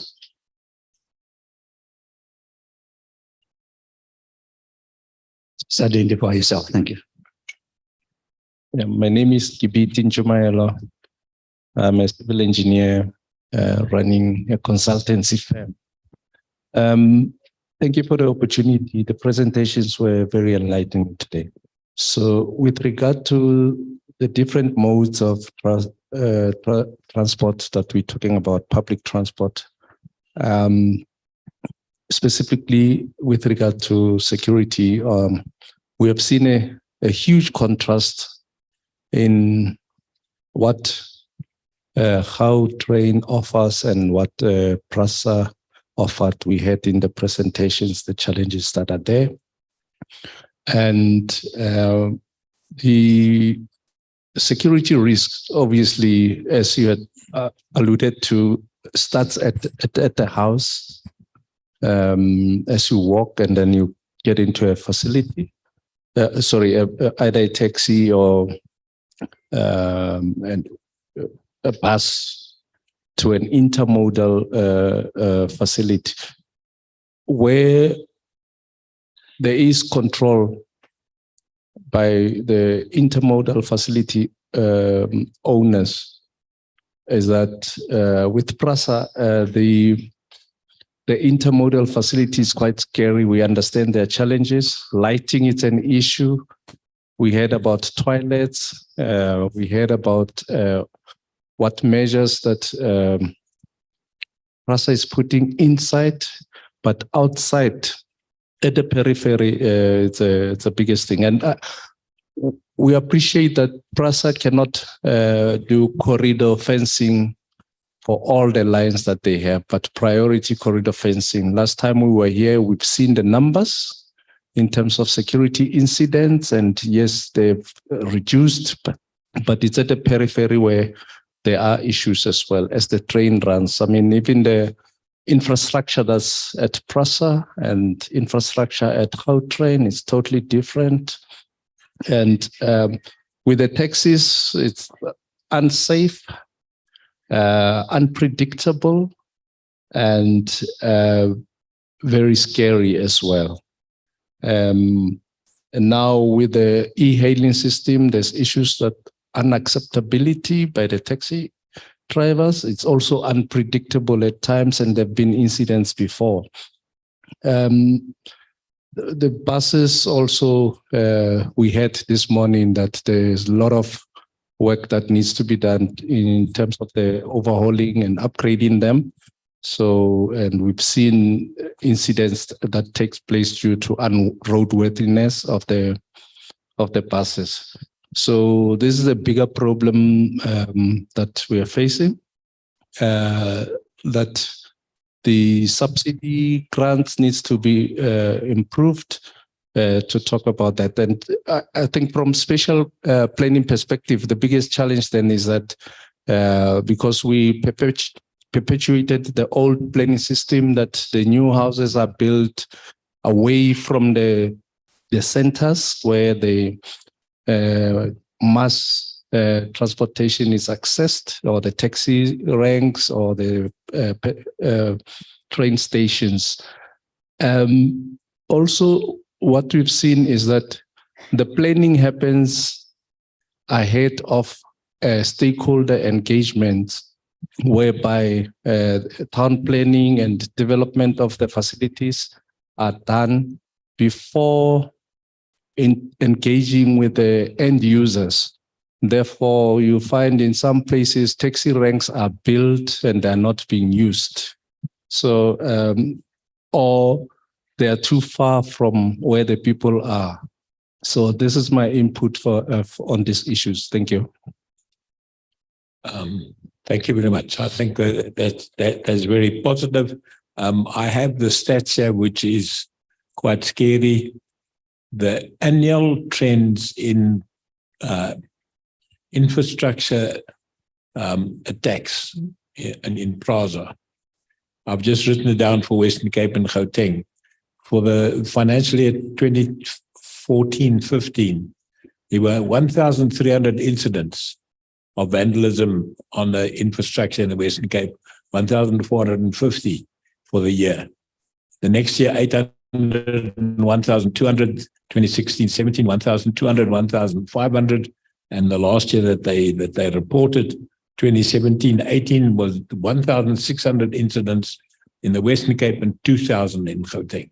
So this is 3-4 a day. So it is actually a massive problem. Right? Any more comments? Yes, Harry, the lady there.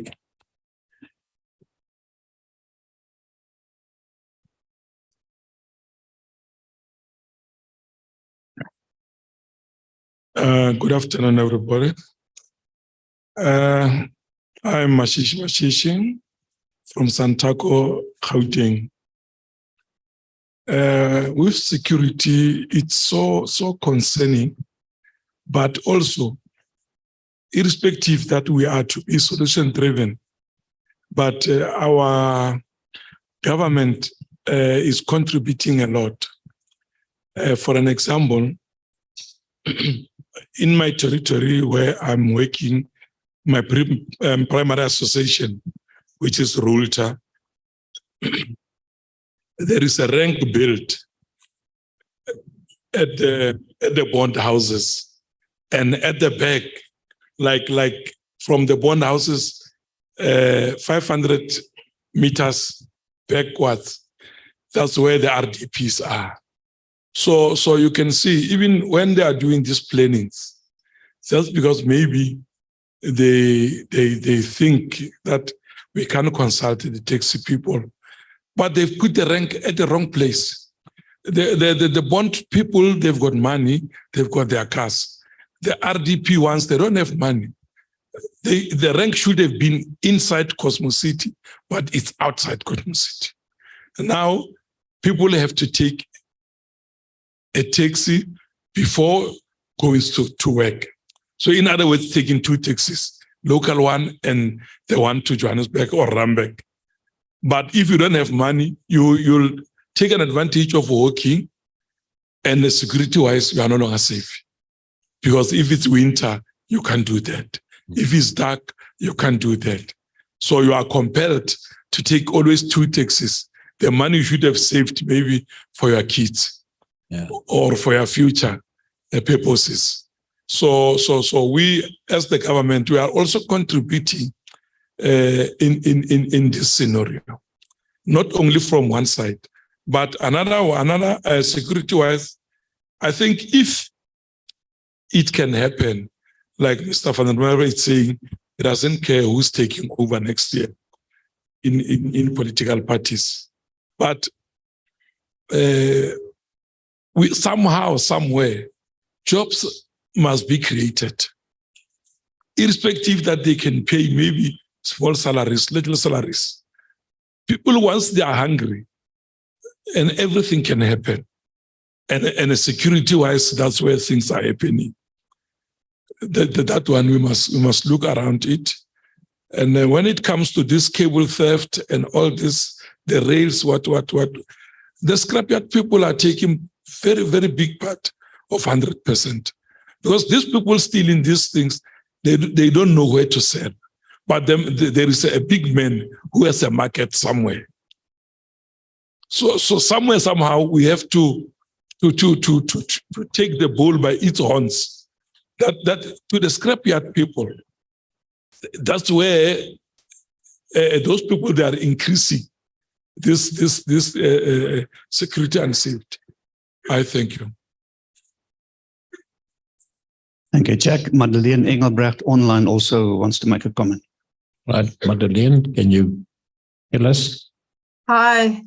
Yeah, thank you very much, Harry, for the session today, and also for Stefan Mara for facilitating such an important topic. I just have two stories that I wanted to share. And the one is, in 2019, I was in hospital due to a criminal attack. And I was struck by the number of health workers who came to me and told me about their daily experiences, their daily commutes to work, how exposed they are in vehicle and waiting for their transport. And the incidents that they've shared have really stayed with me ever since. And it's really, those people are completely off force, public transport users. The shifts that they work from very early in the morning till 6 at night are very fixed. They cannot do anything about it. And I feel really so hard, it's so hard for our frontline workers that they are exposed to this level of criminal activity. And I wonder, it's such a big group of people, is there nothing one can do as a collective to improve their commutes to work? And the other one is more of a personal story where I've moved to Cape Town in the meantime. And when I go to Gauteng for work, which I do often, I used to use Gautrain and Uber. But the last few times that I've been doing that have been quite horrific. The number of times I've been told by security guards to please step in a meter in because I will get attacked, or my cell phone will be stolen. It's just increased exponentially at all the Gautrain stations, to such a degree that I now rent a car. I refuse to use Gautrain and Uber because I just don't feel safe anymore. And I used to feel safe. So it's a sad situation that it's got worse and not better over the times. So I just wanted to share these and put it in the pot of some things to be discussed. Thank you. Yes, if you're a criminal, you will like to go to where there's a lot of people, where you have a lot of options.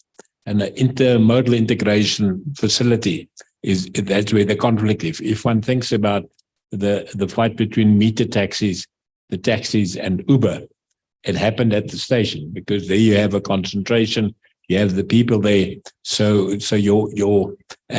I'm making notes about policing. If I can talk about policing, you remember in the old days, they had railway police. And then they took them away and they collapsed them into SAPs. And now they've reinvented them. They are now back, but they're now called transport police. So I think we as transport professionals must start playing a more active role in where these police force, where they are deployed, at the ranks, at the modal transfer. The lady from Praza said they now have security on the trains themselves. So I think there's three levels of security. The one is South African Police Services. The other one is community forums and community policing.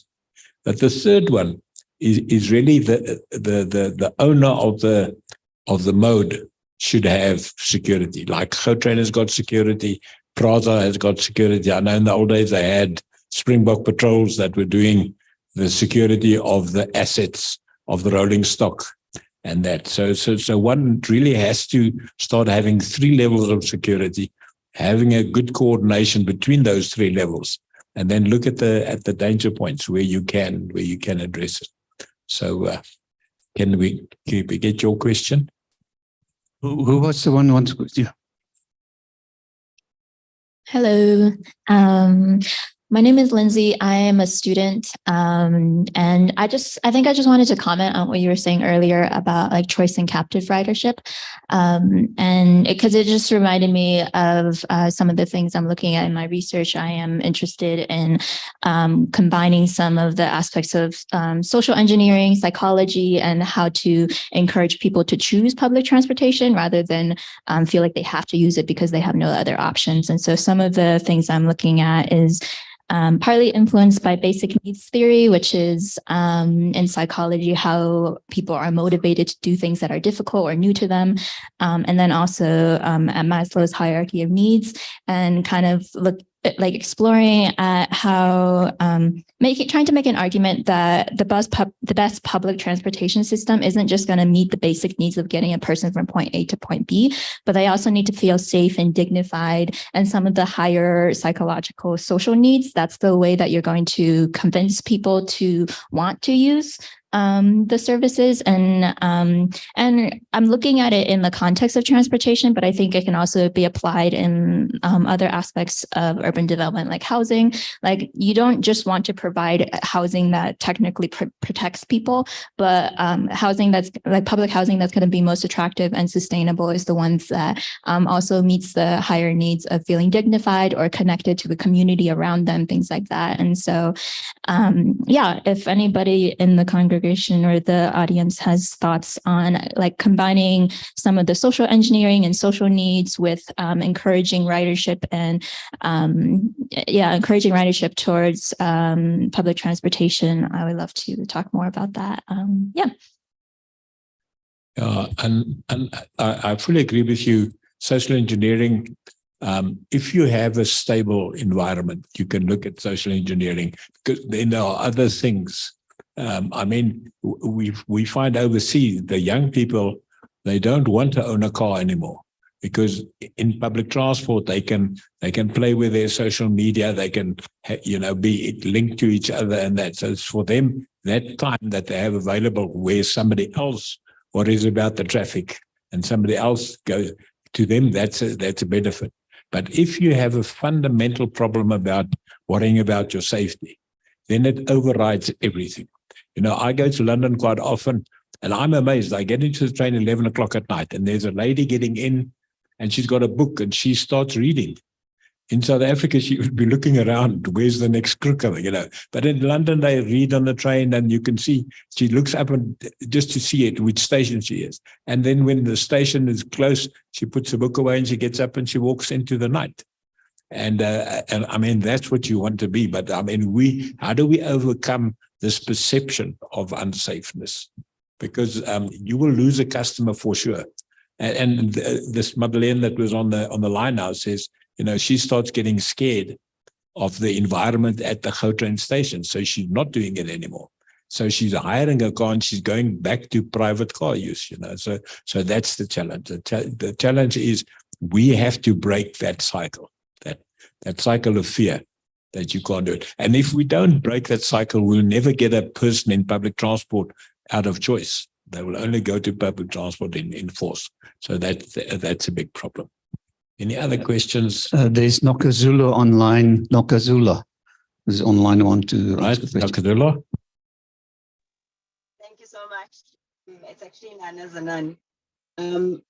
My take on the matter is that you cannot plan a transportation system of creating walking zones and precincts.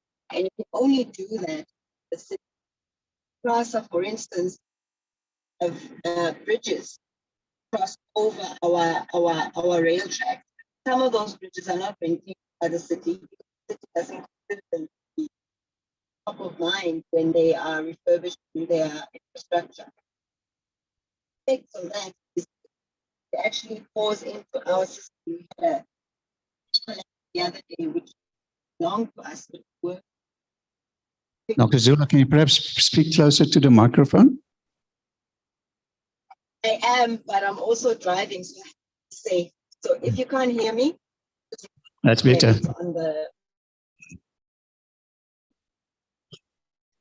If I can finish my point, if you can hear me. Yes, we can. cities have to be part of a safe precinct planning. And you can almost map how people would travel from stations and to their various destinations. Don't need any sort of in-depth assessment of that. But what you'll find is the cities will put a taxi rank or intermodal facility. There's no walkways, for instance. So immediately when that area is not demarcated, anybody can do anything. It means there's no focus. So walkways, CCTV cameras, but an integrated approach, even when you're discussing job matters, actually look at public flow.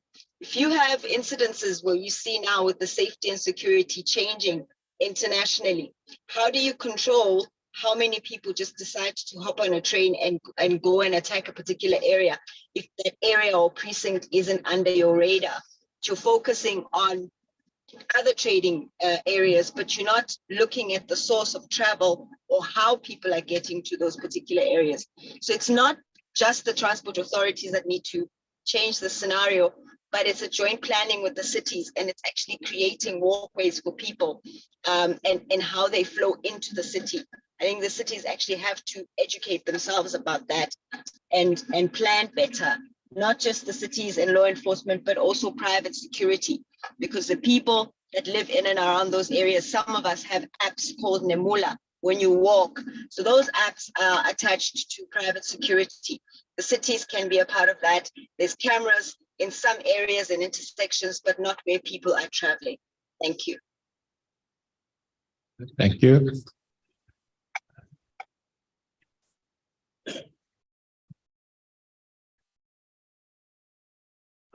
Thanks, Harry. My name is Sipo from CP2, Transport and Trading Projects. You've mentioned the different security lapses or problems, either from home or wherever. For me, they're all the same role players. A person may start with taking a cell phone and move up to burning a truck. And you also mentioned about the levels of security, be police or transport officers. Generally here in South Africa, crime pays and people get used to it, and then it attracts other people. And then the cycle continues. And the other problem is that we are not bothered. We are scared. And whether you increase the number of police, they just go about their emotions. You go to any facility, people don't care the type of service. They're just waiting to go home. So you may increase, you may have all these ideas and bring all these people. It just continues. They won't care. Police don't stop, they just look and continue. So we have a culture problem in terms of doing our job the way we should be doing. And also, once a person is traumatized, it becomes difficult for the person to care for the next person, because crime, it cannot be solved in isolated situations. You need participation of people. So already we've been broken into different pieces. So in the end, it becomes a losing battle, unless we can find a remedy in trying to sort all these problems in an integrated way. Otherwise, we're doomed to failure. Yeah. I just hope I can't agree with you, because otherwise we're in trouble, you know. But what you're saying is that it's hardwired into our system now. And you know what is quite interesting, we in this room are transport professionals, but somebody else must address the poverty and the unemployment. And by addressing that, would have a spin-off in transport. They wouldn't even know about it, but transport would then be safer to do it. So that's why, you know, when we do a planning, we have to keep the full picture of what's happening in South Africa in mind. All right. Jack, I think, yes, we maybe can have closing remarks. But we've only scratched the surface. Yeah, can I? You know, I've made a few notes. Can I say we have to, if we have to break the cycle that says crime pays, the only way that you can break the cycle is to have successful prosecutions. I mean, if we can have a look at the Zondo Commission as an example, you know, it cost 3 billion rand. It brought out 10 volumes. Nobody's gone to jail yet, you know. So you must close the circle. If you don't close the circle, then crime will always pay, you know. So crime pays. We have to break that culture change. How do we instill culture change? And that's why in this room, I'd like to have people who are soft science, social sciences. I'm an engineer. I keep on telling my wife it's the easiest thing I've done is engineering because it never changes. People engineering is the most difficult thing because it changes every hour. What I like what we said today is stakeholder engagement. Stakeholder engagement, if we're going to build stuff, if we're going to do it. If PRASA says, this is what we promise, this is our promise to you, have we done it with the stakeholders? You know, if I'm sitting here as a stakeholder and I think PRASA should have one goal, and that's to say every year we're going to push up our ridership by 50 million passengers a year.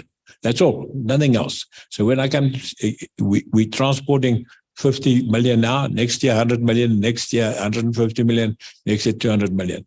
That would be that. Physical and spatial planning, I think that's 100% for sure.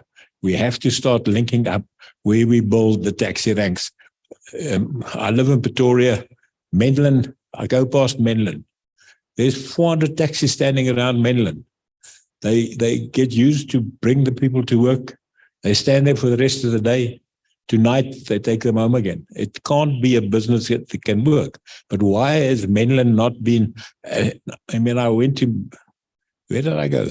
I went to Woodlands. They've taken half the parking and built Kentucky Fried Chicken and Chicken Licken and 10 quick stores there.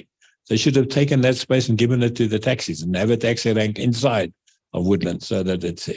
So the design, cross-section of the road, lighting is very important.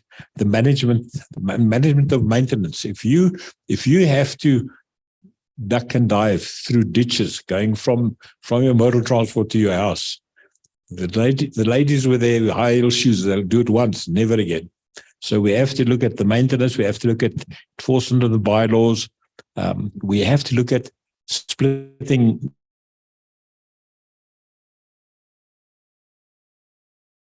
the security into police. We have to look at innovation. You know, overseas, if you have a uniform, any uniform, you drive for free on the train. Because the people say, when you see a guy in uniform, they're scared. They think they aren't going to do this guy can arrest him. So if you are a sailor, you've got a sailor uniform, you go for free on the train. Why don't we do it here? Then policies, community, frontline, CCTV. It's expensive, but I know in London, if you go to London and you're on an underground station, if you want to press a button, any button, have a look. There's a camera watching. If there's a machine that you're going to put money in, just look. There's a camera watching. In England, in London, there are 4,500 cameras, and they use them in the court cases. So if you do something wrong and they show the video footage to the judge, he says lock him up. So it has to happen like that.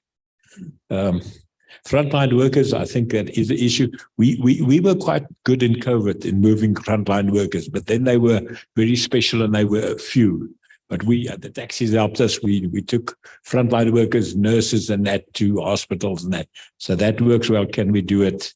And then prosecution again. We used to have a specially trained prosecutor for overloaded vehicles. Can't we have a special trained prosecutor to prosecute these people that install violence against the commuters around the station, around that? Eddie, next time you must give us more time. Indeed. But thank you very much, Tsepo. I hope I've used all your time. Thank you so much, Jack. Let's give him a hand.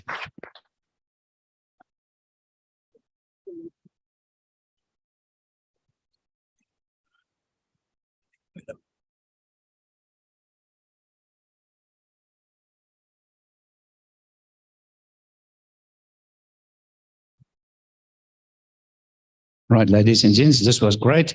As Jack said, we need much more time, and we will provide for that in the future. Ladies and gents, now it's the second round table. It is security challenges for passenger safety. And we've got Tsepo Kobe who's going to moderate for us. Thank you very much, Tsepo.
Thank you, Harry. And finally, we figured out what has to happen. So I did ask for to be mic'd up because I tend to walk around when I'm talking. So, and it's much easier on me. I've been sitting for a very long time. So before we good afternoon, let's deal with that bit first and get it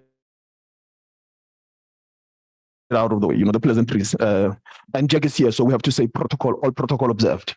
Having said that, I want to give you a few stats before we get into the topic itself. Jack has done very well in laying out what the issues are and what we need to deal with. But this comes from the Imperial School of Economics in London. And post-COVID, they've said all services have fallen below par by 30%. So very few of them are going to come back up to 100% before 2026 or something of that sort. 12 to 15% of all passengers are saying they will not return to public transport. So if you were making money earlier on, that has just stripped out your entire profit. So you will have to carry only, 85% of the people?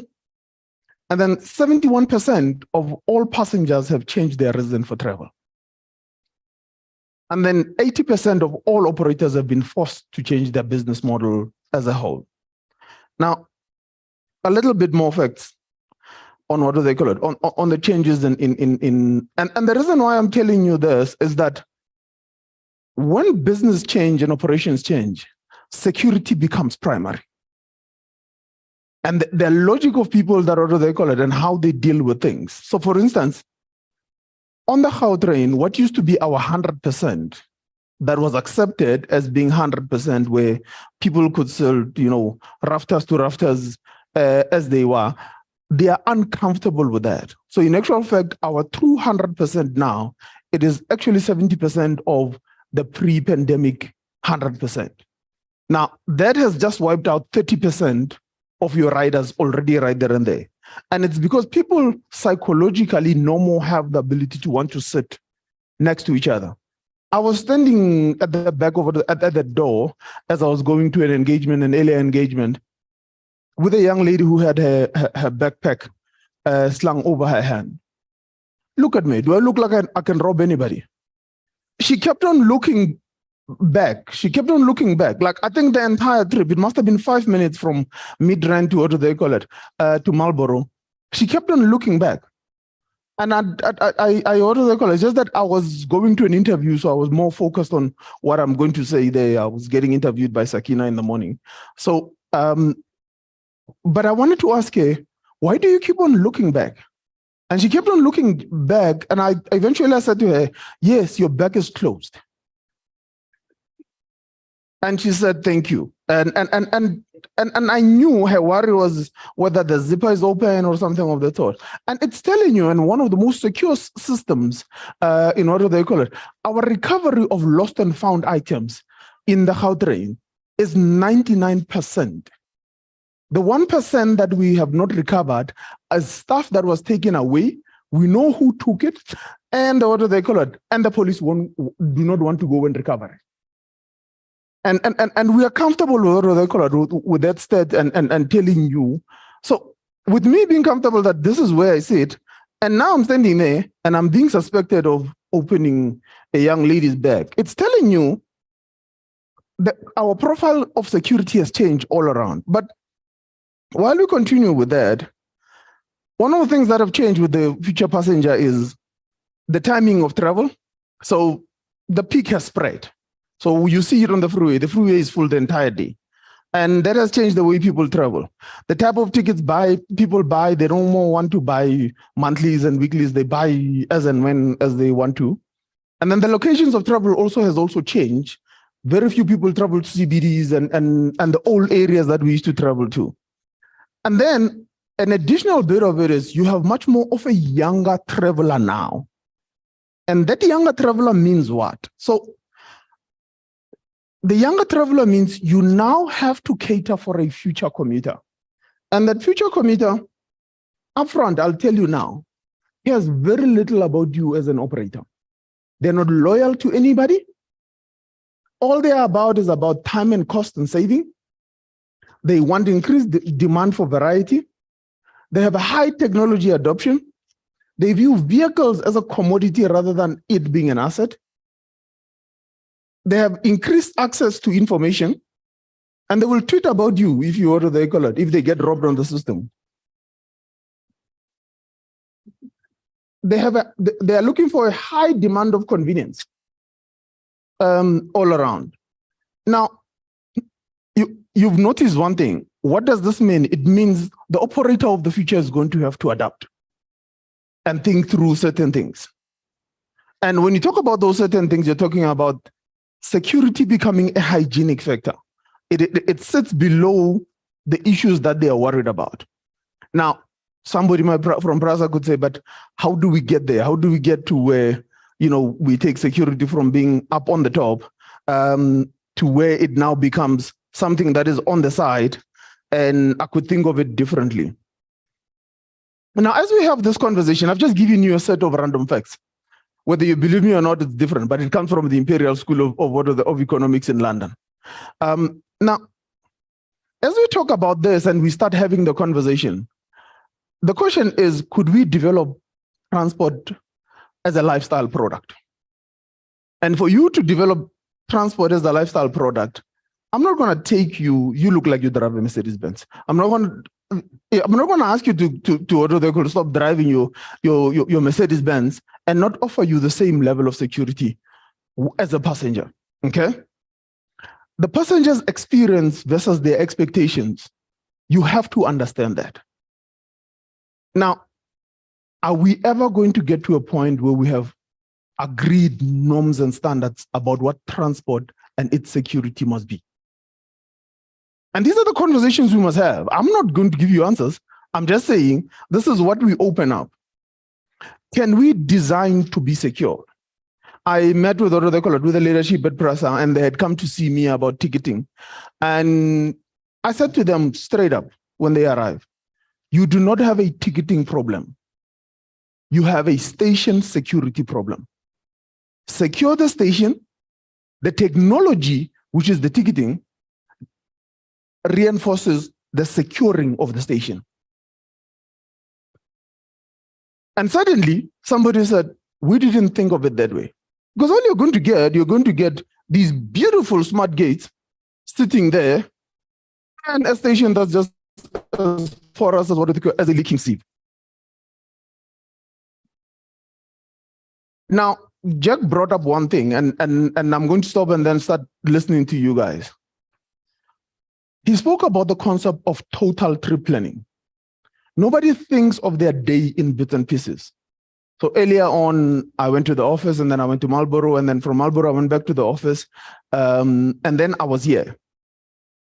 I don't go, well, I'll see. I'll go to Midrand Station, and when I get there, I'll decide what to do and figure out my transport from there. And then I'll go to Marlborough. And when I'm in Marlborough, then I'll figure out the next trip, and then eventually, how do I get here? In the morning, when you wake up, you plan your entire trip. And the first bit of it is, if I cannot find any link that has that does not have public transport on it, what do? I am going to take my keys. If I find public transport all along these links, but I am not sure about security on any of them, I am going to take my keys. Now, if we are about promoting public transport, we have to agree the norms and standards on public transport. We have to agree the manner in which the level of service that is on the Gautrain is the level of service across the board. If I'm in Rea Vaya, I have to feel the same way. And then ultimately, the last thought is, what do you believe the role of security is going to be? And you will have to balance it with your right to privacy and your right to be forgotten. So the use of, facial recognition. How much can I keep the data of you, say, in my data bank, and me being able to identify you the next time when you come back? Let me end with a story. So a few years back, a lady was coming from a conference in Santin, and she had, as normal ladies do, 3 bags like that lady has. There was the lunch bag, there was the Louis Vuitton, and then there was the laptop bag. So the Louis Vuitton never goes on the floor. Apparently, if you put it on the floor, the money will run out from the bottom. But the laptop bag, she put it on the floor. She was on the phone. She carried on. And then when the train came, she just got up and walked into the train. The laptop bag was left there. A young gentleman who was just arriving as she was walking into the train, ingratiated himself with, expropriating the bag. Obviously, without compensation, he expropriated the bag, left with it. And on the way, the lady realized she doesn't have a laptop bag. She finds the call center number at Gautrain, and she calls back, and we say, okay, it's fine, we'll order the color. And we can track the guy on CCTV camera. We see when he leaves. And after he leaves, we go back to our ticketing. We check the exact second on the video when this guy tapped out. And we can see there, the card is unregistered. All I have is a 26-digit PAN.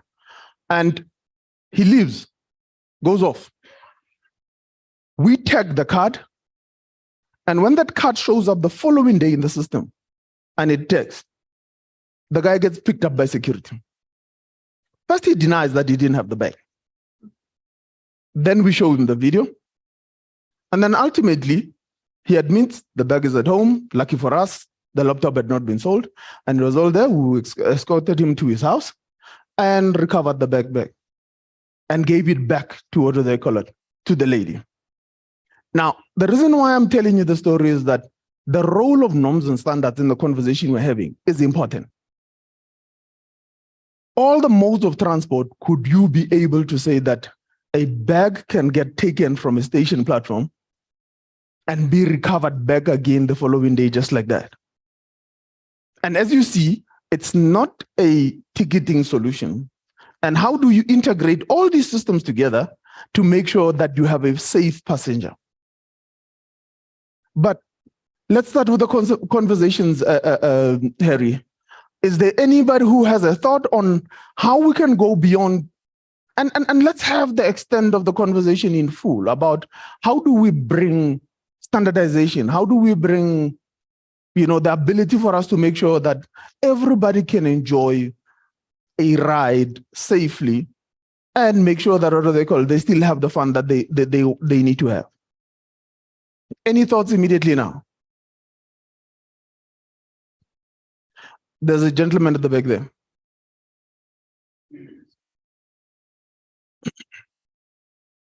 You want to? There you go. I just want to mention to guys on Zoom and so on, all the questions you're asking on Zoom, we will share all the questions and the answers on the questions to everybody, all the attendees. So all your questions will be shared via email. Thank you. We just can't handle all the questions now. It's too many. So, okay. So who was the person who had a hand up? Right at the back. There. Thank you.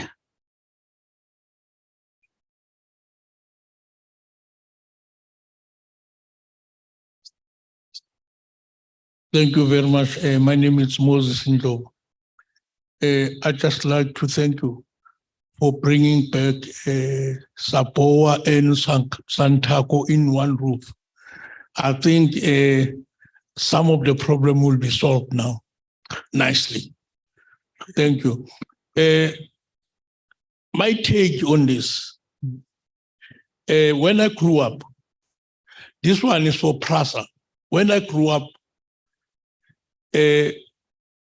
Soweto was not there, but I grew up in Orlando. The last station was Pimville. I don't know, even the lady was talking there that there was a station called Pimville, but it was Pimville. Now, what I'm trying to say is that to answer that sometimes they build a location without any transport. Before it was Orlando, the last station was Pimville.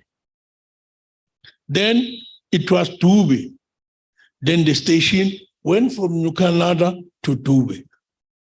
When Soweto was built in 1960-61, no, 59-60-61, the railway station was moved to Naledi Station, which was the last location in Zola and Mdeni. Now, today, you can't even walk from Zola to Randfontein. It's houses. Where is the train line? What I suggest, Prasa, they must invest a line from Naledi to Randfontein, a line to Naledi to Lenasia. You know, we had Josh Koch, we had Faraday, we had so many stations. People who didn't struggle with transport, nothing at all. And come to security. I think the big mistake we made is to take off the railway police. Because each and every 2 stations, there was a police station. From there was a court. They arrest, they sentence you, same day. No remind, nothing. Now, in that case, will you still go and do wrong thing in a train? You won't, because if they say you, the next station you off, you are in the magistrate just sentence you, you are gone. Now, until we take that route, we still struggle today because there won't be any safety and unemployment will go. Why don't we, Prasa, it's a 10-kilometer to Randfontein. Hire people, don't subcontract. Hire people permanent to do these railway lines. It's not Gauteng only, Johannesburg only. Pretoria as well. You've got a railway station goes to Mabopane, but you've got people staying in Trying. How will they come to the station? Litabile, how do they come to the station? Now, until we sit and say, we will do this, then we'll save a lot of problems. A railway line, it's needed for affordable transport. Safety again. I had people that taxis are not safety. Everything is not safe here. Right? My message to Department of Transport and Santaco, let it be a compliance for each and every taxi owner, it must have a passenger liability. They have an accident, they complain, how are we going to bury these people? But if you've got a passenger liability, You can claim and recover and you don't have to cry. Department of Transport, remove all these unroadly vehicle on the road. I don't have to tell you where, but go outside here, you'll find 10. Not these.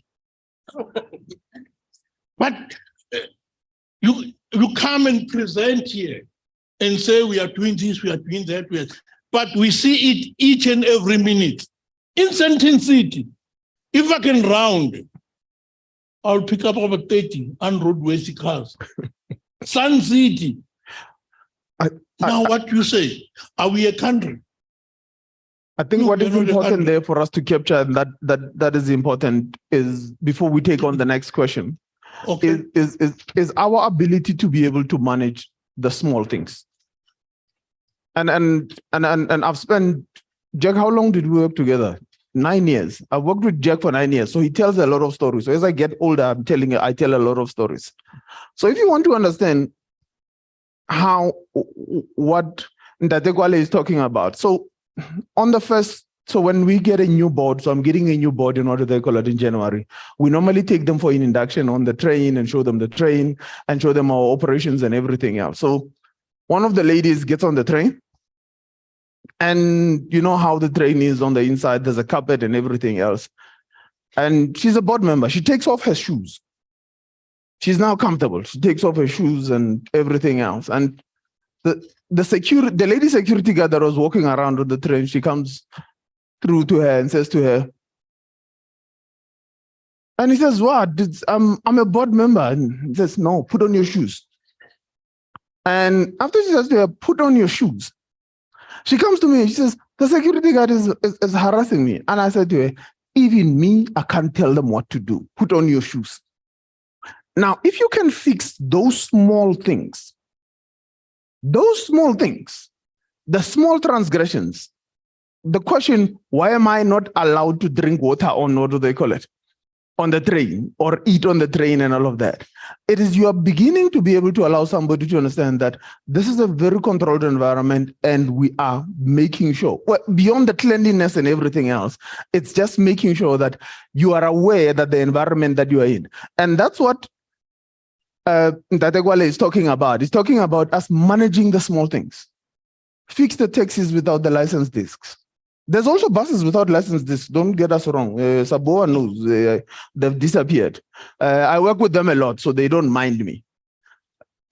There's also a lot of cars. So we got to fix those small things. But are we going to give somebody else to continue, or you still have a list?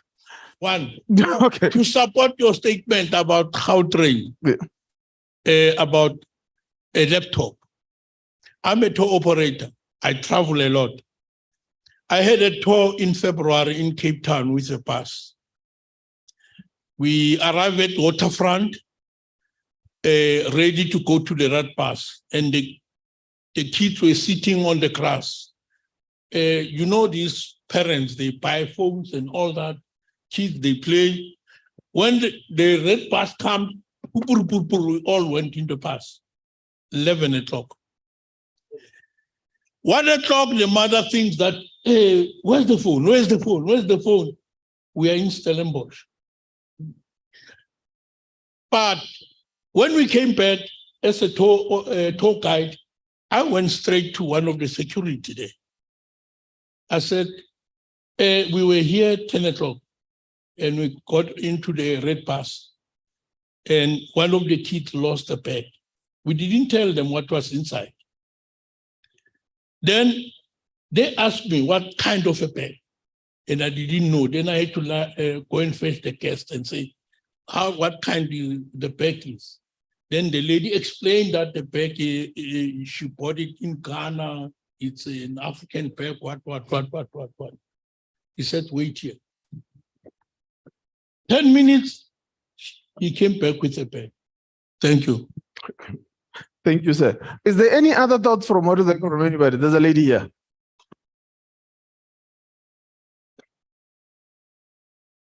Okay. I think I'll kind of continue on the storyline or the storytelling part. So for some context, I grew up about half my life in China and half in the States. And when I was a kid in China, so it would be me and my little sister. I was about 11 years old. My little sister was like 9. And on the weekends, my mom, I did taekwondo, my little sister did ballet, and when we take the bus to just get to our different places. And mind you, even though I am Chinese looking and I'm conversational, I actually can't read Chinese. I can only speak it. And it was just kind of to your point of security and whatnot. I think one of the things that, like, comparing Chinese culture to American culture is that Chinese culture, people are nosy.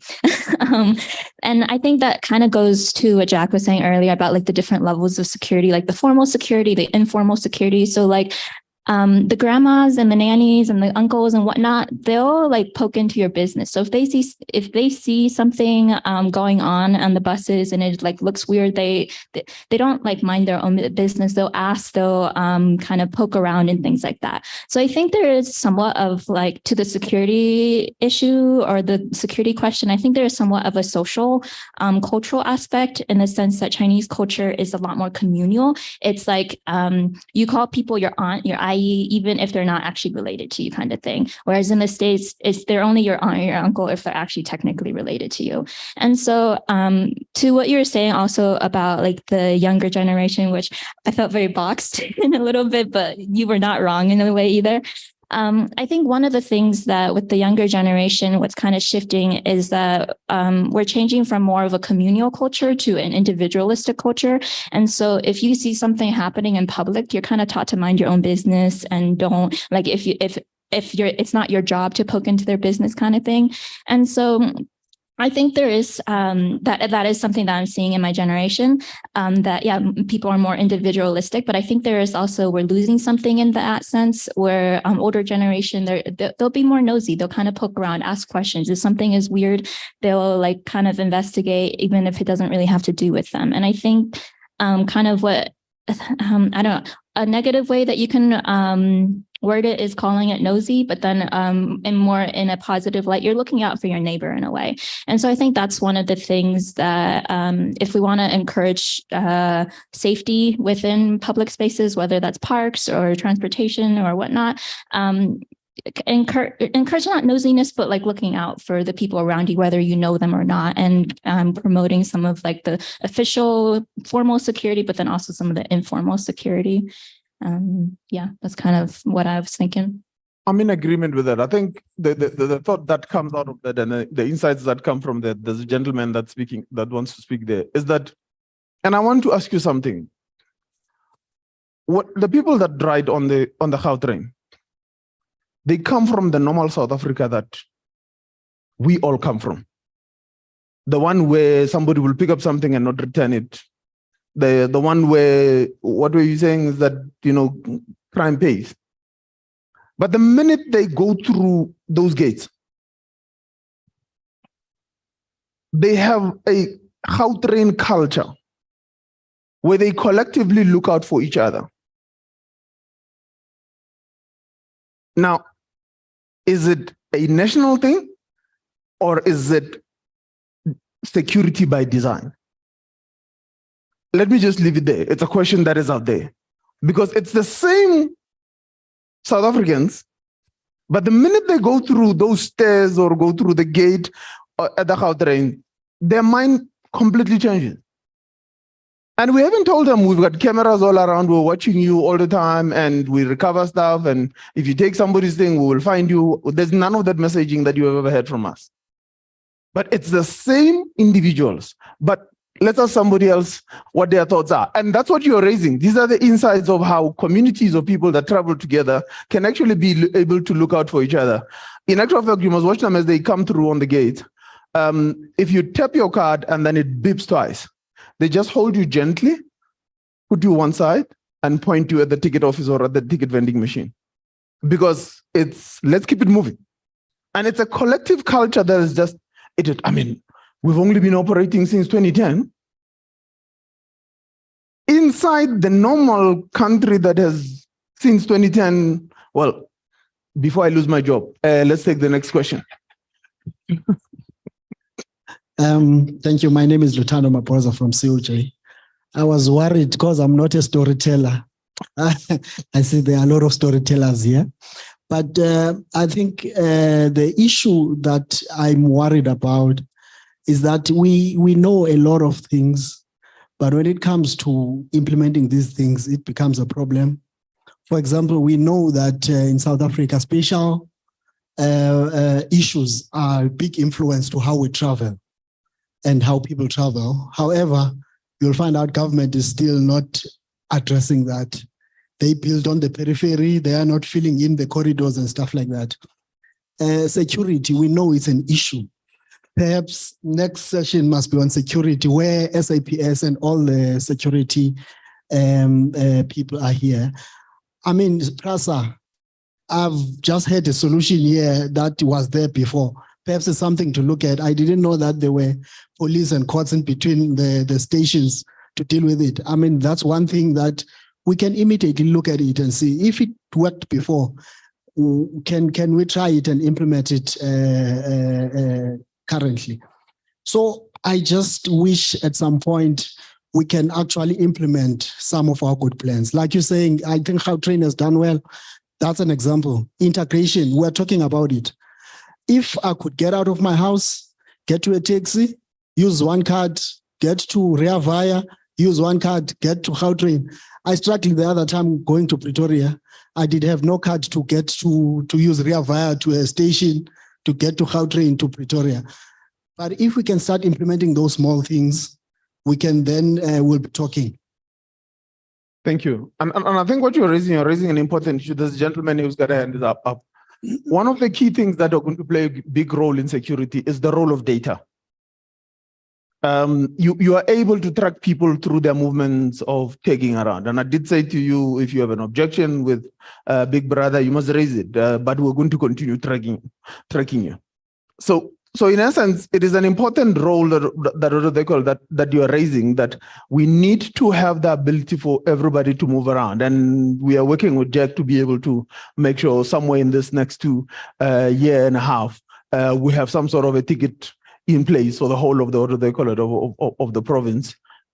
Jack said he was going to go fishing next year, but I don't think he's ready to go fishing. So we will continue working to be able to take this to the next level. So there's one online waiting a while. She needs to. You need to unmute to speak. Thank you. Thank you for the opportunity. For me, I'm just looking at, as we was, I think the last point that the lady made on culture and security, and your question on whether it's a Gautrain culture or if it's a national culture. I think we must also be careful to not compete with people's safety. We can't say when I'm in a Gautrain, I'm safe. When I'm in a taxi rank, I'm safe. Because the question then becomes, when does a person become your passenger? Only when I'm at your facility or when I'm starting my trip at home. And if we start doing that, we're leaving a lot of people neglected as well. I think to continue on the storytelling, I think last month there was a case in UKZN in Pietermaritzburg where a student was coming from campus at night from studying on the way to Rice. She got raped, and the school's response is she was outside of the facility at the time. But she's still a student. She was coming from studying. And if we start leaving those gaps here as well of, yes, I'm safe when I'm at the station, but when I'm on my way to the station, I'm not safe. Then you get that extra cost. I think on the previous roundtable, we had that where now I'm forced to take a second taxi just for consideration of safety, because when I'm still walking, I'm no one's responsibility, basically. Thank you. All right, that's beautiful insight. Let's take another thought here while we're thinking about this thing. And I think we're continuing on the route of data and the management of data, because if you think about that, we are actually working on what we call a mobility super app. That app will allow you to be able to access any mode of transport, any type of ticketing. You'll be able to access all sorts of other services that relate both to mobility and and outside of mobility. And the question that he's asking is, at what point, who owns the customer along the value chain? And in essence, as a province, we've decided it is the province that owns the data and the responsibility that sits there. The individual operators will have to tie in at the point of interface where the customer gets transferred from one place to another. But it is an important consideration. But continue before I tell my story. Okay, no, I just want to comment on, there are people given the opportunity to do good. Yeah. They will do just that, yeah. And they will also, when they're given opportunity to do bad, they will do bad. I think it's important to capture those and support those that really want to do good before they get to be absorbed on the other side. And then once we work with those that want to do good, and then we grow the numbers, hopefully we keep the momentum going. Hopefully it can do a dent to this problem that we are facing in terms of insecurity. Thank you. Thank you. You know, I was lucky enough to be invited when PRASA reopened the Pienaarsport line, and somebody explained something to me, and he said to me, a taxi from Pienaarsport to Pretoria is 30 rands one way. A PRASA train is 8.50 rand from Pienaarsport. Now, in the past, the railways were never seen as part of the community, and they were never seen as what they call it, as being integrated into the general fabric of who we are and all of that. But let me tell you one thing today: you will not break a PRASA line. The reason why, now the people are aware it's either 8.50 rand one way, or 30 rands one way, and you're talking 60 rands, both ways, or 17 rands both ways. Now the community now values the service that PRASA brings. It has now changed the dynamic on which the line is secured. And I'm hoping PRASA will build on that. They will build on the shared value that now has appeared out of the struggles that have come out of COVID. Because if we leave the communities behind again, bad elements will creep into the community and want to profit from something that actually benefits. PRASA is a social service and we have to be comfortable with that. But now we've decided to do it properly. It doesn't mean because it's a social service, it means it mustn't have aircon, it mustn't have all of this. If you've ever been on one of those blue trains, please try them. They are one of the best services that we have and in South Africa as a whole. I'm a proponent for public transport as a whole, so you have to be able to appreciate that. And security in PRASA will appear from the value that the passengers perceive. It will not come from us trying to change the culture of the country. It will not come from anything else. But that is why when I started talking here, I spoke to you about norms and standards. With PRASA, we're starting to work towards where the standard of public transport is the same across the board rather than making it a special one that people have to pay for and pay a lot of money for. But let's continue. I think there was another hand up down at the bottom there. Yes, another hand. Maybe this is the last one, Seppo, then we could. Yes, then we close. You know me, I can talk for a very long time. So there's a gentleman there at the back that we've forgotten, but let's continue, ma'am. Okay, hi everyone. My name is Charisma.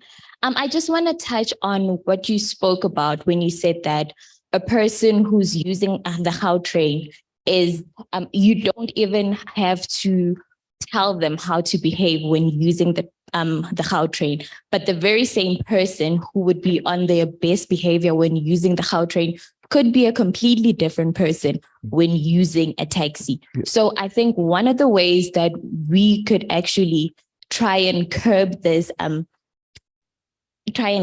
thing is by creating awareness in those modes where we feel that security is compromised. Let us teach the public how we expect them to behave, because right now we all know that we feel unsafe when going to Bree, Taxi Rank or Wanderers. So let us create campaigns where we're going to teach people and shift their mindsets from saying, it's unsafe here, you're going to get robbed and everything. Let's just create campaigns where we're going to tell them that it's going to be safe if you do A, B, C, D, and actually enforce that. Thank you. The 3 E's of what they call safety and security. There's a gentleman who's been having his hand up a couple of times there. You know, enforcement, education, and elimination as a whole. So I'm with you there. Education is going to be a big part of that. And we need to work on that. But we also need to work on education on the operators, because the operator of the system sets the tone. We have systems that are operated by the minibus taxi industry on the Gautrain. None of you have even noticed that the small 22-seater buses on the Gautrain are actually operated by the same people that operate the, what do they call it, the quantums. And it's completely different. But anyway, let's continue. Good afternoon. My name is Obakeng. I'm representing Kasi Transi. First of all, congratulations on your new role, sir, at the Gautrain. Well done. So we always about spreading hope, because you know, sometimes people are always feeling a bit down. So in El Dorado Park with the taxi associations, we are working on a new model for about 40 taxis that we're trying to get investment for, that will operate as a digitally run minibus taxi service. What does that mean? It means that the operators themselves come and work together as a collective, so that at night, the cars, no taxi driver sleeps in the car is maintained, is checked at night. Things like having data about what happens at the taxi rank with the queue marshal. So queue marshal dispatches when commuters come to the rank and they want to know what's happening, rank utilization. We were just at the BRICS Summit showing off one of our taxis. I think you visited our stand, where we have one of these taxis as a sample, where there's a camera in the car talking about commuter safety, so that we actually working on a partnership with CarTrack, that should anything happen to you in the vehicle itself, that you're taken care of. So we just wanted to say that there are people trying to do other things that are also positive within the minibus taxi space, because if it works in that space, not every community has a train line, not every community has a Praza line, but every community has a minibus. Thank you, sir. And I think you're bringing it home. With the I work with the taxi industry, and I guarantee you today, somebody once told me, a man given a chance to be able to improve his life, he will do exactly that. And to me, that's what we've seen working with the taxi industry. And in conclusion, if we were to summarize, is that we've said, if we were to create the norms and standards that then allow us to create a common culture throughout the transport industry, using various technologies and and the ability for us to harvest our data throughout the system, we will be able to make South Africa to have the best transport system in the world. With all of that, I thank you. Harry, back to you.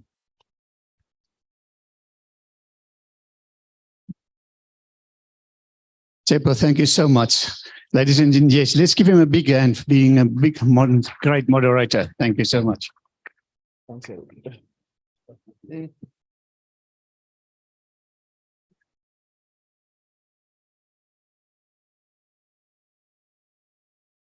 Right, ladies and gents, this was yet another great Transport Forum event hosted by University of Johannesburg, and also our Transport Month celebrations.